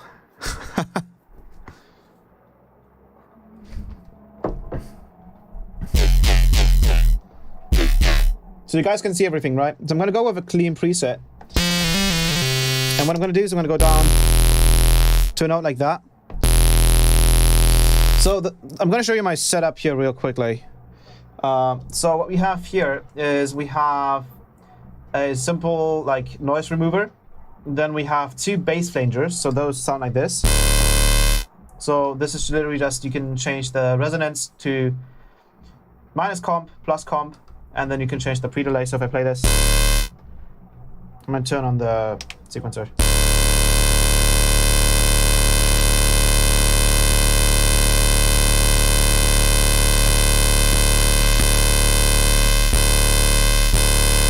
That's annoying. Stop. I can change the pre-delay, and that's basically my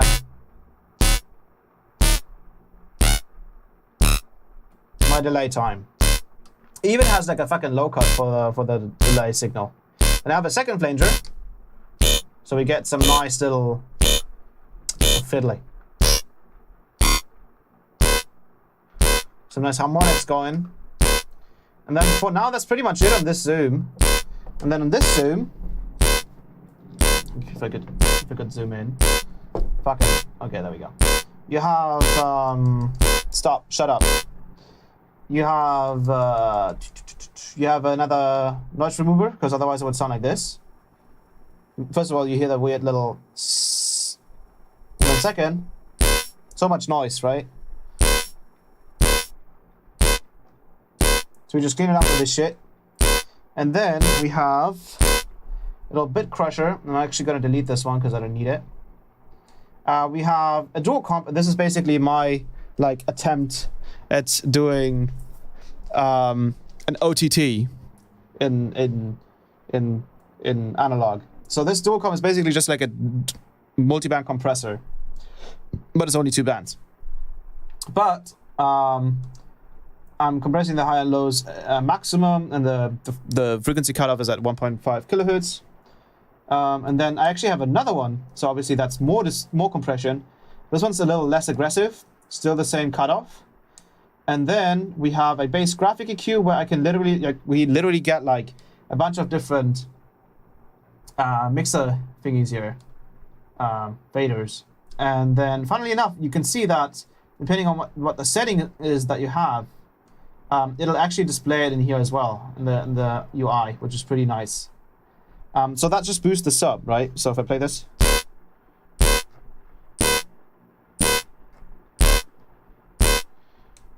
And then the final one is the dual phase.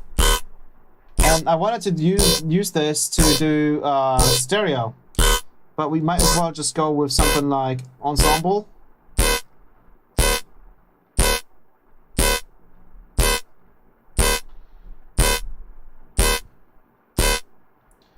Just gives us a nice set of stereo fields. And what's really cool about this is, and this is why I have, shut up. This is why I have 2 jives, is because I want stereo, right? And this is the last effect that I'll put on is the ensemble. The cool part is usually like stereo effects. Ignoring us? What? It's, I'm too light? Too loud? And multi-stomp emulator when. What is too loud?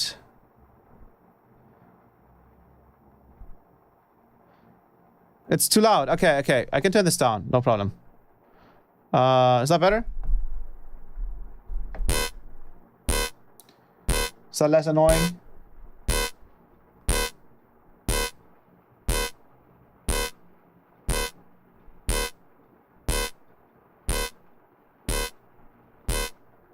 Is that a bit better?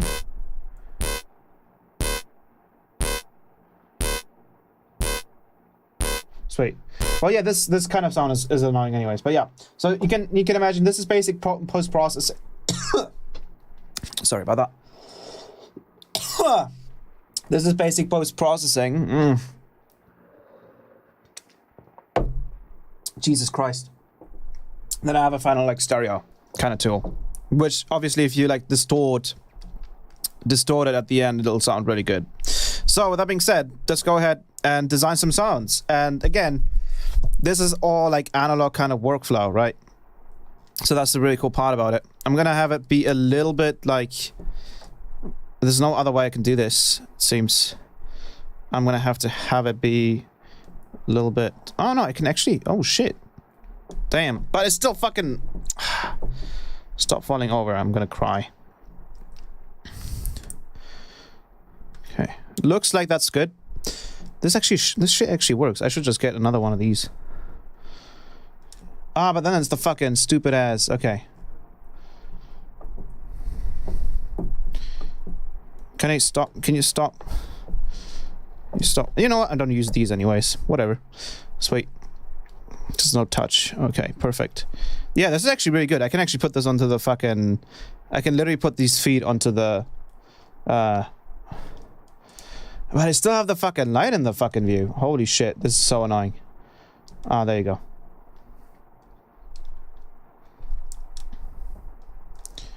So you guys can see everything, right? This is like the most important stuff. It's the matrix. You can't really see all of the matrix though. I'm gonna pull this up a little bit. Oh my god, this is so fucking annoying. Oh god. Alright. You guys can see everything now?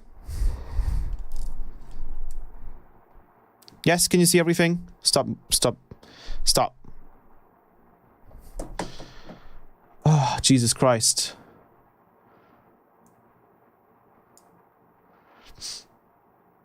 I'm gonna go full screen in Ableton. To move this down further. And then I'm gonna make this bigger. So you guys can see everything, right? Yes, we can. Perfect. So now so I'm literally just playing the notes down here, right? So I'm gonna do a fresh patch. And currently we have, you can even see this a little bit, not really, right? It's kind of like weird colors. I'm gonna turn off the 2 bass flanges that are on here. I'm gonna go down to CD, so I can play the D note here. And I actually have to get to these knobs. That's kind of annoying. And then I'm gonna do a quick bass. So in the matrix here again, I have 3 assign knobs, so I can freely assign different knobs. And what I'm gonna do is I'm gonna hold assign 1, and I'm gonna move the sustain, so the general sustain of the volume here. So when I do that, I can do volume automation on the sustain here. Now it's mapped to this assign 1, and I can use the cyclic envelope, which is this one. So I just move to assign 1, and then I just press it, and then you can see right here it should be. Is it readable? Because I think I can make this brighter or darker. I believe. Let me check. No, I just flipped it. I can actually zoom in like this. Ah, look at that. That is awesome. So what I can do here is I can turn this up all the way. Look at that. It's actually like, honestly, probably better than my camera, which was like $600, so fuck that. Cool, so now that's mapped. And you can hear, I'm gonna switch it back to free. You can see if I play a note, it's really fast. That's because it's now bound to this cyclic envelope. And you can see this is the envelope. I can just press it. This is so useful. Look, so I can move this.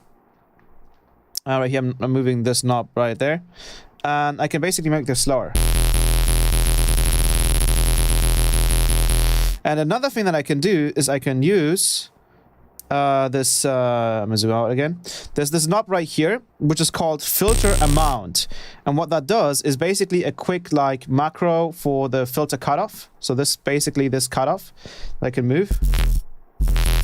So I can just use this filter amount and then basically move the filter with the sustain. So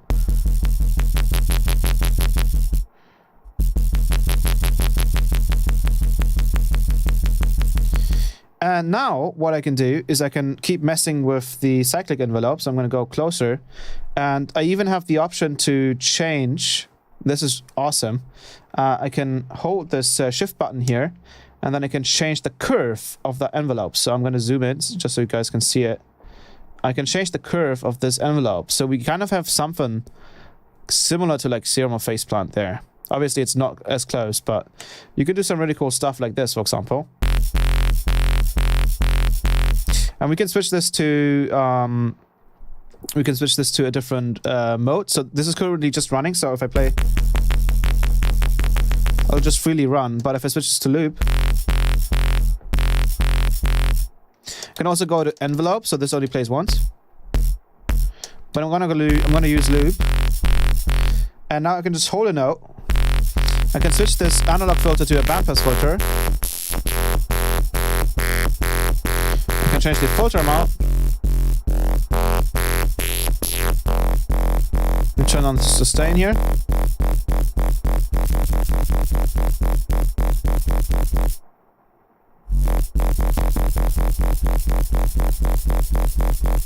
I'm gonna go back to the ZNR, and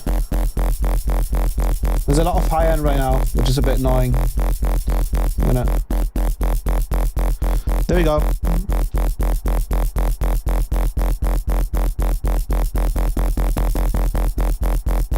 Now what I can do is I can go here to this knob, and this will change the oscillator type.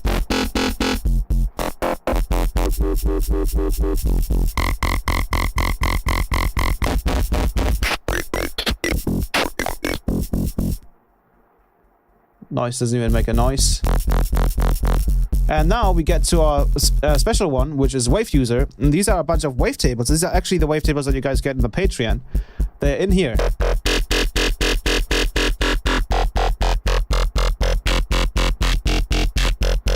And before we keep moving on, I'm actually going to assign another knob.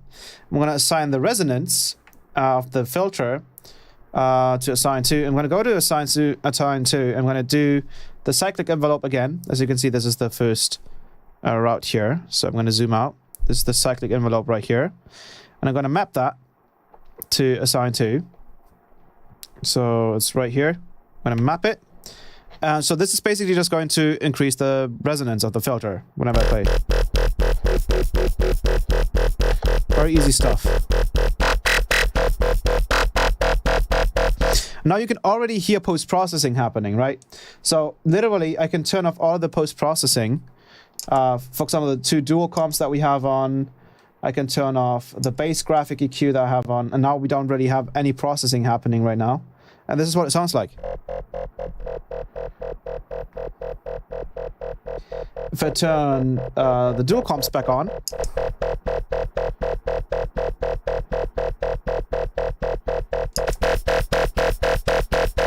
and the bass graphic EQ, now it sounds like this.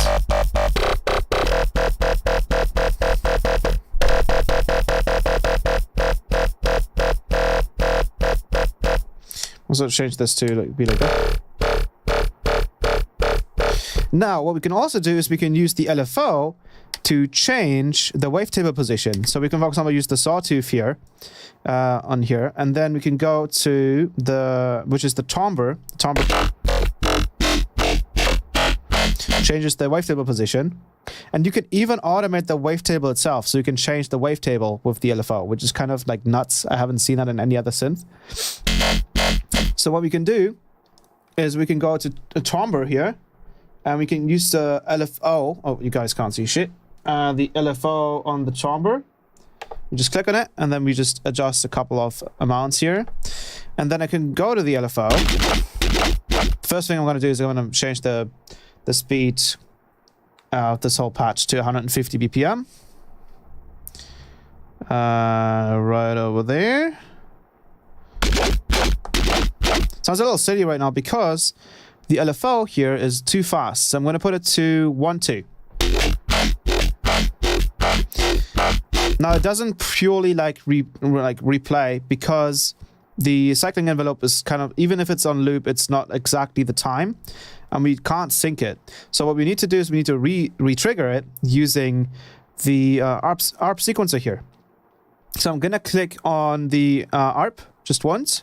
Now that's enabled, so if I play a note now, it basically replays the envelope. And I can make this slower by hitting the sync button here, and then moving it, for example, down to 1/4. Make it slower to 1/2, so we get a couple more cycles in.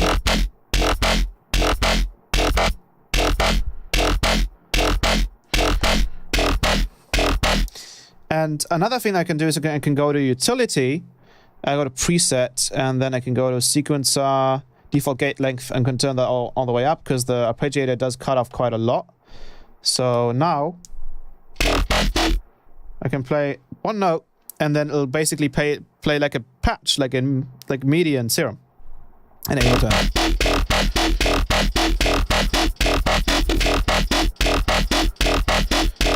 And it sounds pretty damn good. Let me turn on the ensemble. The ensemble in... let me turn this down a little bit. I don't know why this reset its volume. I'm going to turn on the ensemble here. And now we get stereo. And what I can do in the ensemble is I can also push the level into the saturator. So just watch the saturator. And now we're getting some full-ass sound.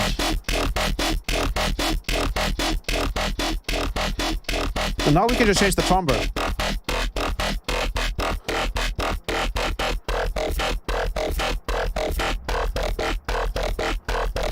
We can change the...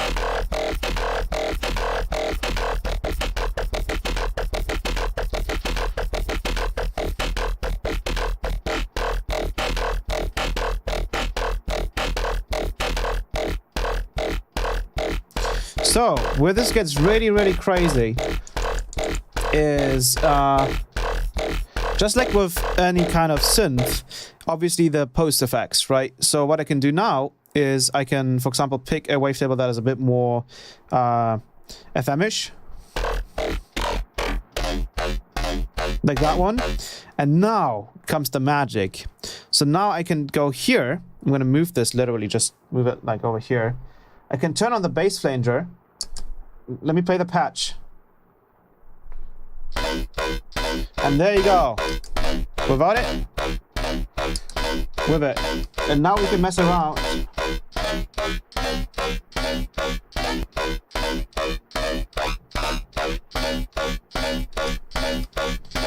Can mix this in.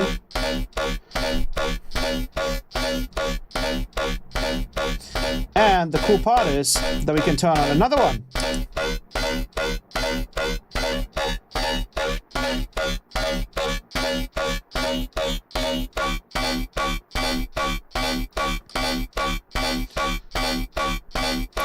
And that's how we get our sound. Right there. And now I can just change the timbre.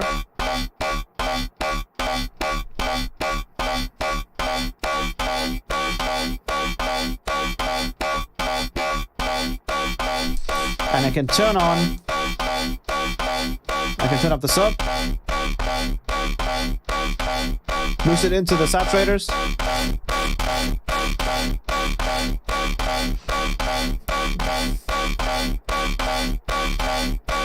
Turn us on the release decay.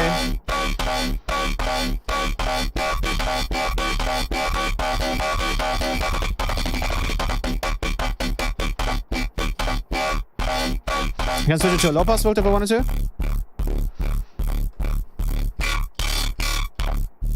But I think the band pass filter usually sounds the best.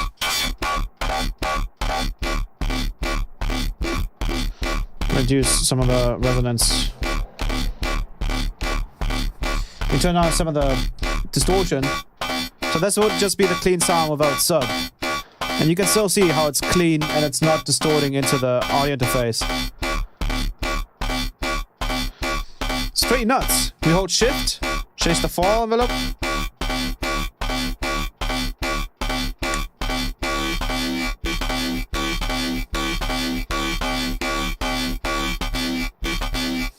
How cool is that shit?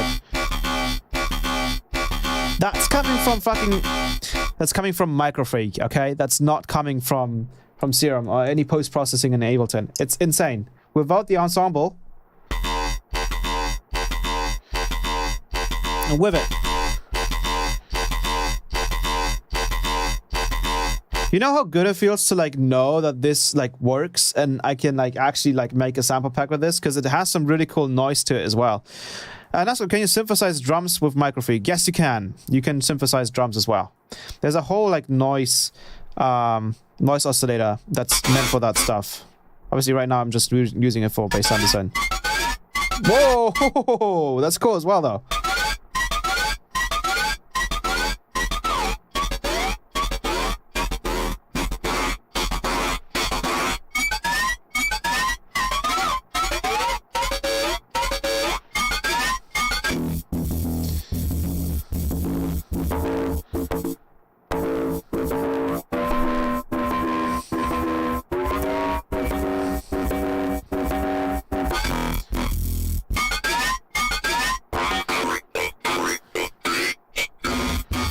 Nice chords.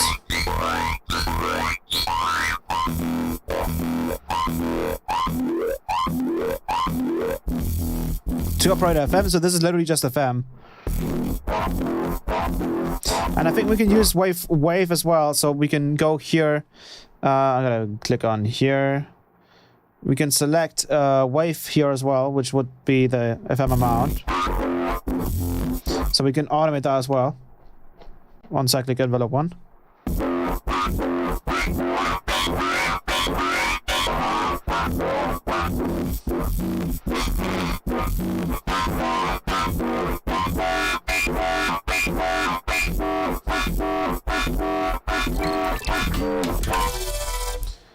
Ah, sweet.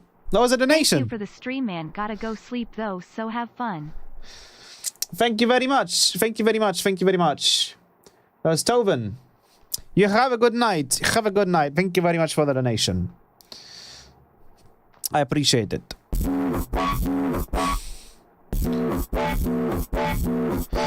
And one thing I noticed is that the bass flangers here in the Zoom are fucking OP.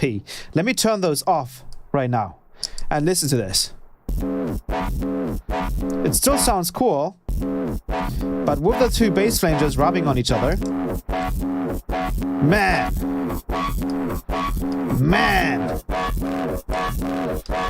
it's just, that's the kind of stuff, you know?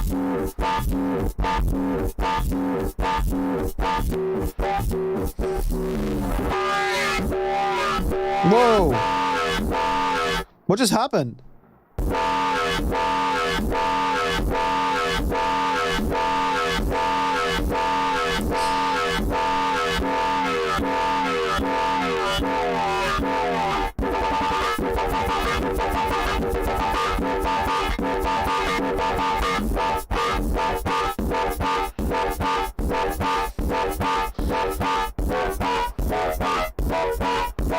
Pretty nuts.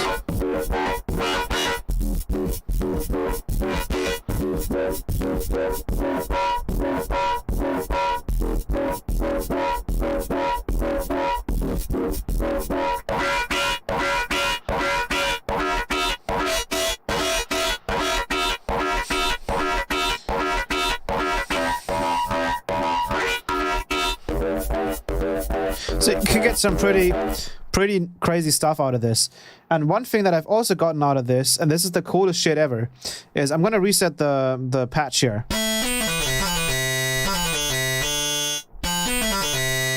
So what I can do, so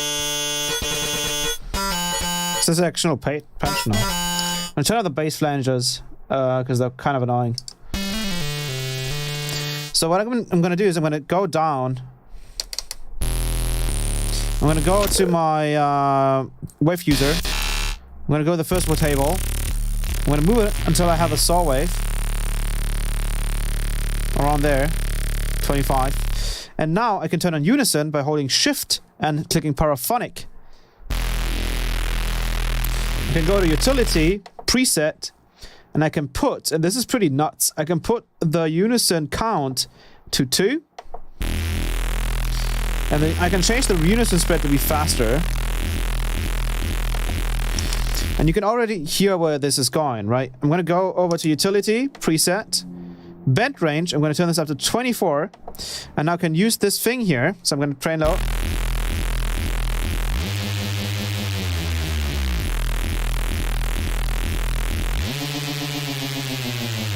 And we already have the processing happening. That's why it sounds so good. And what I can do now, we can boost the sub. So if I take out the sub, push it back in. I think it's playing 2 notes.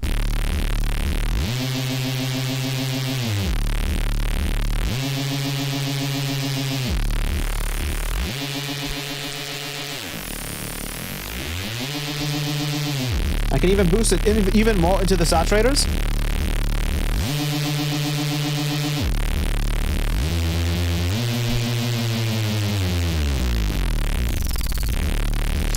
I haven't even tried the bass flanger yet.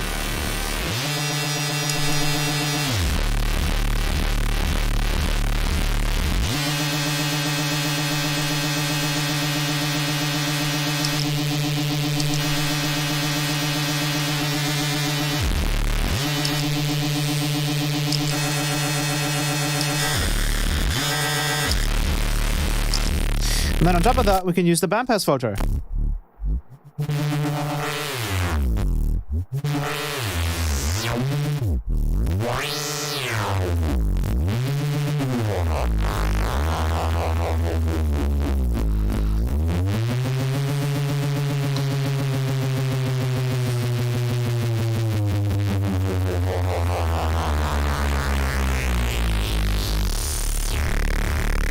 So yeah, you can get like really, really crazy stuff.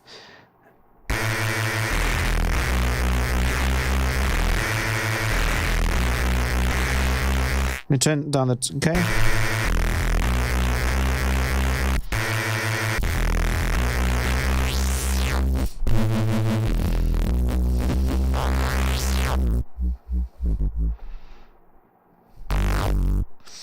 And then on top of that, we get another really cool utility in with the Microfreak.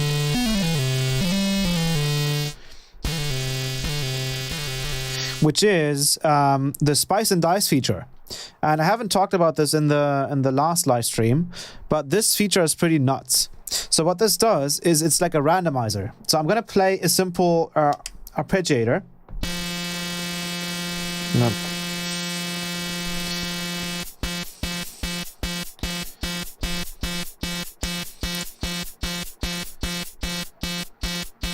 And then what I'm going to do is I'm going to use the splice and dice feature. So the splice first. And I just basically like drag this up. And then it just generates random stuff for me. So I can actually go to utility here, presets, default gate length, turn that up to like all the way. I'm going to make the speed of this a little bit faster. I'm going to go to 150.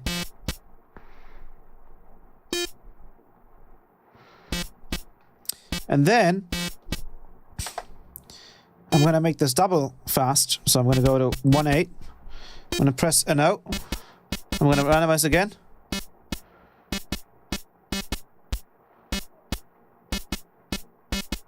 And then I can go to dice.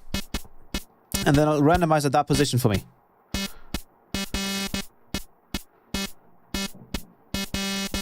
So you can see, that's pretty simple so far, right? That's nothing too crazy. Another thing I'm going to do is I'm going to turn off one of the OTTs. So it gets a little bit cleaner. And we're going to do something extremely cool now. So what we can do with the arpeggiator is we can actually play multiple. So I can do something like this. Which is pretty simple, but if we hold shift and play the arpeggiator, we can actually do sequences. So now we can do, for example, like a melody, like a... And what I can do is I can go to order and record that by hitting the random here. So that's the recording button. And I'll just record that until it's finished.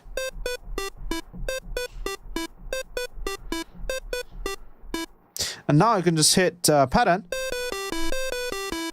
And it'll play that melody for me, which is nothing too special yet, right? But if I just click, why can I not do that? I'm gonna hit pattern, and then I'm gonna use spice and dice and watch what it does to it. So I'm gonna go spice and just turn that up.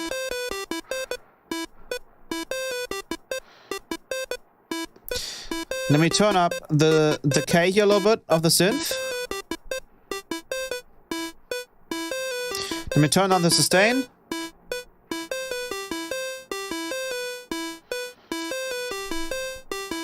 Let me turn up the spice a bit more. Let me go to dice and watch what happens.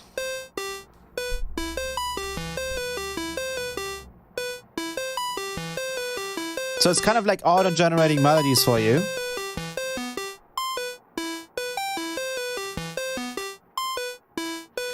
Let's go faster.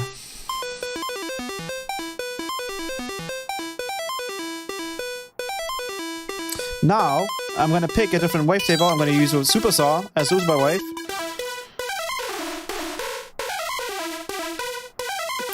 I'm going to go to cyclic pitch envelope and literally do the pitch. Switch to envelope.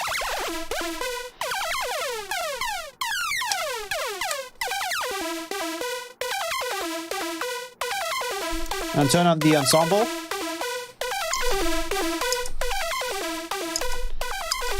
It's already enabled. So get some stereo.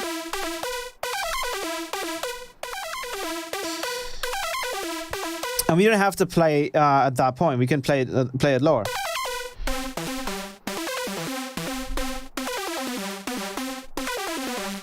How cool is that shit? It's just auto-generating melodies for us.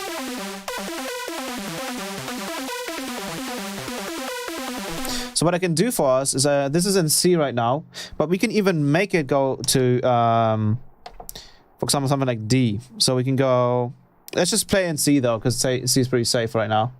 I'm going to go grab Serum here, and I'm literally just going to do a simple Reese and Serum. So that's literally going to be a C note.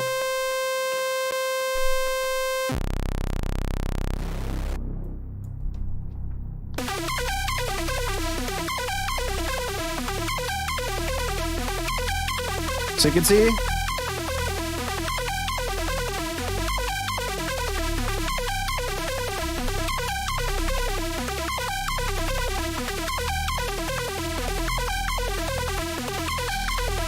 And I believe if you go here to preset and go to scale, pick scale major, and then root note, pick C, it should even play still in major when you pick a different part.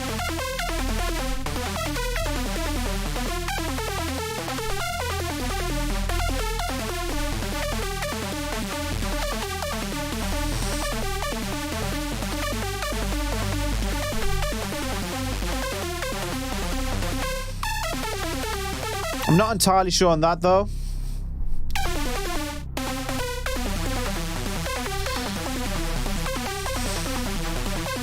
But yeah, we can go crazy. We can even record random shit until it's done. We just play it, and then we just dice.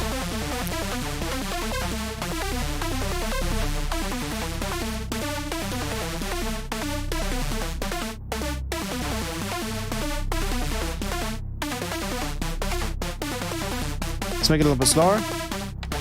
Our tempo's correct.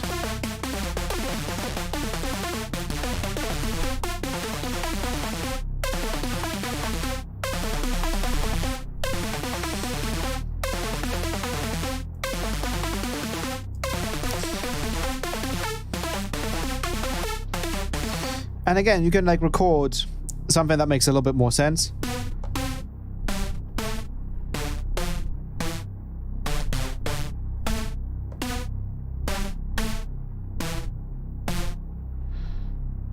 So,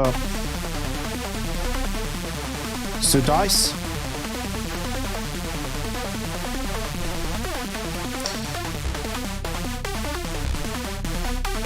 Now, let's turn the scale off. I'm going to go ahead and add some delay with the second zoom.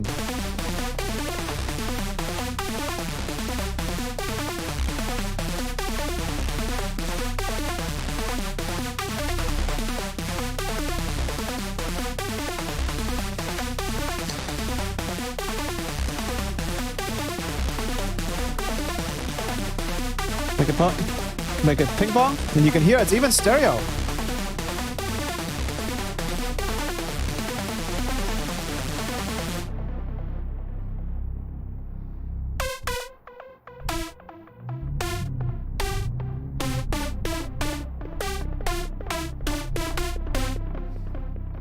I'm gonna go to bed as well. I'm gonna send this stream to Boris. I'll bet you go nuts to the song you made. Ah, thank you very much. I appreciate that. Have a good night. So now let's write a little progression.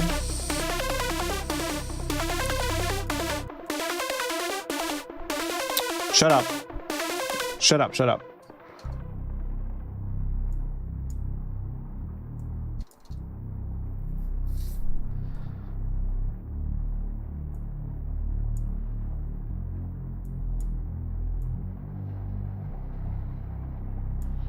So what is the, I think a...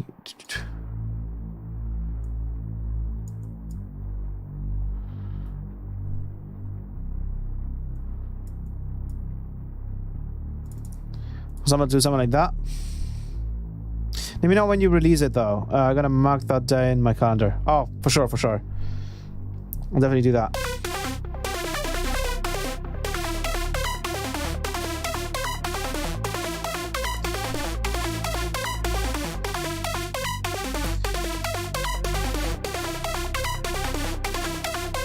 Listen to how nice the delay sounds.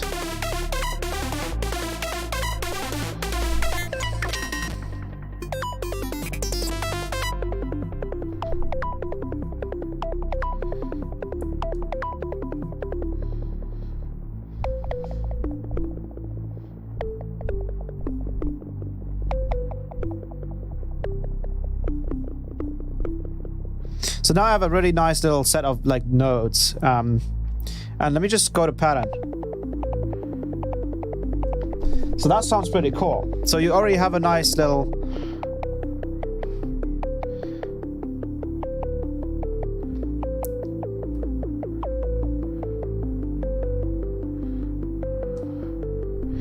And now we're going to add dice.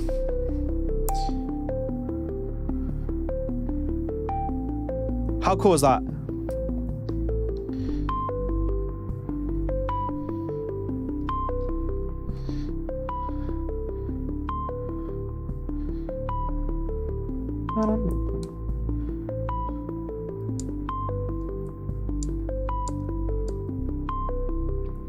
That's even having a dual compound. So if you turn that off, it becomes even softer. I wish I could show you the raw signal from this, because it'll sound super ass, right? I can even go in, and I'm gonna delete one of the... let me see if I even need the ZNR here. Not really. I'm gonna add a bit crusher to this. Can you add compressors, everything? Oops, sorry.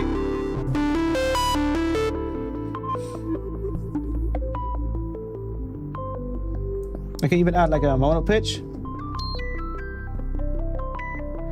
Wow, this is that.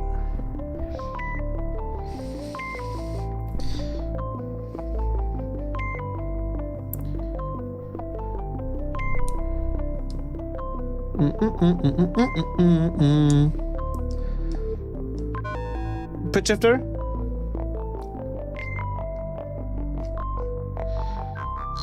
Can you control Microfreak with piano roll? Yes, you can.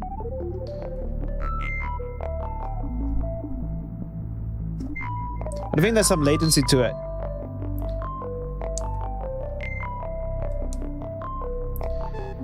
Then we have a ring mod. That's all in the zoom, by the way. That's all in the zoom. Stereo chorus.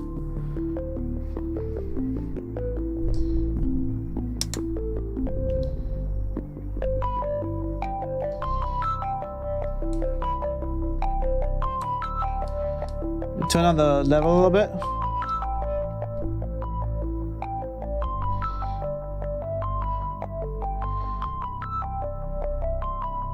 So the spice is basically how much of a deviation you want this to do.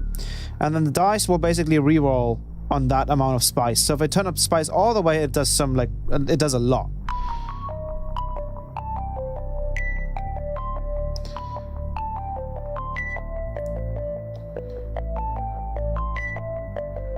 Look, that is a completely different melody from what I had before. How cool is that shit, right?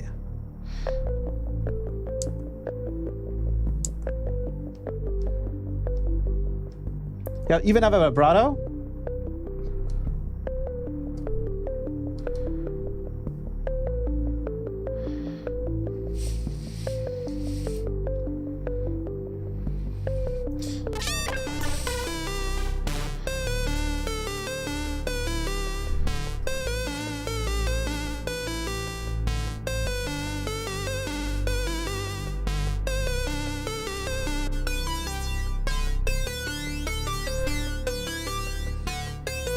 That's a flanger, phaser, autopan, pit crusher.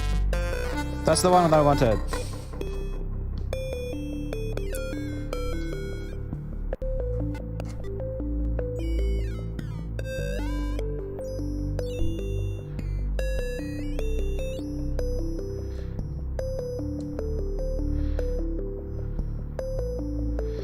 Sounds really nice. Again, we can dice it again.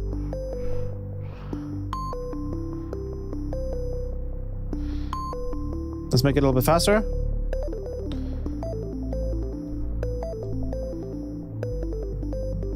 So a little bit less spice.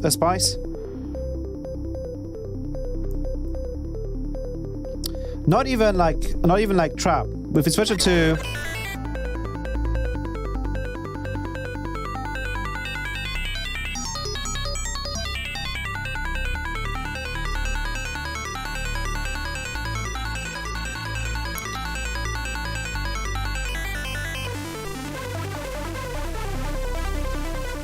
the funny thing is, if you use the supersaw oscillator, you can actually turn on even more voices, because this is emulating like unison, right? But if you hold shift and choose paraphonic, you have double the amount of voices.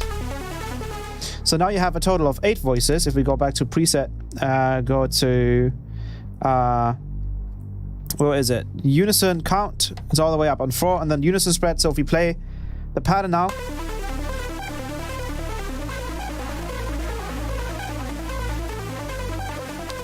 You can spread it there. You can also spread it here.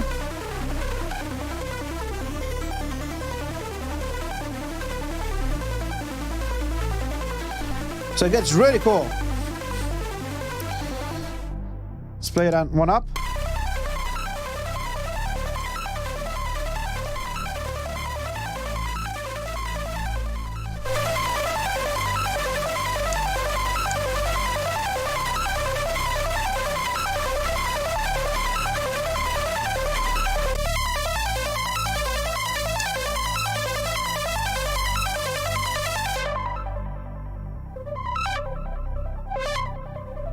You can even do like some cool like little delay throws by adding more of the delay. Make it a little bit slower.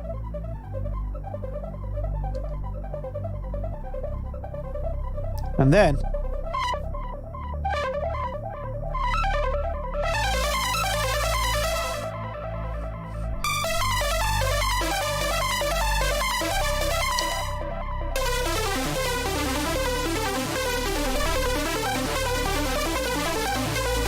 you can make everything tighter by turning down the decay.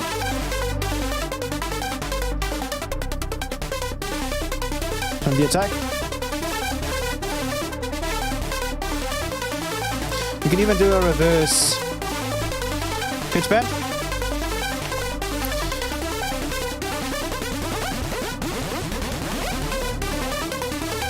You can do a full-on synth with this.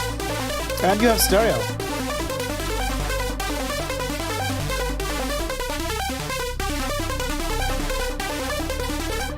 So this is the analog. I'm literally gonna let this play, keep playing in the background. Might have to add a ZNR here though. Let me go back to 1, 2. So you can only have a maximum of 6 on these, and that's why. Let me show you this because this is really cool. So you can only have a maximum of 6 on each of these, and so the way this is working, obviously, so the Microfreak is mono going into this zoom, which is also mono. So you can do any kinds of effects on here that don't quite matter. But here, you can still have processing in mono, which is like dual comp, for example, in this case. And then you can add effects that are stereo, like ensemble, analog delay. And with those, you will get a stereo output. The only issue is that some of these effects were meant for the mono pedals. So they will output to mono again if you, for example, use like a compressor, which is unfortunate. I think there's some compressors that do put output to stereo again, but it's a bit of a hassle. I'm gonna add. I need the ZNR. Yes, thank you. So I'm just gonna keep playing this.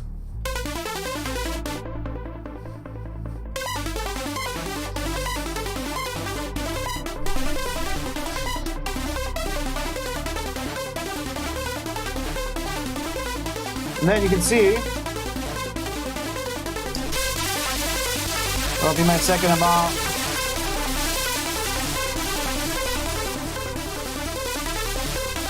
That would be way too much like multiband compression right there.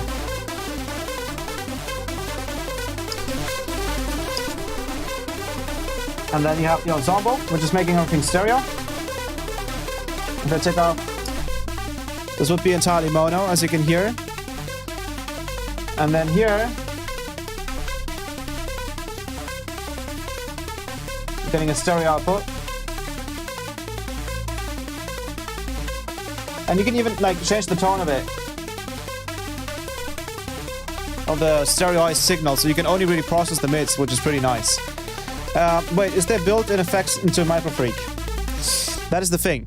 There are no built-in effects into Microfreak. That is the big issue. Is that this thing comes out mono, there's no stereo output to Microfreak, and there's no effects. That's why you have this zoom pedal with like over 50 effects, this zoom pedal with the same 50 effects, but obviously we have a nice little stereo output here.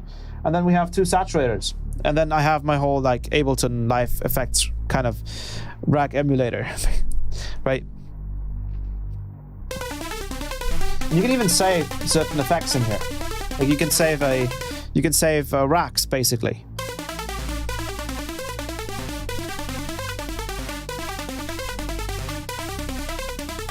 And then we have the analog delay.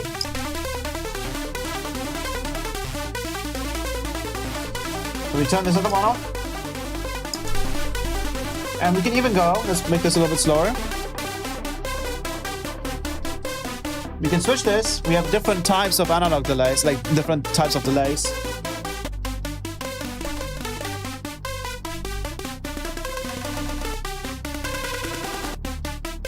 And then these go really, really slow, like 3 seconds late, right? But if you move them all the way, at some point, you will hit the sync mode, and then you have to tap it.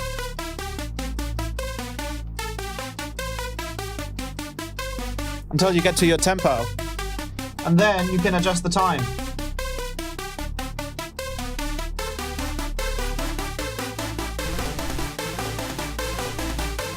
And we can turn this into stereo.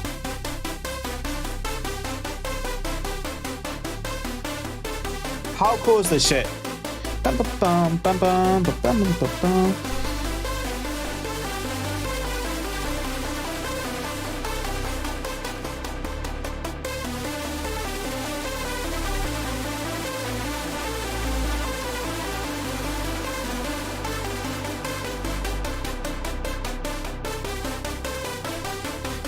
And then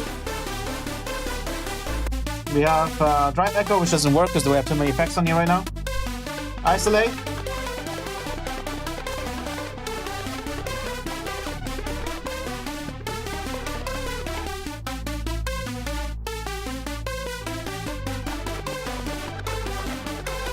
Which I think is pitching it up.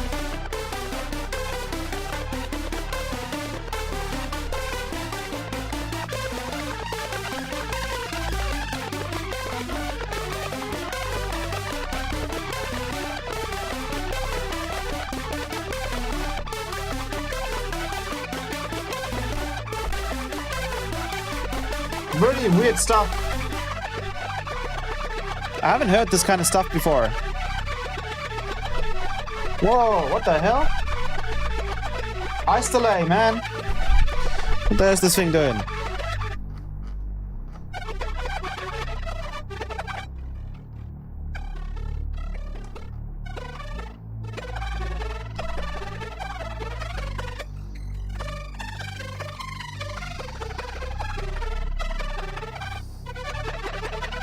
That is such a cool effect. Jobase, thank you very much for the free.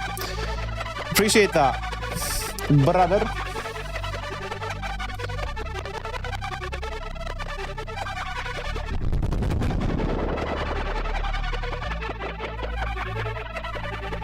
That's cool.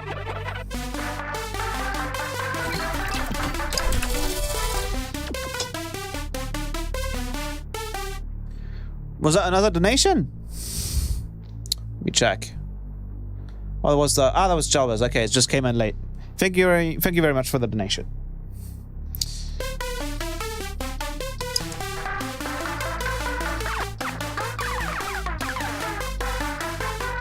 So this is the lo-fi delay.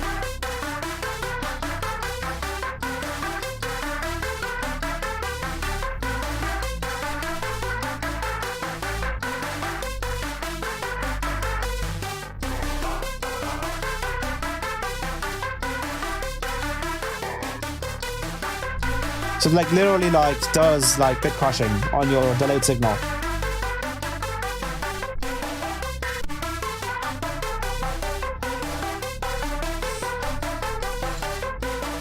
Some really interesting stuff happening here. You have the reverse delay.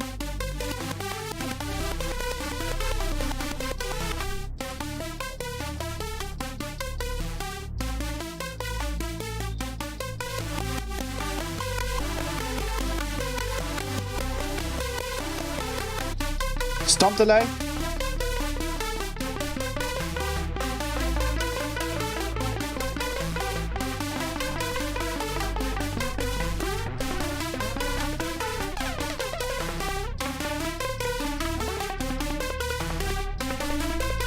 Sounds really nice.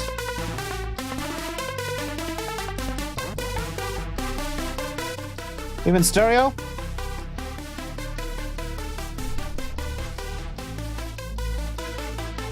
Really enough only one side.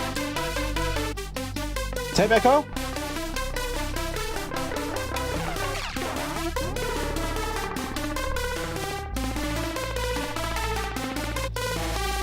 Trigger hold delay. Arena reverb. Oh yeah, that's one other thing. Let's switch this back to.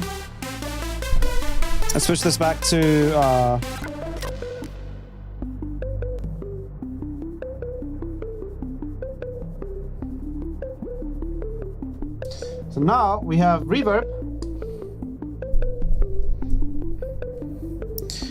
Let me check why it sounds so fucking weird.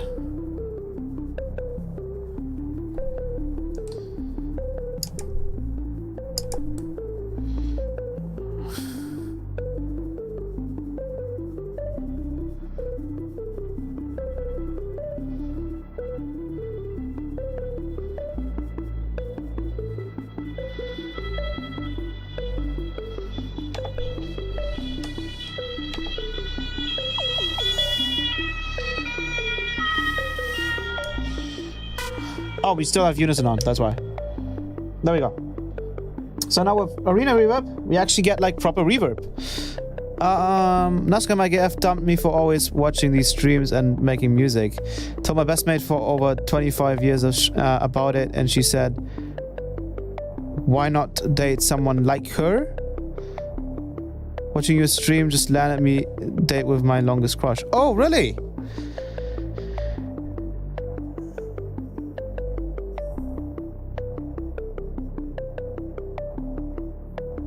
Damn, well, that's lucky. That's awesome to hear. That's great to hear. Yeah, it's, you know, like when being a music producer, if you're a big W, yes. I'm glad that kind of turned out great for you. All good. It's really important if you're a producer, like any kind of entrepreneur, right? Like anyone who's trying to do something like this, and it takes a while. I mean, years, right? And dedication and hard work. To have someone on your side that truly appreciates that and that is by your side, even if it gets hard, right? So, you know, it's glad to hear that you've potentially found someone that will do that for you.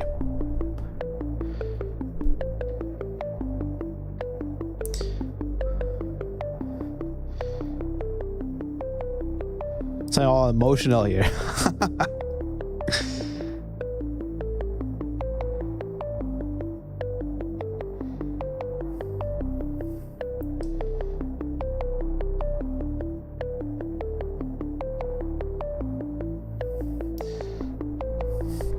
Yeah, I'm glad to hear that you got that sorted out and that you potentially found someone who's more fitting for you.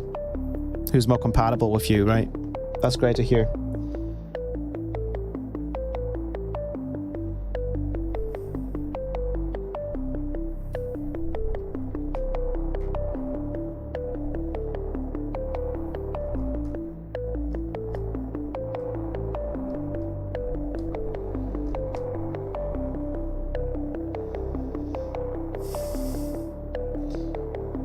Also, since I'm using my phone, this is the iPhone 13 Pro, and it actually has like a macroscopic lens, so I'm using that currently.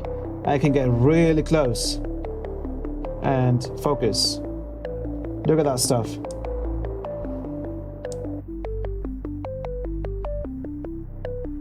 It's pretty nuts.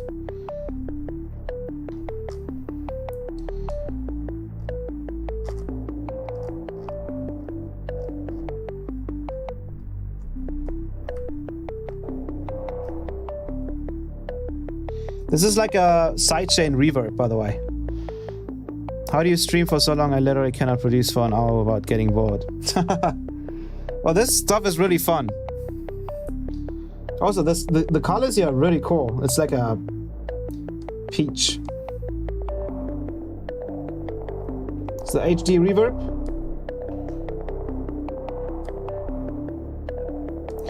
So you can literally record all of this outside of the Microfreak with this little setup here. This will cost you around 350, I believe. You can also just have one of the zooms. You don't have to have two.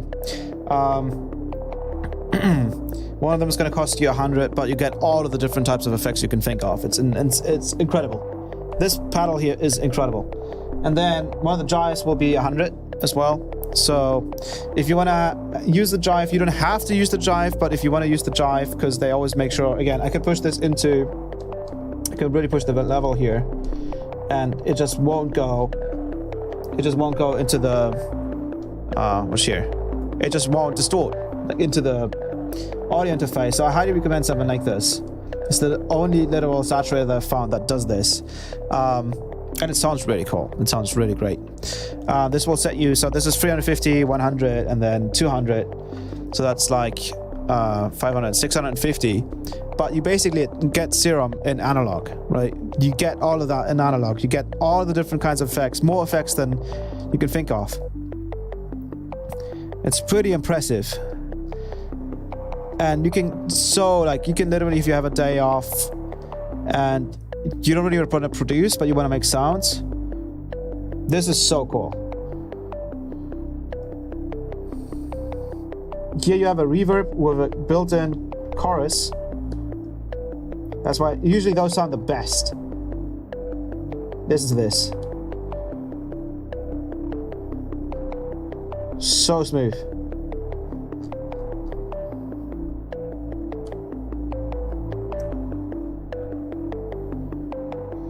Yeah, Silikai, that's a great comeback story right there. I'm gonna remember that one. Have a plate reverb.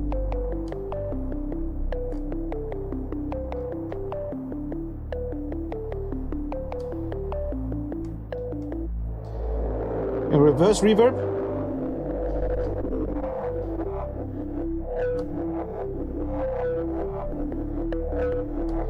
So this is like kind of like smearing the sound. Sounds really cool.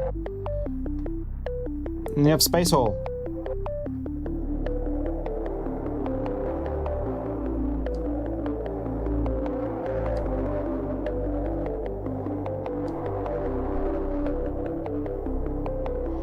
Very, very crazy like effects in here. And then you have different kinds of compressors. You have a parametric EQ here as well if you want to use that. You have an amp filter, which is super fun.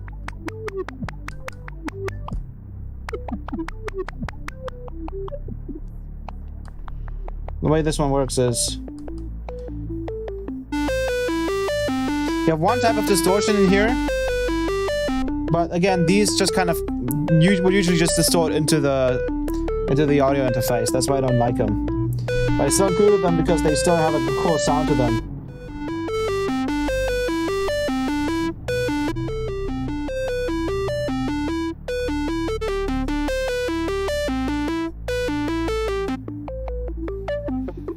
That's about it.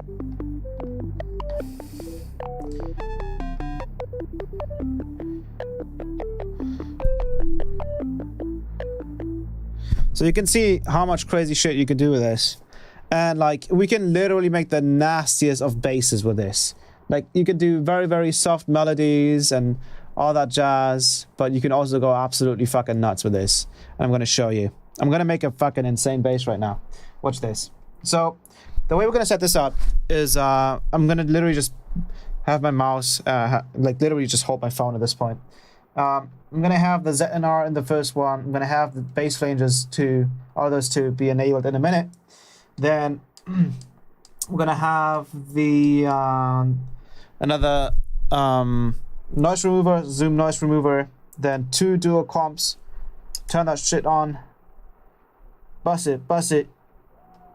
Then have a bass graphic EQ. Turn up the sub, and then this can be an ensemble with less mix, like that. And then the stereo chorus can just go.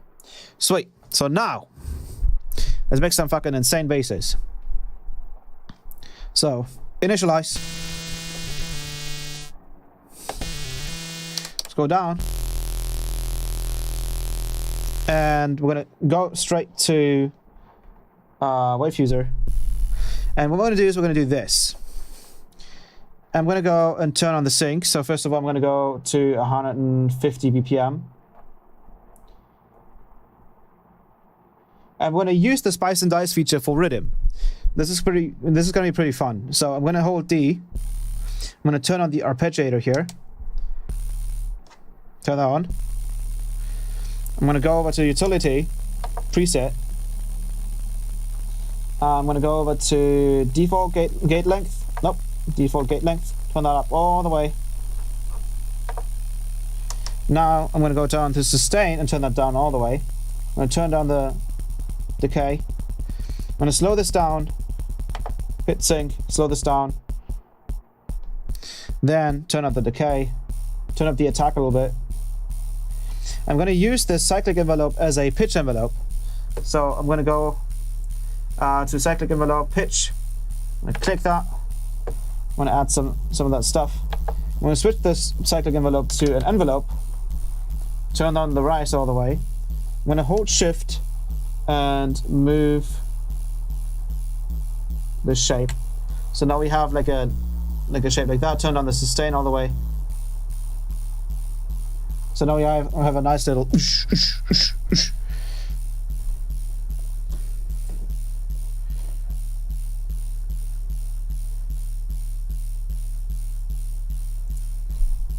sweet. Yeah, that sounds really cool that you even like you're able to like kind of day here now. That's pretty cool. It's probably like a dream come true for you, right? Like a long time crush like that. How do you stream for so long? I literally cannot produce. Oh, we have already had that. That's fire. Cool. So now we're gonna switch the wavetable mode to wave user, and we're gonna pick one of the other ones. Sweet. We're going to use the filter amount here to move the bandpass filter that we have on here. Turn on the resonance. Do less. Sweet. Let's move the timbre. Let's actually use these. Let's use the envelope to change the timbre here as well. So now that's moving the wavetable. Nice. It's nice and clunky. Now we come to the magic. First thing, distortion. Crank that shit up. Yes. Now, spice. Turn that shit up.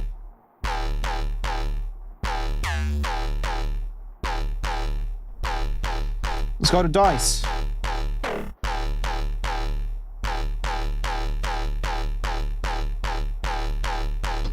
Next time. Let's turn on the bass rangers. Turn on the first one.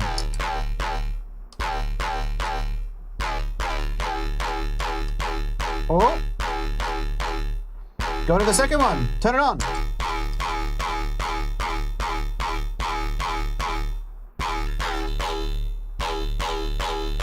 Yeah. Change the wavelet position. Make this faster.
Bam, bam, bam, bam, bam, bam, bam.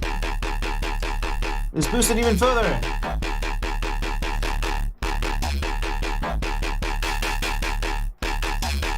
Change the delays.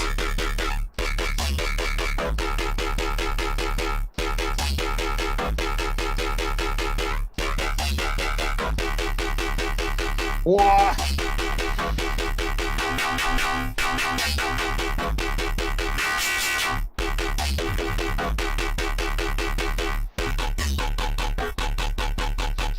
So you can really hear how fucking strong this shit is.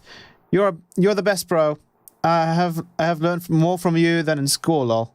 Thanks for sharing all your knowledge. Oh, thank you very much. There it is. Thank you very much for the donation. I appreciate that one. Thank you very much. I'm glad to know that you can learn a lot from these streams. That's great to hear. This looks so fun to make, to do sound design on. Yes, so fun to do sound design on. Yes, absolutely.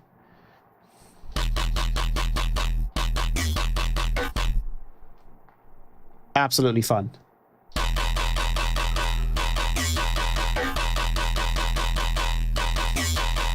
At $12.50 a month.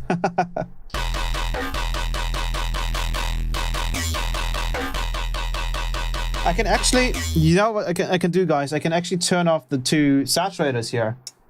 Also, again, Gelbase, thank you very much for the donation. I can turn both of these off. And now...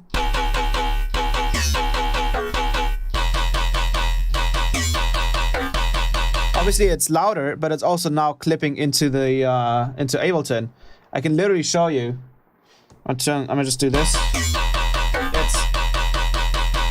Fully clipping into the audio interface, and it's just hard clipping in. It just doesn't sound great. So with these two on,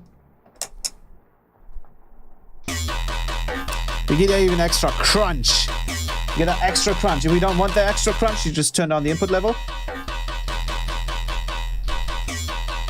And we're clean.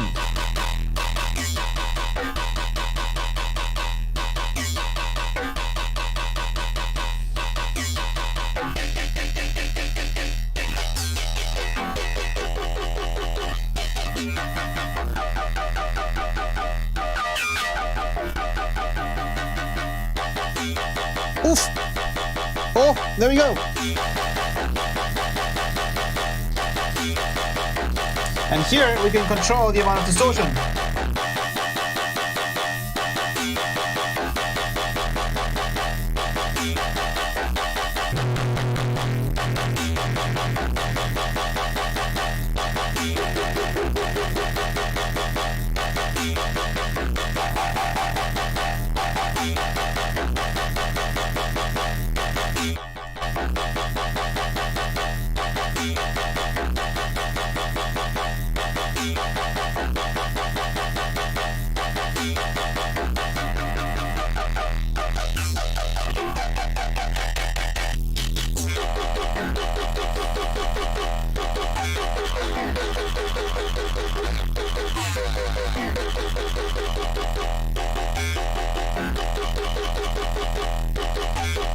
Make it slower.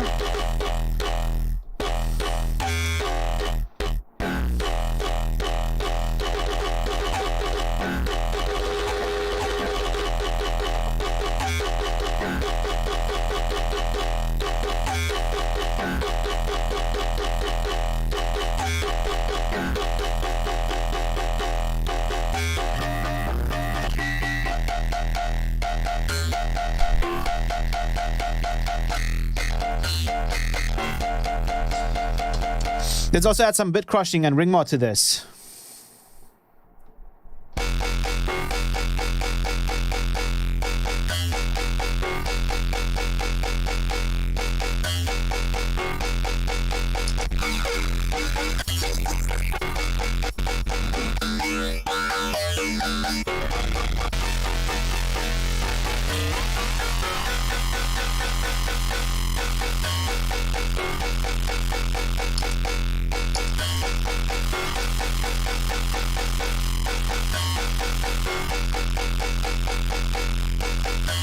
Let's try having that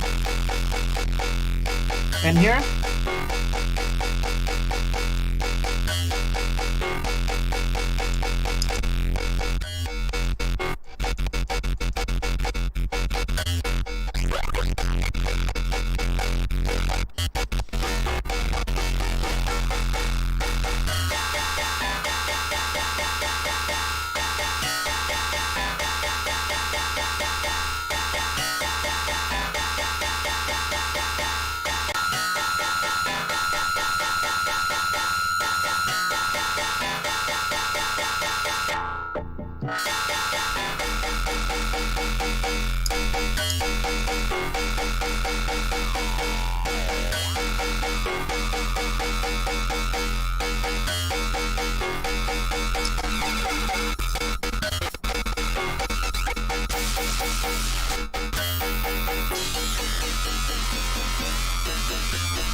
How nasty? How fucking nasty is this, right?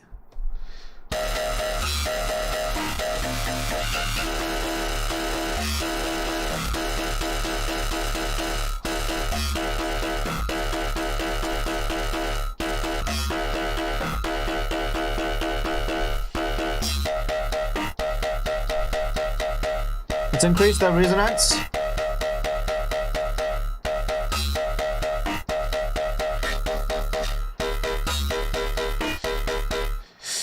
And now, you don't have to use the Spice and Dice feature. You can literally go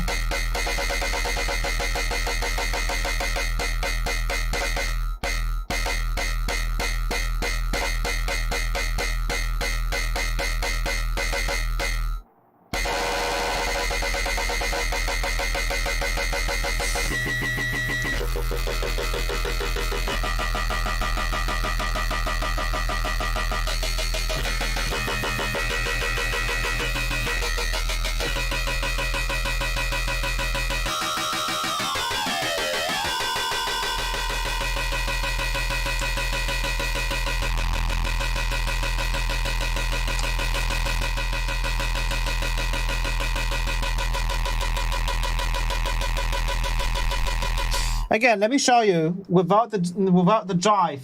It sounds like this. Obviously louder, and then now with the drive.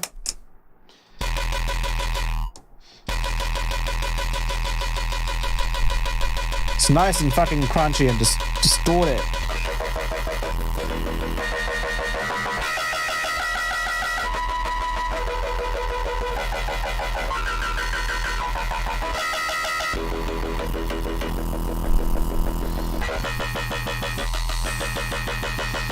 Turn up the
So that's pretty cool. But what we can also do is we can, instead of using the envelope, we can also use, and I'm just going to reset the preset, we can use the cyclic envelope. So the way we do this is we just turn on ARP.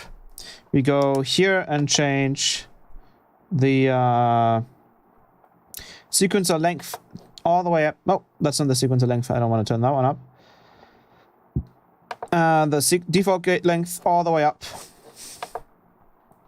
And now we can just play a note. Go down. Now, let's make it slower.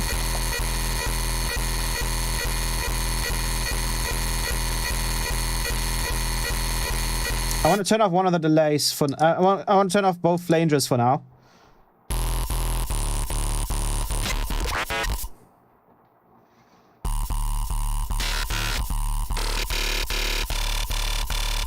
And now we can use the cyclic envelope right here. And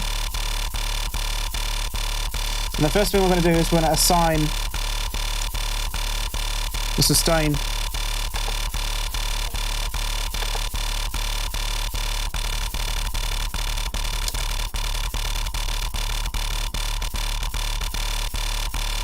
Now I'm going to do this really quickly. We'll just change the shapes a little bit.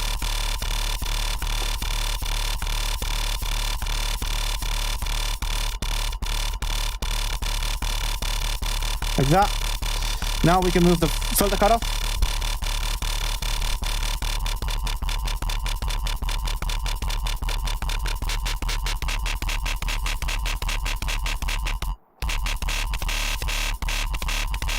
And shoot it to a bandpass.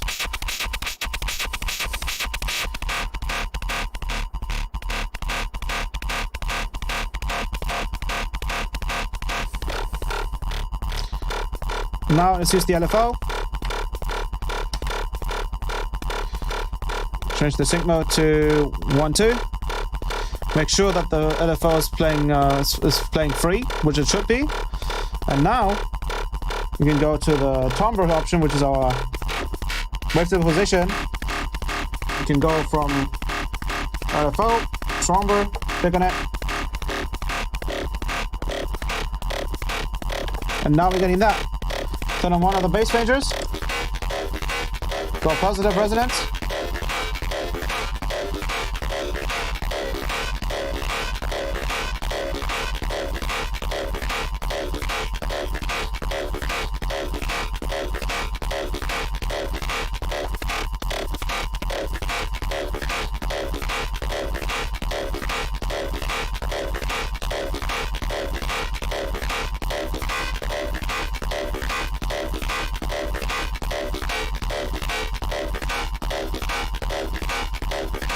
For the second one.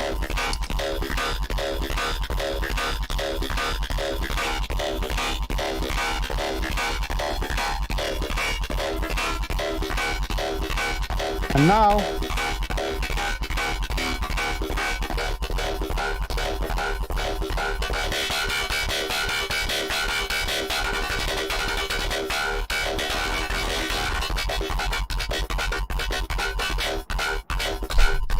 when we still have the ring mod, I'm going to get rid of the ring mod here.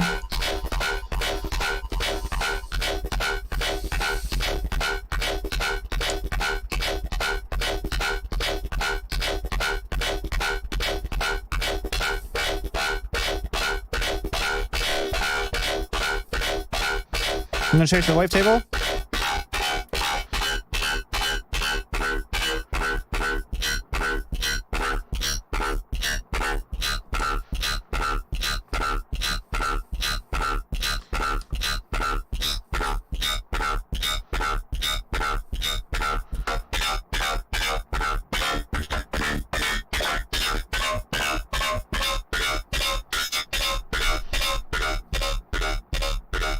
There we go.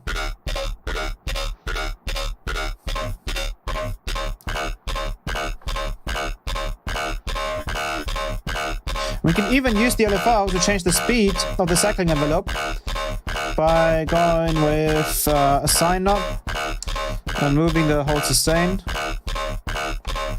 So that's mapped.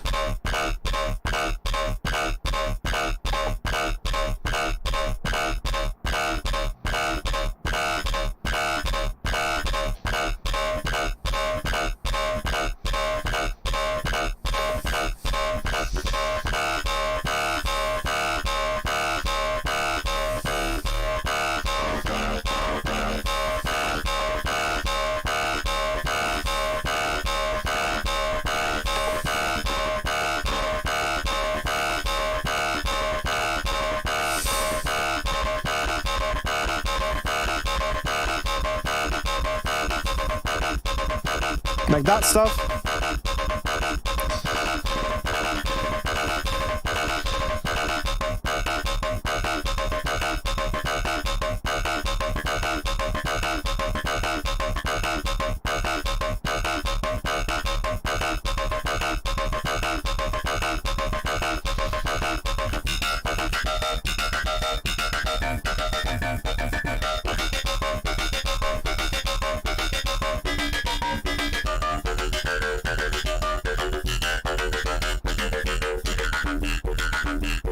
Wow.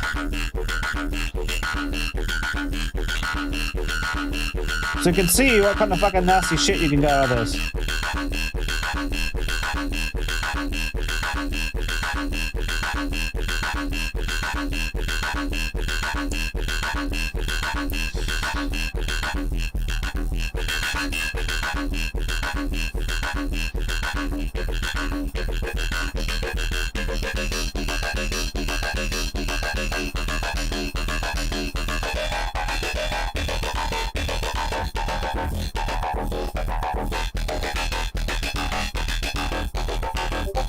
Whoa.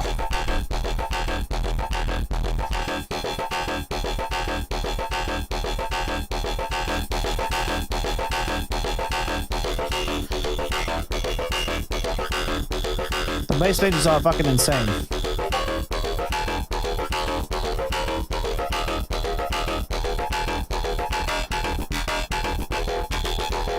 Whoa! Bro!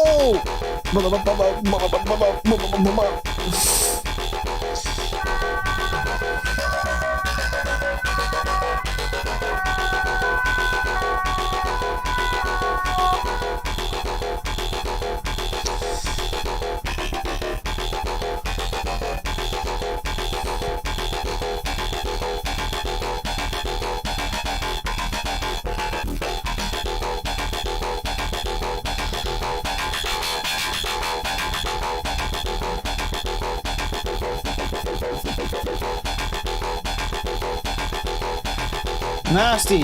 Fucking nasty!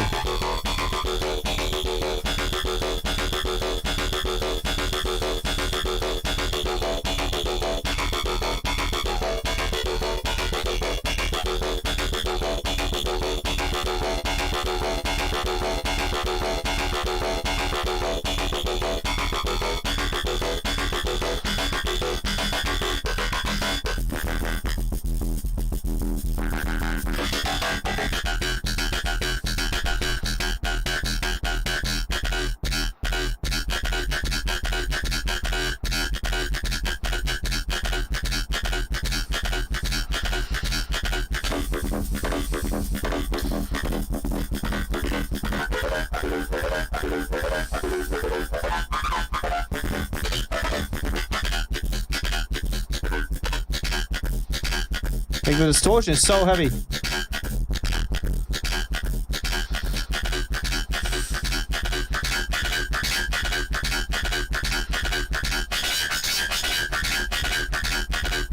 There's also another way of doing bandpass, and this is very much, I'm going to actually make a snappy rack that is very much inspired by this. In this one here, after the ZNR, what we can add is a really cool effect called, it's right here, it's called the M filter. And this is basically a filter that follows the volume. So what we can do is we can actually just leave this filter just to be a normal low pass filter and not have it affect anything. So it'll sound like this. That sounds silly as shit. Wait, I think I changed some shit. What is this? Oh wait, that's the, okay, that's the M filter actually. So this is without it. And I'm gonna actually make this a little closer here. There we go. We go over to the ZNR and make sure that this is. So what we can do is we can turn on the M filter. And you can actually hear it sounds pretty cool. Because what this does is it's basically an envelope follower with a filter. So you have the frequency here from where you can start with. You have the sense, which is the amount of envelope following, and then the resonance. So I'm literally just gonna hold.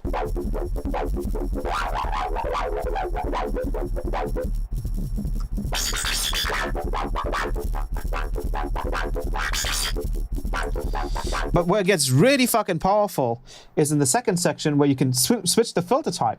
So here we have a low pass, and then we can go up with a band pass filter and a high pass filter. So we can go with a band pass filter here, and we can pick, for example, a 2-pole and have it on fast. And now listen to this.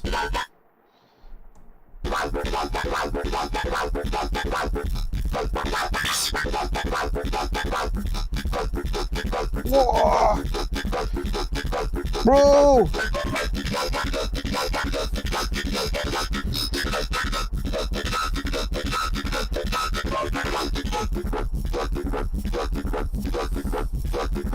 Like, what the fuck, right? That's insane.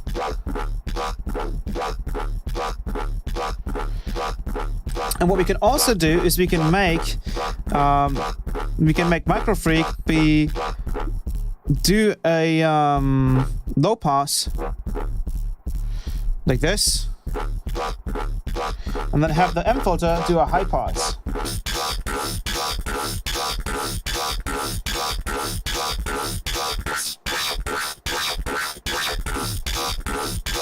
But then obviously you use sub. And then you also have technically like a bandpass filter.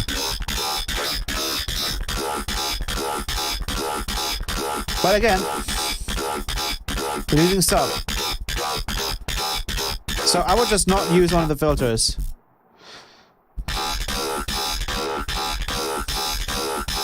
And then here, I would use the bandpass. The 2-pole, which I believe would be 24 decibels.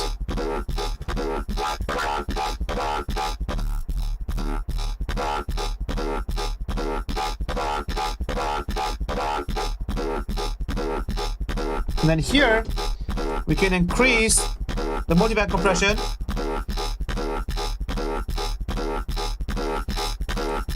And the tone. And we can go fucking ham. Bass ranges are on.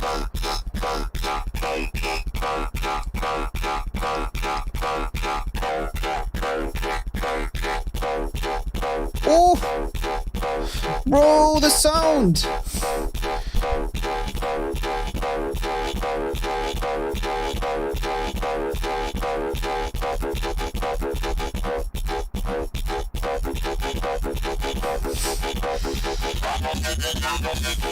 Let's also make the pitch change with the LFO.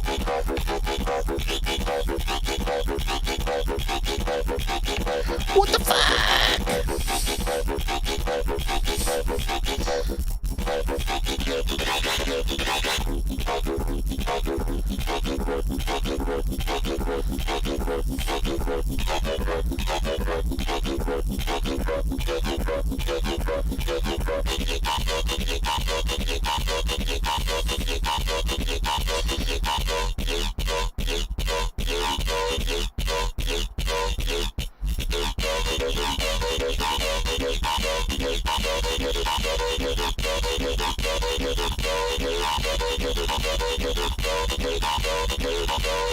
Let's do a different shape.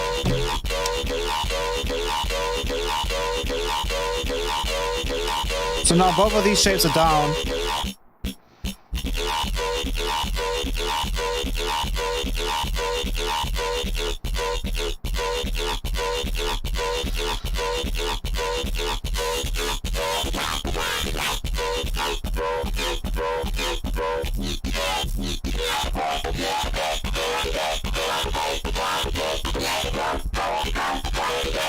No, we don't really have a lot of sub. Probably because the band pass is very aggressive.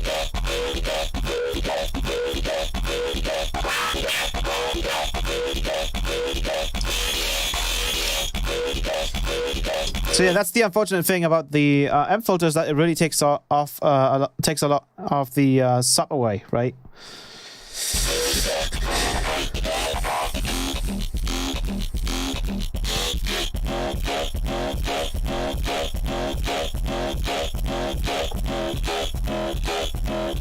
Ooh!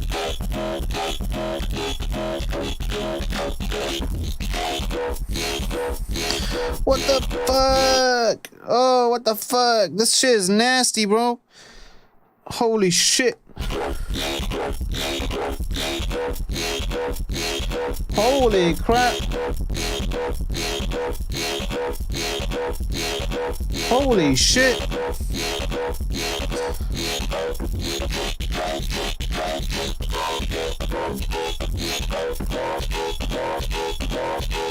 Now let's make the sequence even longer.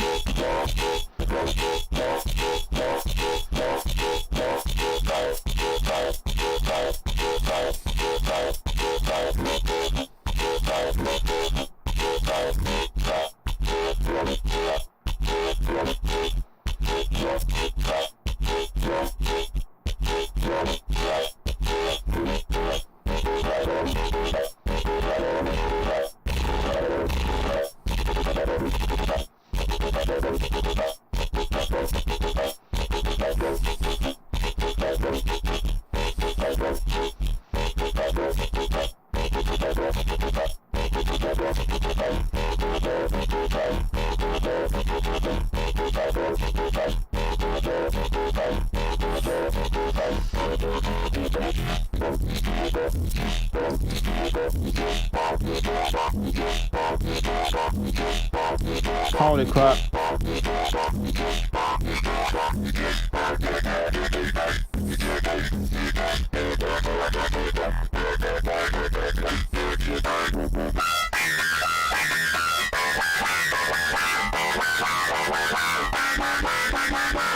Whoa! What the hell?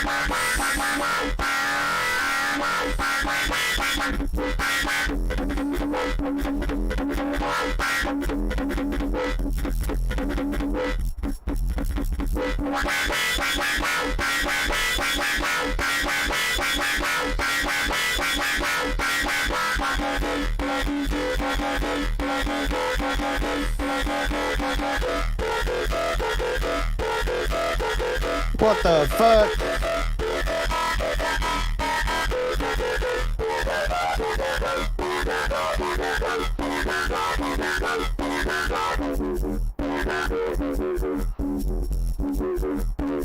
Even stuff like that is pretty nuts.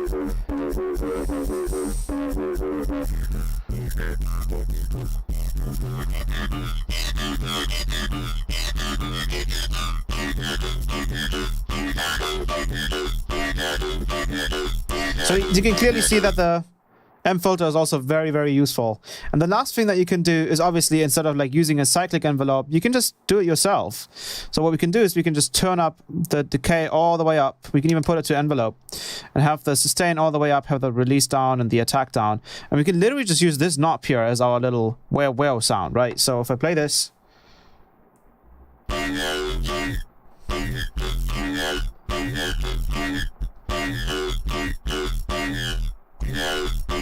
So that's literally the volume, just moving the volume.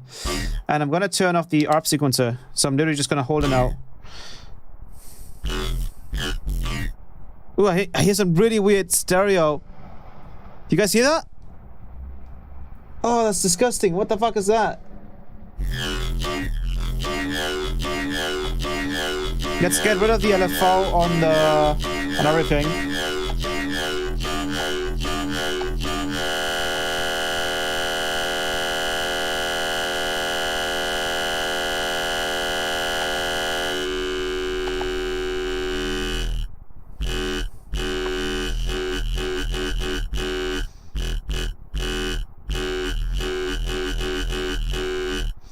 So now I can mess around with this.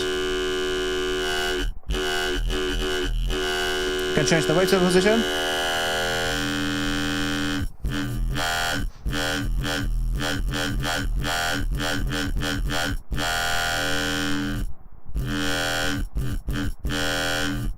Super fun stuff. I hear some really weird low. Oh, you feel it? Yeah?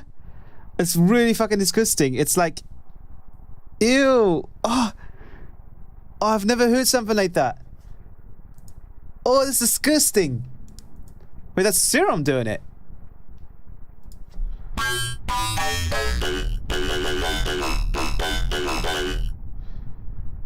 Ew. That's actually Serum doing it.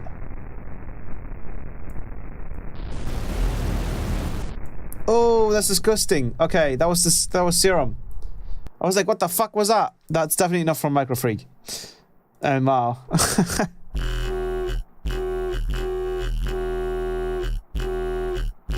How clean is that shit, right?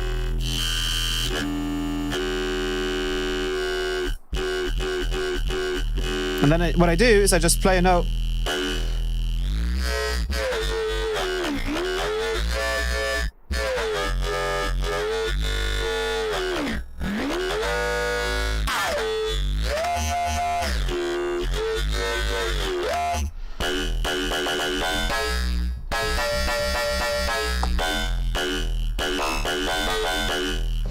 Yeah, super fun stuff. And obviously you can automate all that shit using the cyclic envelope. So we could just literally like pull this back up, switch this to running, start messing with this shit again.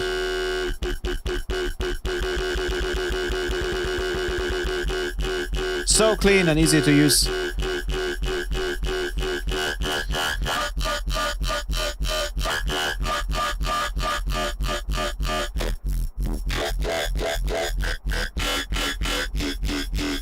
Let's turn off the bass benders.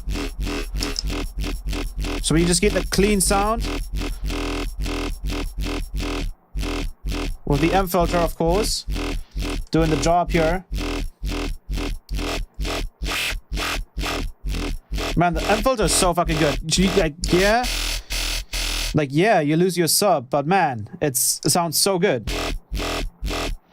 With the analog filter here on bandpass, it sounds decent.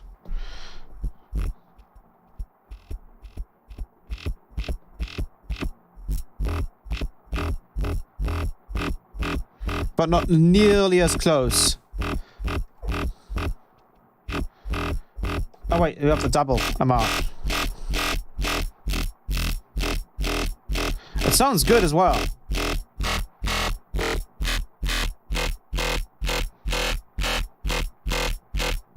And you keep your sub, which is, I think, something really cool.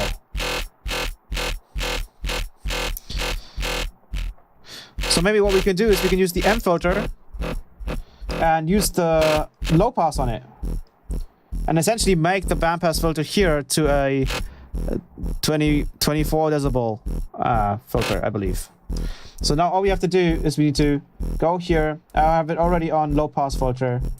And then just turn up the sense all the way. And then turn up the frequency if you want less of that effect. You can even, I think you can even mix.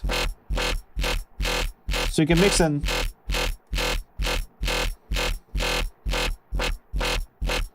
That's awesome.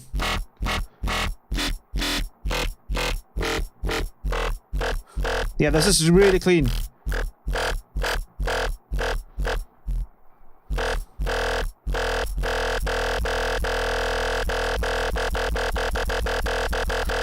Let me change the shapes again.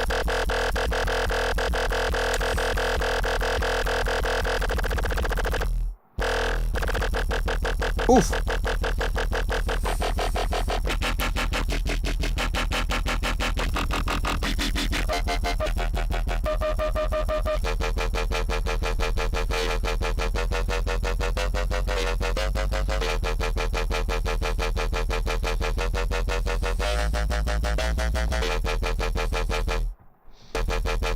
Let's try the spice and dice.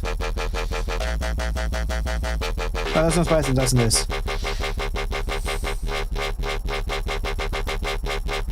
Got like a terror bass. One of those sounded like someone actually screaming. Yeah.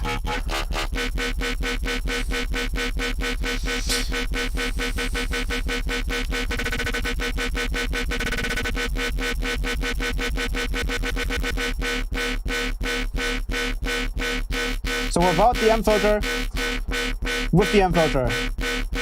It has a nice little touch to it. Really nice.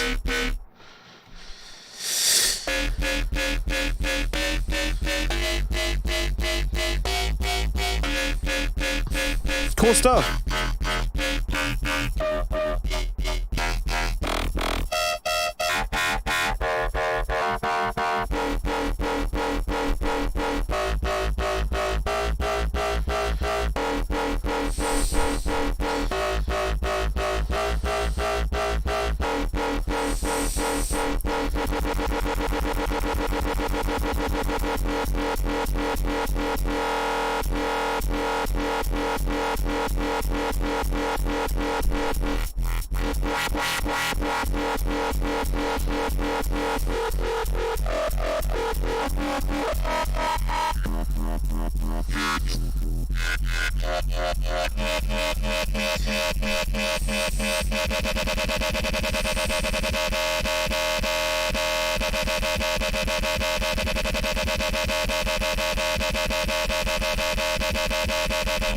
Cool.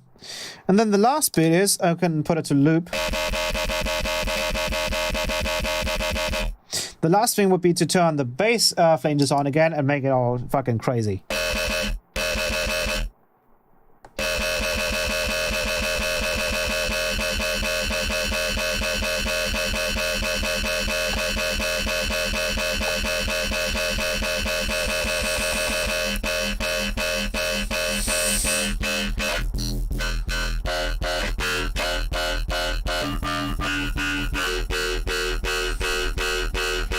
Bum, bum, bum, bum, bum, bum.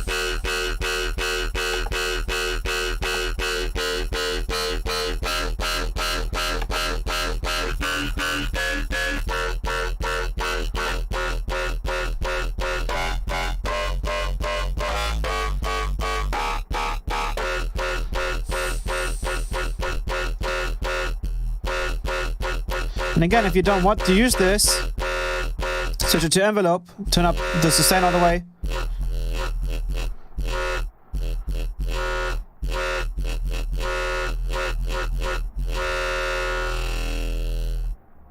Sweet. So obviously, I don't really do Microfreak streams anymore because I've noticed that just mangling with this kind of stuff, for some people it's extremely interesting, and for other people it's extremely boring. So because of that, this will probably be the last time I'll be showing this setup on here. I might be on the Discord and be doing more stuff like this at some point, because obviously this is pretty nuts. It's awesome to see like this be able, like you can do just anything with this thing. Like you can do pads, you can do like the one other thing I wanted to show.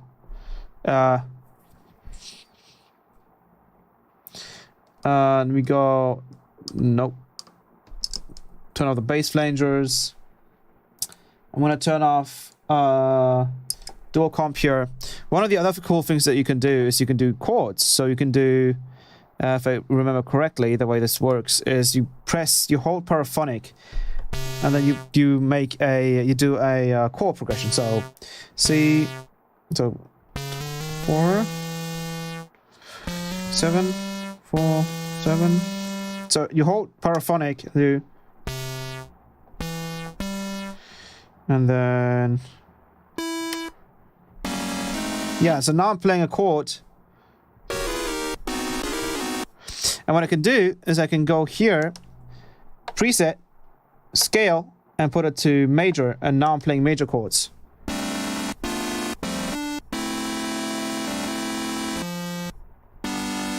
Not sure why it's so buggy right now. Let me check. Sounds very disgusting. Maybe you have one of the bass flanges on? No, I have the amp filter on, that's why. And probably something else. Let me check.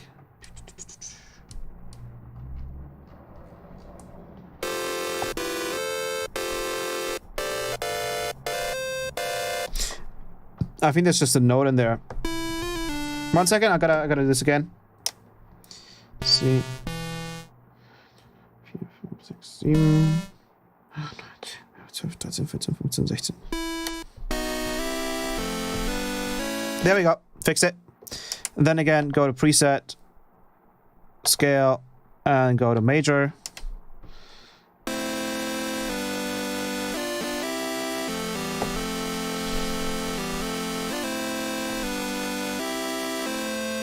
And then you can go with the super saw mode and go to saw wave. Go turn up the detune, have the volume all the way up. And then I can go back to my ensemble and then turn up the mix here and push it into, it's already pushed into the saturator. We might want to turn down the amount of dual compression here. Oh, it sounds worse. You do.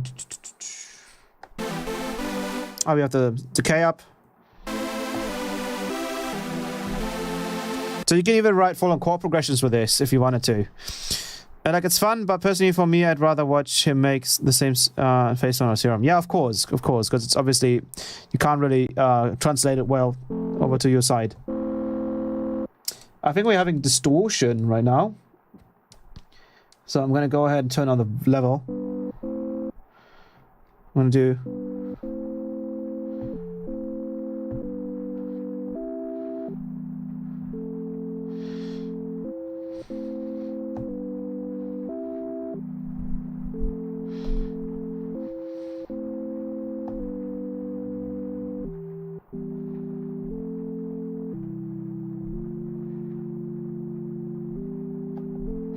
So you can do, you know, you can do quick like melody ideas. I think you can even turn on the art mode.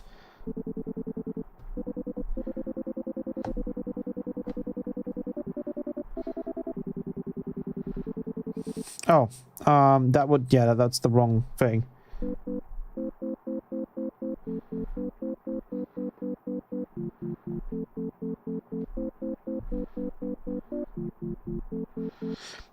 So even that you can do. This thing is like full of inspiration, and obviously it's a completely different thing to have it here and play with it than obviously watching it online. It's a different experience. But with that being said, I hope you guys enjoyed the stream. I'm gonna close up this this Epoch cam right here. This was really fun. One final little update on this kind of setup. You guys had some pretty sick sounds there. I'm gonna remove this from sweet. But yeah, other than that, this is a long stream. For the people that haven't seen what we've done before, we did a pretty damn sick track earlier with the Sample Pack Volume 6. But yeah, other than that, I hope you guys enjoyed the stream. I'm going to be heading out. For the people that are watching from the Patreon, I'll see you on Sunday. And other than that, I hope you guys have a great weekend. I'm going to fucking unplug all this bullshit right now. Unplug this. Unplug that. Unplug this. Unplug these two. It's so much setup. But you don't even have to touch the computer. That's the awesome part about this. It's just the fact that you don't have to touch the computer once while sound designing. Like, that's kind of ridiculous. I love that. Because obviously I've been producing for fucking years, right? And been using synthesizers inside of a DAW, as VSTs, you know, stuff like that. I've been using that for years, so I know my things there. But like with hardware, you have to kind of think outside the box and make things work how they work in digital. And this is really fun. Like, literally, this is so much fun. But yeah, other than that, I hope you guys have a great weekend, and I'll see you guys next week. Goodbye.